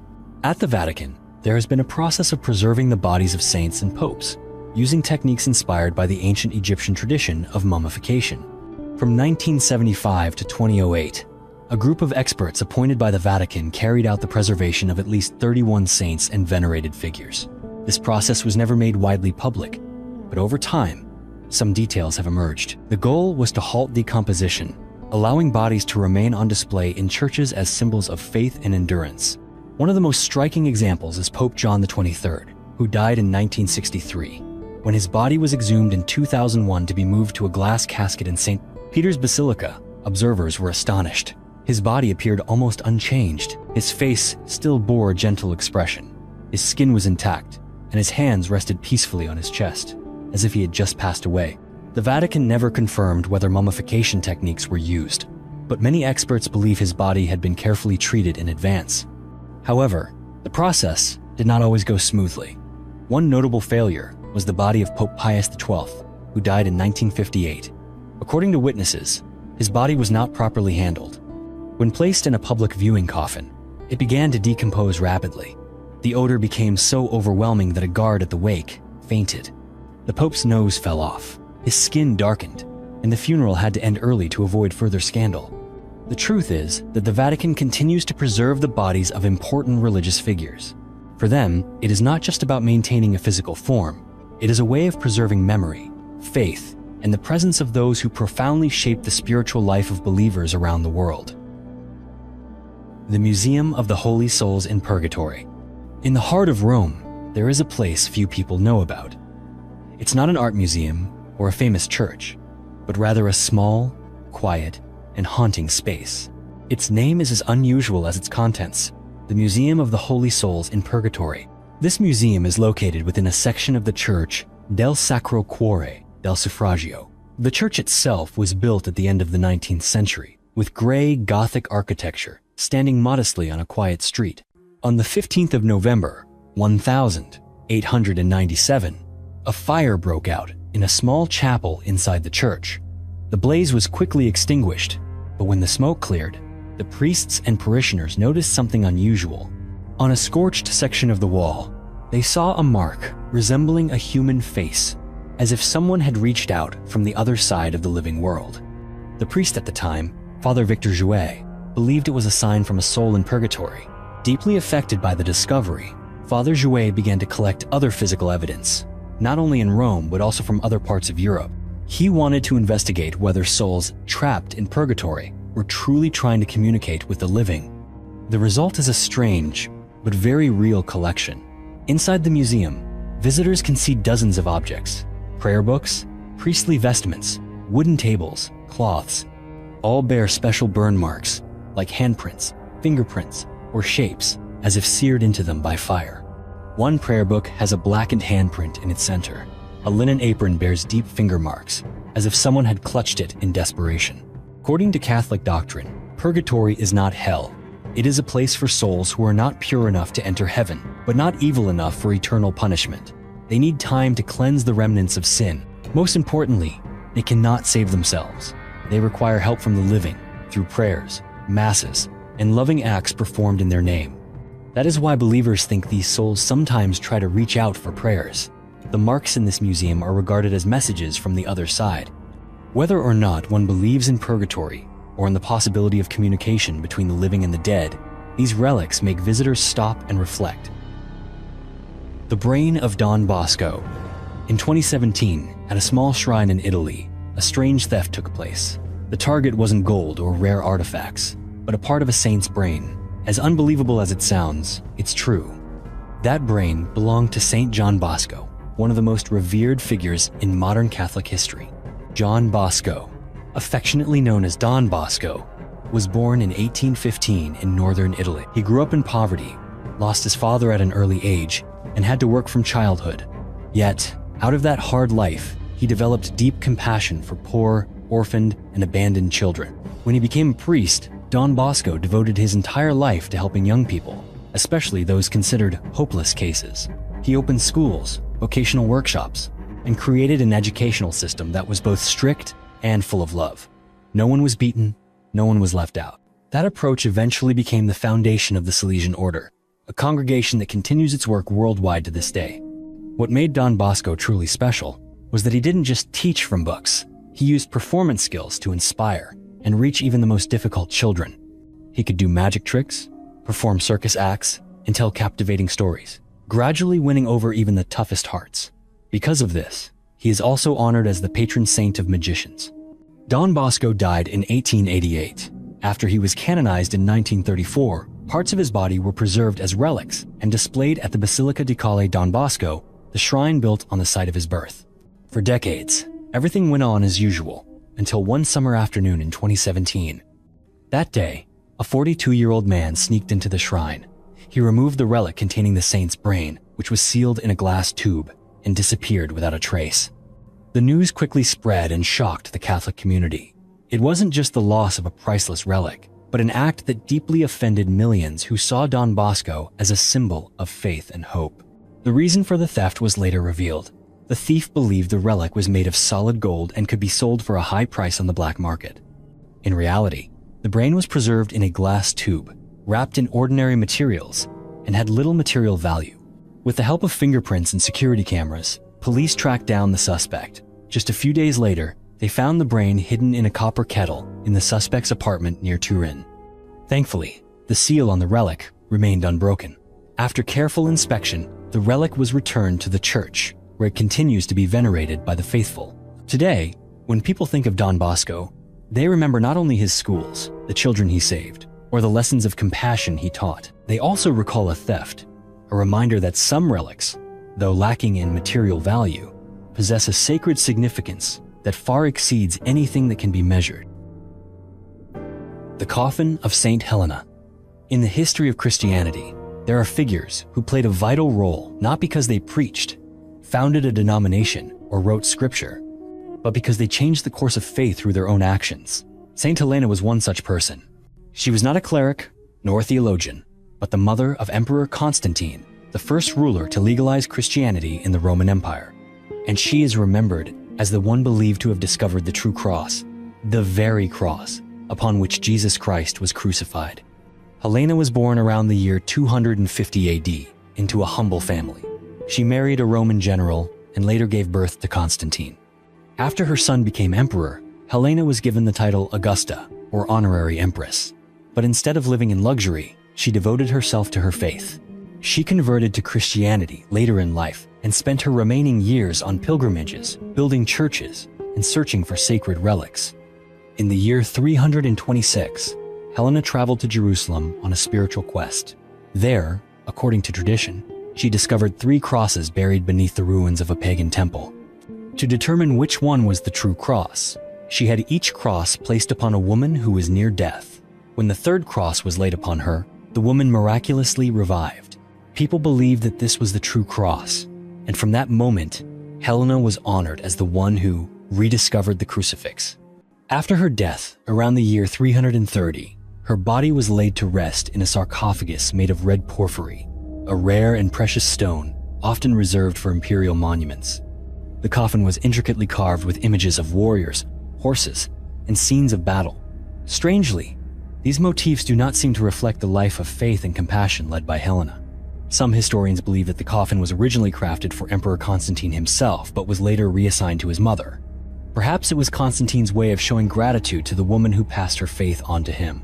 However, Helena's journey did not end with peaceful rest. Throughout the Middle Ages, a phenomenon known as the relic fever spread across Europe. Churches, monasteries, and even the nobility sought to acquire relics of the saints, believing that such treasures would bring blessings and spiritual prestige. Helena became a victim of this phenomenon. Over time, her bones were taken, divided, and scattered to different places. Today, some of her remains are kept at the Church of Saint Louis Saint-Gilles in Paris. Another part is preserved at the Basilica di Santa Maria in Aracoli in Rome. And a few small bones are believed to rest in Trier, Germany, which was once the western capital of the Roman Empire under Constantine. The story takes an even stranger turn, with records claiming that a portion of St. Helena's remains was taken by Venetian crusaders during the Fourth Crusade and brought to a small island named Santa Elena. There, a church was built to house the relics as a symbol of the sacred and of victory. Even now, no one can say for certain whether these scattered remains truly belong to the same person. But that hardly seems to matter anymore. What makes Helena unforgettable is her faith, her devotion, and the journey she began more than 1,700 years ago in search of one of Christianity's most sacred symbols. The Elephant of Pope Leo X. In 1514, Portugal was seeking to expand its commercial influence across the globe. As a rising maritime empire, Portugal not only sent expeditions throughout the Indian Ocean, but also wanted to secure the support of the Pope in Rome, a figure who held enormous sway over the division of colonial territories among Catholic powers at the time. To make a lasting impression, King Manuel I of Portugal organized an ambassadorial mission to the Vatican. Among the precious gifts, gold, jewels, silks, and spices, the offering that stunned all of Rome was a 4-year-old Asian elephant named Hanno. At a time when most Europeans had never seen a real elephant, Hanno instantly became a sensation. The elephant was brought from the port of Civitavecchia to the Vatican, parading through the crowded streets of Rome. People jostled to catch a glimpse of this exotic creature. Some even climbed onto rooftops, so many in fact that a few roofs collapsed under the weight. The crowds followed Hanno from street to street, sending the city into chaos for days. When Hanno arrived at the Vatican and stood before Pope Leo X, the occasion became even more extraordinary. The elephant was adorned in silk, carried a small tower on its back, and bowed to the Pope, a carefully trained gesture. Then, Hanno sprayed water from his trunk as a unique greeting, delighting the assembled crowds. Pope Leo X was immediately enchanted by the animal. For the next 3 years, Hanno lived within the Vatican grounds, cared for like an international celebrity. A special enclosure was built, caretakers were hired, and artists were invited to paint and sculpt images of him. Hanno became a symbol, not only of the wonders of the outside world, but also of the Vatican's power and global reach. But that joy did not last. In 1516, Hanno fell ill unexpectedly. Although the exact cause is unknown, some historical records suggest that the elephant may have been fed gold and other precious metals as part of a royal diet.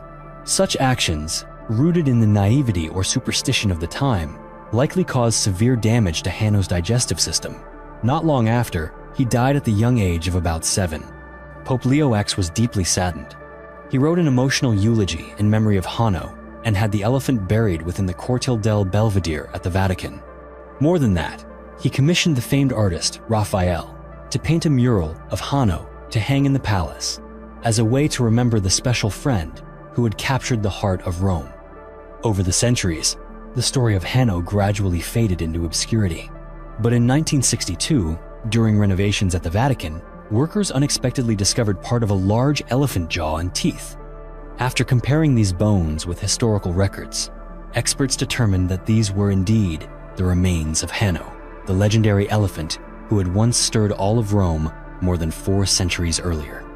The remaining bones are still preserved, but the whereabouts of the 2 tusks remain a mystery. No one knows where they ended up, whether they are displayed in some discreet gallery or hidden away in a forgotten storeroom. The Roman Curia, the government behind the Vatican. When people think of the Vatican, they usually see only a sacred place, the residence of the Pope and the center of the Catholic Church. But few realize that behind those religious vestments lies an organizational structure that closely resembles a government. That body is called the Roman Curia. This is the team that assists the Pope in managing all the affairs of the Vatican. If the Pope can be compared to a president, then the Curia is his cabinet. They are responsible for everything, from selecting bishops, canonizing saints, organizing major ceremonies, to resolving complex issues of faith. The Roman Curia is made up of 9 main departments, called congregations. The oldest of these is the Congregation for the Doctrine of the Faith, established in 1542. In the past, it was known as the Office of the Inquisition, a body that judged those accused of opposing church doctrine. But to this day, this congregation retains its core mission to protect the faith and teachings of the Church. In addition, the Vatican also has its own religious courts, such as the Supreme Tribunal of the Apostolic Penitentiary, which specializes in handling the gravest sins. There are also 3 offices devoted to working with other Catholics, with people of other religions, and even with those who do not believe in any faith at all. Many assume the Vatican is just a small religious center, but in reality, it operates like a country, with its own laws and administrative system. And the Roman Curia is the government quietly running everything behind those ancient walls. The mysterious economy of the Vatican. The Vatican is the smallest country in the world, yet its economy is among the most intriguing. No one knows exactly how much money the Vatican has, but everyone knows it is substantial. The largest source of revenue for the Vatican comes from a global collection known as Peter's Pence. This tradition dates back to the 8th century, when Catholics everywhere were encouraged to donate a small portion of their wealth to support the Pope and the Church's work. That practice continues to this day. Every time you drop a few coins into a collection box at church, there's a good chance that money will eventually make its way to the Vatican. But what's interesting is that the Vatican doesn't just keep its money, it invests it. Funds authorized by the Pope are invested in a wide range of areas, including stocks, bonds, real estate, and even the New York Stock Exchange. The Vatican's investment portfolio stretches from financial firms in Europe to high-value real estate in London and Paris. They also own shares in major banks and international investment companies. However, the Vatican doesn't invest indiscriminately. There is a clear principle: no investments in anything that goes against Catholic teaching. For example, they do not put money into companies that produce contraceptives, weapons, or any industry considered unethical. In addition, the Vatican profits from other activities such as the sale of stamps, commemorative coins, museum tickets, and tourism merchandise. With millions of visitors each year, the income from Vatican museum admissions is also considerable. Yet, despite significant investments and healthy profits, the Vatican remains extremely secretive about its financial figures. Only in recent years, under the direction of Pope Francis, have there been reforms aimed at greater financial transparency. Is the Vatican hiding gold from Jerusalem? Everyone knows that the Vatican holds a vast collection of documents and artifacts, but some believe that deep beneath those ancient stone corridors, there may be something even more extraordinary, a hidden trove, possibly the greatest religious treasure in human history, the treasure of the Temple of Jerusalem. According to some researchers, particularly Professor Tom Meyer, a Bible expert from California. Many of the treasures once belonging to the Jewish temple in Jerusalem may have been stolen by the Romans in the year 70 AD, after they attacked the city and destroyed its sacred temple. Millions of Jews were killed, and sacred objects, such as the 7-branched golden menorah, the altar, and many other priceless items, were carried away. No one knows for certain where these treasures ended up, but some theories suggest they were brought to Rome, passed through many hands over the centuries, and ultimately fell into the possession of the Vatican. And if that is true, then the safest place to keep them would be in the Vatican's underground vaults, a place no one is allowed to enter except for a very select few. Although there is no concrete evidence to confirm this theory, the idea has persisted for centuries. Those who believe it argue that the Vatican could very well be hiding the most precious objects ever taken from the temple. Of course, the Vatican has never acknowledged anything about this treasure.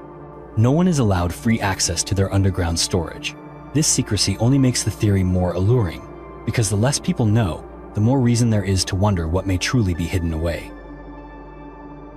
Assassination within the Vatican.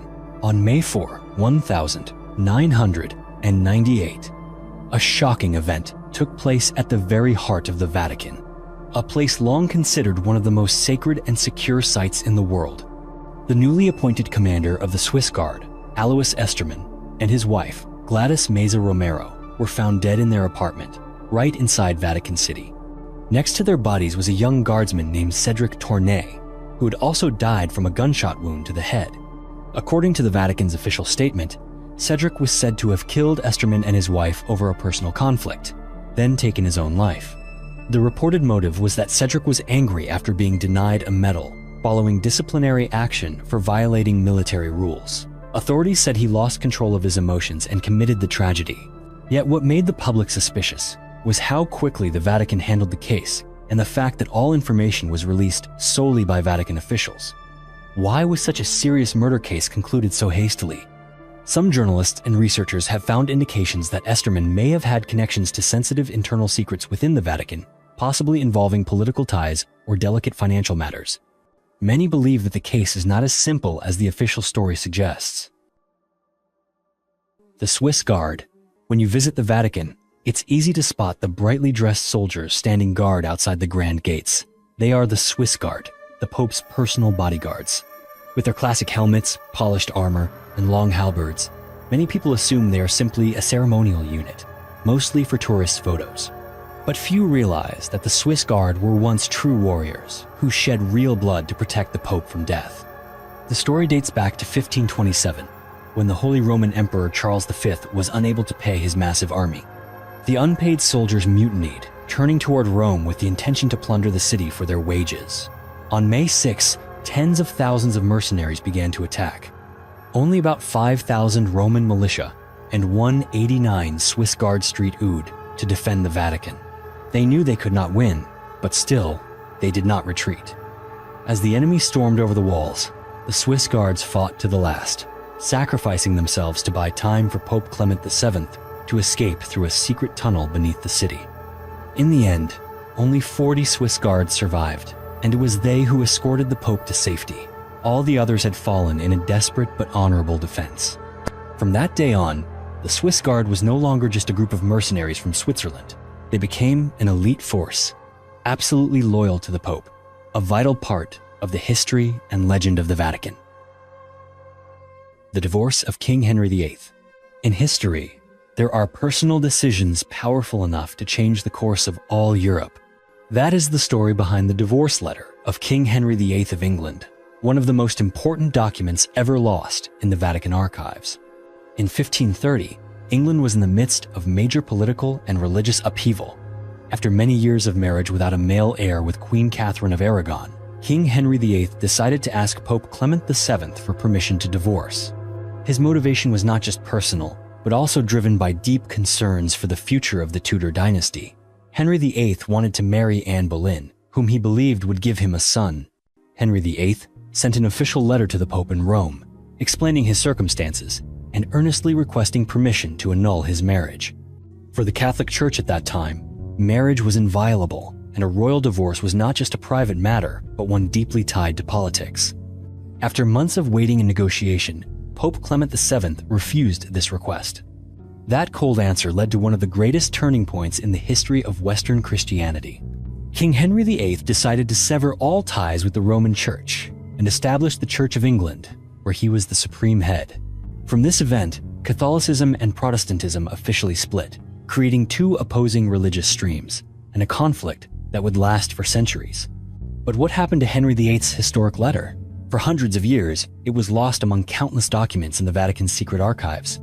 It was only in the 1920s that researchers accidentally rediscovered this remarkable letter. Sometimes, a single letter is enough to rewrite the history of the world. Have you ever written such a letter? African popes. Most of the popes of the Vatican have been European clerics with white skin, coming from major cities like Rome or Paris. However, the history of the Catholic Church hides a little-known truth. There have been at least 3 popes of African descent who left a profound mark during crucial periods of early Christianity. The first was Saint Victor I, the 14th pope of the Church, who reigned from 189 to 199. He made the important decision regarding the celebration of Easter, establishing that this holiday would be observed on a Sunday rather than on various days as before. This was a turning point that helped unify Christian tradition worldwide. Next was Saint Miltiades, who served as pope from 311 to 314. He led the church at an extremely sensitive time when Christians had just gained the freedom to practice their faith after centuries of persecution. Under Miltiades, the church began to hold services in Latin instead of Greek, making doctrine more accessible to the Roman people and laying the foundation for the development of Western Catholicism. And finally, there was Saint Gelasius I, who became pope in 492. He was known for his liturgical reforms, his calls for the church to dedicate a large portion of its wealth to charity, caring for the poor, and encouraging acts of kindness. He also strongly opposed the lingering pagan rituals in Roman society, helping to purify the church and strengthen the faith of believers. Interestingly, all 3 of these popes came from North Africa, a region that was once a center of culture and intellect in the Roman Empire. At that time, skin color was not a barrier for those with talent and dedication to serve the church. This diversity was a source of strength and helped Christianity spread in its earliest days. The stories of the African popes not only encourage us to look at history with a broader perspective, but also remind us that faith, wisdom, and compassion are not limited by skin color or origin. The heresy trial of the Knights Templar. Perhaps no military order in European history is surrounded by as many legends and tragedies as the Knights Templar. Founded in the early 12th century, the Knights Templar were once the protectors of pilgrims traveling to the Holy Land. But within a century, they became one of the most powerful military and financial forces in Europe. However, that very power and wealth would ultimately lead to their catastrophic downfall. At the beginning of the 14th century, fearing the rising power of the Templars, King Philip IV of France decided to eliminate them. Using the pretext of heresy, he ordered the mass arrest of members, confiscated their assets, and set up a series of trials with severe charges, most of which were fabricated. Under the tremendous pressure of torture and threats, many knights were forced to confess to crimes they had never committed. In 1312, under direct pressure from King Philip IV, Pope Clement V had no choice but to officially dissolve the Templar Order. The leaders of the order were later sentenced to death. Many were burned alive in public, while their names and reputations were defamed for centuries afterward. Yet history always holds surprises. Nearly 700 years later, the Vatican released a stunning document known as the Pergamenum Chinon parchment, discovered in the secret archives. This record shows that Pope Clement V had in fact absolved the Templar Knights of heresy during a secret hearing. In other words, they were not considered heretics. However, due to overwhelming pressure from the French king, the Pope was still forced to condemn them. Today, the story of the Knights Templar is not only the tragedy of a religious military order, but also a symbol of the fierce clash between power and politics. The mystery of the Templars endures, and the questions of justice, honor, and truth will likely continue to haunt human history for centuries to come. The donation of Constantine map. In the long history of Christianity, few documents have generated as much controversy as the donation of Constantine. This was a text that appeared in the Middle Ages and was once regarded as irrefutable proof of the supreme authority of the Catholic Church. But the truth behind it is a story filled with calculation and deception that lasted for centuries. According to legend, this donation was written in the 4th century, when Emperor Constantine the Great was afflicted with a terrible case of leprosy. In his desperation, he turned to Pope Sylvester I for help. And then, a miracle occurred. The Pope cured Constantine. Out of gratitude, the emperor not only handed over his power, but also donated the entire western territories of the Roman Empire to the Church. For centuries, the donation of Constantine was used as a protective talisman for the Pope to reinforce his authority over the kings and lords of Europe. Especially in the 8th century, this document became a persuasive tool to convince Pepin the Short and his son to hand over conquered lands to the Pope. It was a clever power play where religion and politics intertwined like two sides of the same coin. But eventually, the truth came to light. In the 15th century, the Italian scholar Lorenzo Valla used his knowledge of linguistics and textual analysis to prove that the donation of Constantine was, in fact, a forgery created in the 8th century. The language, terminology, and even historical details in the document could not possibly have existed in Constantine's time. Valla exposed one of history's greatest hoaxes, forcing all of Europe to reconsider the Church's authority and the true value of so-called inviolable documents. Was Moses actually Prince Thutmose? In the epic pages of the Bible, Moses is always remembered as the legendary leader who led the Israelites across the Red Sea, escaping Egyptian slavery after a series of terrifying plagues struck the Pharaoh's kingdom. Yet behind this legend lies a controversial hypothesis that has sparked debate for decades, that Moses might actually have been Prince Thutmose, the son of Pharaoh Amenhotep III, once considered the great hope for Egypt's royal succession. The name Thutmose in ancient Egyptian carries a very special meaning.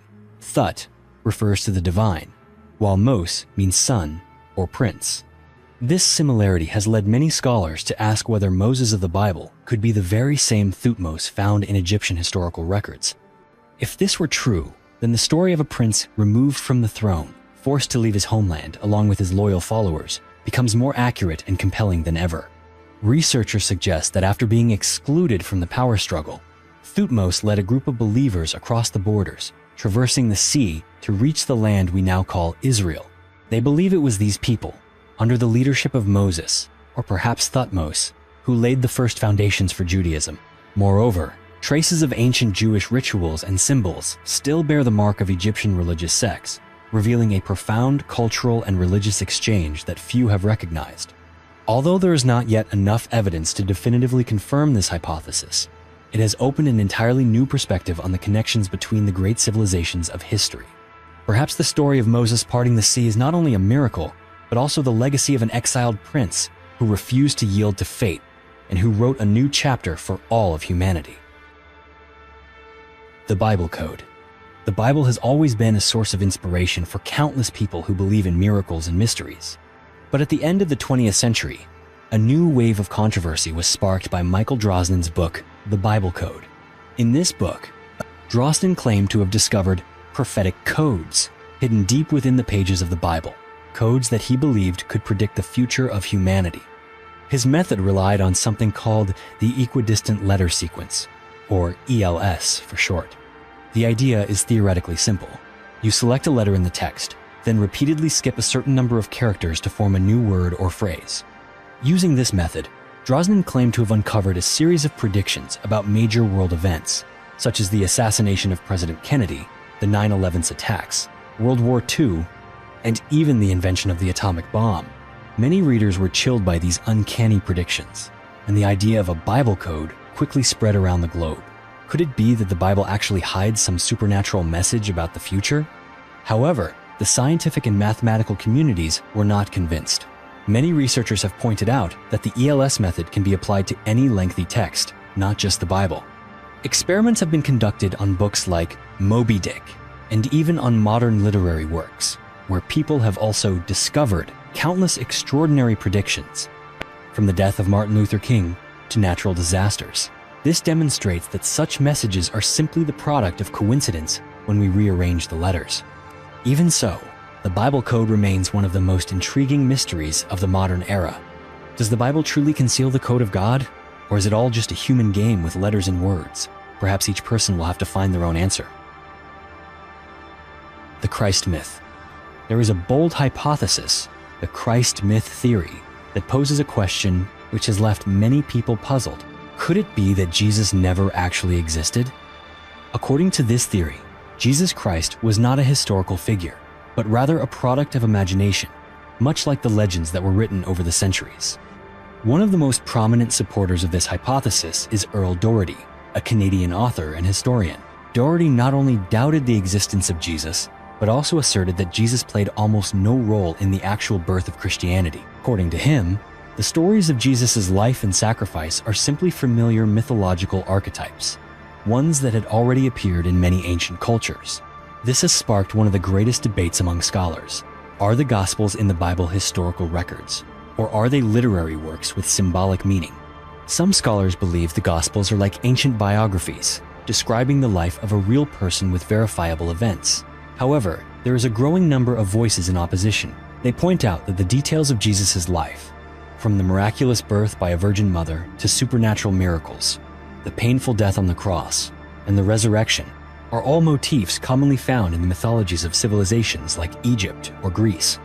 If Jesus was a historical figure, then why is there no clear contemporary record of his life outside of Christian sources? Most of the accounts we know come from people who lived hundreds of years after the actual events. This only deepens doubts about the authenticity of what is recorded in the Bible. Some even believe that deep within the secret archives of the Vatican, there are documents that have never been revealed, ones that could overturn the entire story of Jesus Christ. There are rumors that the Vatican possesses evidence showing Jesus was a character invented by humans, created to bring hope, order, or power to a community during a time of chaos.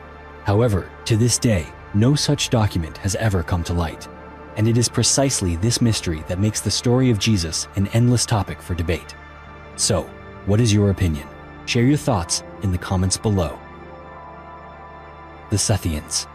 When it comes to mysterious sects in the history of Western religion, few people know about the Sethians, a unique branch of the Gnostic movement that existed even before the early days of Christianity.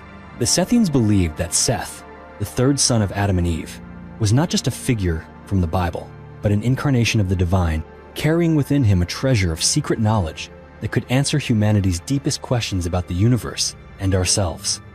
What set the Sethians apart was their doctrine. Followers of this sect blended profound perspectives from ancient Greek philosophy, especially the teachings of Plato and Parmenides, into their beliefs.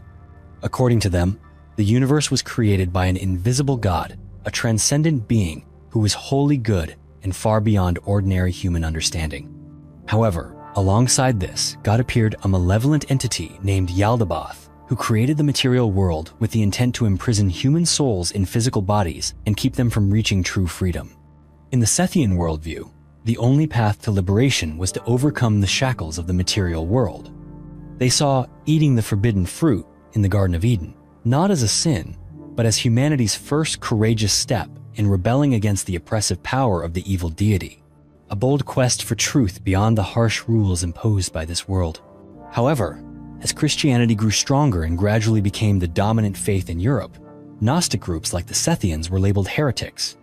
They were harshly persecuted, their teachings destroyed, and slowly faded from the course of history. The story of the Sethians reminds us that, from the very dawn of civilization, there have always been those willing to question the nature of God, the meaning of life, and the freedom of the spirit. The Letter of Mary, Queen of Scots. Among the secret documents kept deep within the Vatican archives, there is a letter that carries with it an entire chapter of European tragedy. This is the letter written in French by Mary Stuart, Queen of Scots, addressed to the Pope on the 23rd of November, 1586. As she penned those final lines, Mary was not only pleading for herself, but also recording the pain and harsh fate of a queen who had lost her country. The letter was written at Fotheringhay Castle, where Mary was imprisoned after nearly 20 years in exile. Her life was a long struggle, from ascending the throne at a young age, to being overthrown, fleeing her homeland, and ultimately being imprisoned by her own cousin, Queen Elizabeth I of England, who saw Mary as a threat to her throne. In her letter, Mary earnestly begged the Pope for forgiveness for her failings and pleaded for the last refuge from the highest leader of the Catholic Church. She spoke of the years endured in chains, of betrayal, and of the loneliness of someone who was once a queen. Mary was not only seeking forgiveness for herself, but also warned the Pope about the plots and dangers posed by certain cardinals at court. She insisted that her trial had been illegal and unjust, and desperately hoped the Pope would speak out in her defense. Yet all of Mary's efforts were in vain. The Pope never replied. Her final hope faded when Mary was sentenced to death for allegedly plotting to assassinate the Queen of England. Today, that letter is still carefully preserved in the Vatican archives as a testament to a turbulent period in history and as a symbol of the resilience and despair of a queen facing the final moments of her life. The blackmail case involving Michelangelo.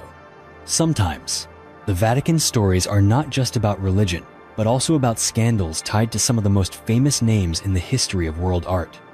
In 2015, the Vatican was shocked to receive a blackmail letter demanding the ransom of two extremely valuable documents directly related to the Renaissance genius Michelangelo. The amount demanded by the anonymous perpetrators was 100,000 euros, almost $100,000 US. What astonished everyone was that these two documents had actually been stolen back in 1997, but for nearly 2 decades, the theft had been completely kept under wraps. It was only upon receiving the blackmail letter that the Vatican officially acknowledged the incident to the public. So, what were these documents? One was a handwritten letter by Michelangelo himself. Surviving letters from him are exceedingly rare and are considered priceless treasures. The other document, though it only bears Michelangelo's signature, is still highly coveted by art collectors and historians worldwide. Faced with the demand to ransom these artifacts, the Vatican firmly refused to negotiate with the blackmailers. They declared that they would not give in to any form of crime, no matter how valuable the documents might be. Yet, what is notable is that for nearly 20 years since the theft, the Vatican had managed to keep everything under wraps from the public. To this day, the two priceless documents connected to Michelangelo have yet to be recovered, and the identity of those behind the blackmail remains an unsolved mystery. If you know where those documents are, be sure to contact the Vatican for a reward. The conspiracy of Jesus' crucifixion. For 2 millennia, the story of the crucifixion and resurrection of Jesus has always been the foundation of the Christian faith. However, there have been rumors about a secret hidden deep within the Vatican archives that could shake the entire history of Western religion. According to a controversial theory, the crucifixion of Jesus was actually a carefully staged conspiracy. It is believed that there is a secret document being kept in the Vatican that records the truth that Jesus did not die on the cross. Instead, he was saved thanks to a secret agreement with the Roman governor Pontius Pilate, the man who is directly responsible for giving the execution order. This story suggests that when Jesus was hanging on the cross, he was given a sponge soaked in vinegar to drink. But according to the conspiracy theory, that sponge was actually soaked in a strong anesthetic, causing him to fall into a deep coma that looked like death. After that, Jesus was taken down from the cross in a state of clinical death and was treated by his disciples. The so-called miracle of resurrection after 3 days was, in fact, simply a recovery from a deep state of unconsciousness. If this theory is true, it would become the greatest secret ever hidden by Christianity. The fact that Jesus did not die on the cross would not only completely change the way people understand doctrine, but would also raise countless new questions about the true roles of the historical figures and the purpose behind the entire story of the Bible. Until now, everything has only stopped at the level of rumor and theory. There is no document that mentions this story, and the story of the crucifixion conspiracy continues to be a subject of controversy, stirring the curiosity of many people. The trial of Galileo. There have been moments in human history when a new idea could cost its creator everything. That is the story of Galileo Galilei, the renowned Italian astronomer and philosopher. On the 12th of April, 1633, Galileo was put on trial at the Inquisition court in Rome. He was accused of publicly defending the heliocentric theory, the idea that the Earth was not the center of the universe, but instead revolved around the sun. In an era when the Catholic Church claimed that the Earth stood still, this was a dangerous idea, one that could undermine the faith and authority of all of Europe. Standing before stern-faced judges, Galileo was forced to defend the theory that he had dedicated his life to studying. However, the pressure from the Church was overwhelming. He was found guilty of heresy and paid the price with the rest of his life. Instead of being sentenced to death, Galileo was condemned to house arrest for life and spent his final years in loneliness. Few people know that the records of this historic trial were kept secret for hundreds of years in the Vatican archives. It was not just a legal document, but also a testament to an era when science and religion always stood on opposite sides of a divide.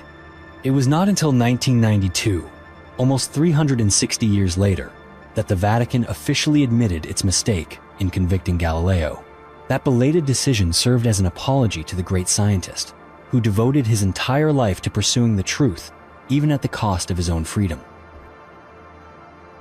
The 30 pieces of silver of Judas. When it comes to betrayal, few images are more haunting than that of Judas Iscariot accepting 30 pieces of silver to hand over Jesus. For generations, people have wondered, what were those 30 coins really worth, and what became of them afterward? What might seem like just a small detail in the Bible turns out, upon closer examination, to be a mystery with layers that stretch all the way to the present day. In ancient times, 30 pieces of silver was not considered a fortune. Scholars believe they were likely 30 Tyrian shekels, a type of old silver coin common in the Middle East. Each shekel weighed about 14 grams of almost pure silver. If converted to today's silver prices, the total amount Judas received would be just over $300. It is hard to believe that for such a sum, he left an indelible stain on the history of faith. After Jesus was arrested, Judas quickly realized the terrible mistake he had made. He tried to return the silver to the chief priests, but they refused. Those coins were later used to buy a plot of land called the Field of Blood, a burial ground for strangers with no family. As time passed, the fate of those 30 pieces of silver became the subject of countless stories and legends. In the Middle Ages, coins said to be from Judas began to appear in relic collections across Europe. Many believed these were the actual original coins, passed down through the hands of kings, and perhaps even still hidden somewhere in the Vatican's treasury. Some legends claim that anyone who possesses a coin of Judas will suffer misfortune or be cursed by the mark of betrayal. So, would you want to own a coin like that? The Jewish treasure in the Vatican's basement. There are treasures that do more than enrich those who possess them. They are intertwined with the fate of civilizations that have lasted thousands of years. Among them, the legendary menorah is perhaps the most famous religious artifact ever stolen in history. And to this day, many people still believe that it lies somewhere in the secret vaults beneath the Vatican. The story begins in the year 70 AD, when Jerusalem was burning under the heels of the Roman army led by General Titus. After storming the most sacred temple of the Jewish people, Roman soldiers looted everything of value, including the solid gold menorah, which was the holiest symbol of Judaism. Even today, the image of Roman soldiers carrying the menorah is still clearly carved on the Arch of Titus in Rome. After their victory, the Romans paraded the menorah through crowded streets and then stored it away in their archives. From that time until now, the fate of the menorah has remained a great mystery. Some theories suggest it was hidden deep underground when Rome was invaded by northern tribes. Others believe it was buried with King Alaric of the Visigoths when he died during the retreat from the city. There are also those who think the menorah was taken to Carthage, then fell into the hands of the Byzantines, and eventually disappeared amid the turmoil of history. However, it is possible that the menorah never left Rome. Many scholars and archaeology enthusiasts believe that it is being kept somewhere within the secret basements of the Vatican. Some people are convinced that they have seen the menorah or other temple treasures in the tightly guarded storage rooms of the church. Yet, the Vatican has never confirmed nor denied these rumors. Whether the story of the menorah is real or not remains a question that no one can truly answer. Is the Vatican holding one of the most important holy relics of the Jewish people? Or is it just a legend that has been passed down through the generations? The stolen blood of Jesus. The story of the theft of holy blood in France is a vivid example of history that is at once humorous, tense, and full of surprises. It happened in a small town in northern France. A group of thieves broke into an old church at night, hoping to steal gold, silver, or other valuable antiques. When they saw an ornate golden box placed solemnly on the altar, they immediately thought they had hit the jackpot. The thieves took the box, believing they had found real treasure. It was only when they returned home that they realized the truth. Inside the box, there was no gold or jewels, but a small vial said to contain the blood of Jesus. This discovery left the thieves terrified. Not only did they worry about the law, but they also felt a deep fear of something that many people consider sacred. Not knowing what to do with what they had stolen, The thieves contacted Arthur Brand, a famous art theft investigator in Europe. They had only one request: take the box back as soon as possible and don't ask any questions. In the end, the precious relic was returned to its holy place. The case closed with relief for both the people returning it and those receiving it. But it also left everyone with something to reflect on. Sometimes, the greatest treasure isn't about material value, but about faith and the things that go far beyond human calculation. The Secret Books of Moses, Magical Scriptures and Centuries, Long Controversy. Among ancient religious mysteries, perhaps few things have stirred as much curiosity and debate as the 6th and 7th books of Moses. These scriptures are said to have been banned, or even hidden by the Vatican, because of the power they are believed to possess, power that is thought to go far beyond the scope of any official Bible. Legend has it that after writing the first 5 books that laid the foundation for Judaism and Christianity, Moses left behind 2 secret volumes, passing them down to special successors as a handbook for controlling supernatural forces. Yet for thousands of years, no one ever publicly mentioned them in any official documents. It was not until the 18th century in Europe that the first printed editions of the 6th and 7th books of Moses began to appear, and they quickly spread among mystics, sorcerers, and minority communities that still believed in ancient magic. What sets these 2 books apart from all other Bibles is their chillingly strange content. People say that each page is a world of spells to call down rain, command storms, heal incurable diseases, summon angels, or even talk to the spirits of the dead. The pages are filled with ancient characters, mysterious symbolic drawings that people in the past believed could be used to summon invisible forces. Because of such contents, these 2 books have never been recognized by the Church, and in fact, they have even been classified as forbidden books. Some modern scholars argue that these are simply the products of German publishers during the boom of mysticism. They took advantage of the name of Moses to sell to the superstitious. But there are also other opinions saying that this is not the first time important documents have been banned or hidden. Perhaps the 6th and 7th books of Moses are a compilation of magical practices passed down orally over thousands of years, later framed under the name of Moses to add sacredness and avoid destruction. Some researchers even suggest that the Vatican keeps the originals of these books hidden deep within secret archives, because the latent power in those spells is enough to break every mold of faith. No matter the origin, the 6th and 7th books of Moses have left a deep mark on popular culture. The French Freemason affair and the Catholic Church. You might be surprised to learn that the Roman Catholic Church still maintains an extremely strict stance against Freemasonry, a mysterious organization present in many countries around the world. The relationship between the Church and Freemasonry has long been anything but harmonious. For the Vatican, Freemasonry has always been an outsider force and is often viewed as standing in opposition to traditional Christian values. The most recent story to stir up all of France took place in 2013 in a small village in the Alps. The main character was Father Pascal Vezin, a devoted priest who had served his local Catholic community for nearly a decade. But in a short period of time, he suddenly became the focus of a major controversy simply because he was a member of a branch of the Freemasons in France. The Vatican did not simply issue a reminder or a warning. They decided that Father Vezin would be stripped of all positions within the church. Immediately, he had to stop all pastoral activities and leave the parish he had considered his family for so many years. This decision not only shocked the faithful, but also triggered a wave of heated debate in the media and across French society. Why did the church act so harshly? How dangerous is Freemasonry, really? And do secrets exist between the Vatican and mysterious organizations like the Freemasons that the public has never known? Father Vezin's case was not the first of its kind. For centuries, the Catholic Church has continuously spoken out against Freemasonry, even issuing multiple decrees of excommunication against anyone who joins the order. According to the official position of the Vatican, the values, secret rituals, and complex networks within Freemasonry are incompatible with Christian faith. But what is notable is that Freemasonry itself has always denied all accusations of heresy or underground activities. They claim to be nothing more than a fraternity of people who believe in charity, encourage freedom of thought, and have no intention of opposing the church. However, the secretive rituals, the whispered stories about the order's influence, and its connections to many famous figures in history have created an enduring mystery around this organization. In the end, The story of Father Wesson is only a small glimpse into the complicated relationship between two of the world's most influential powers. It raises a question that, even now, remains unanswered.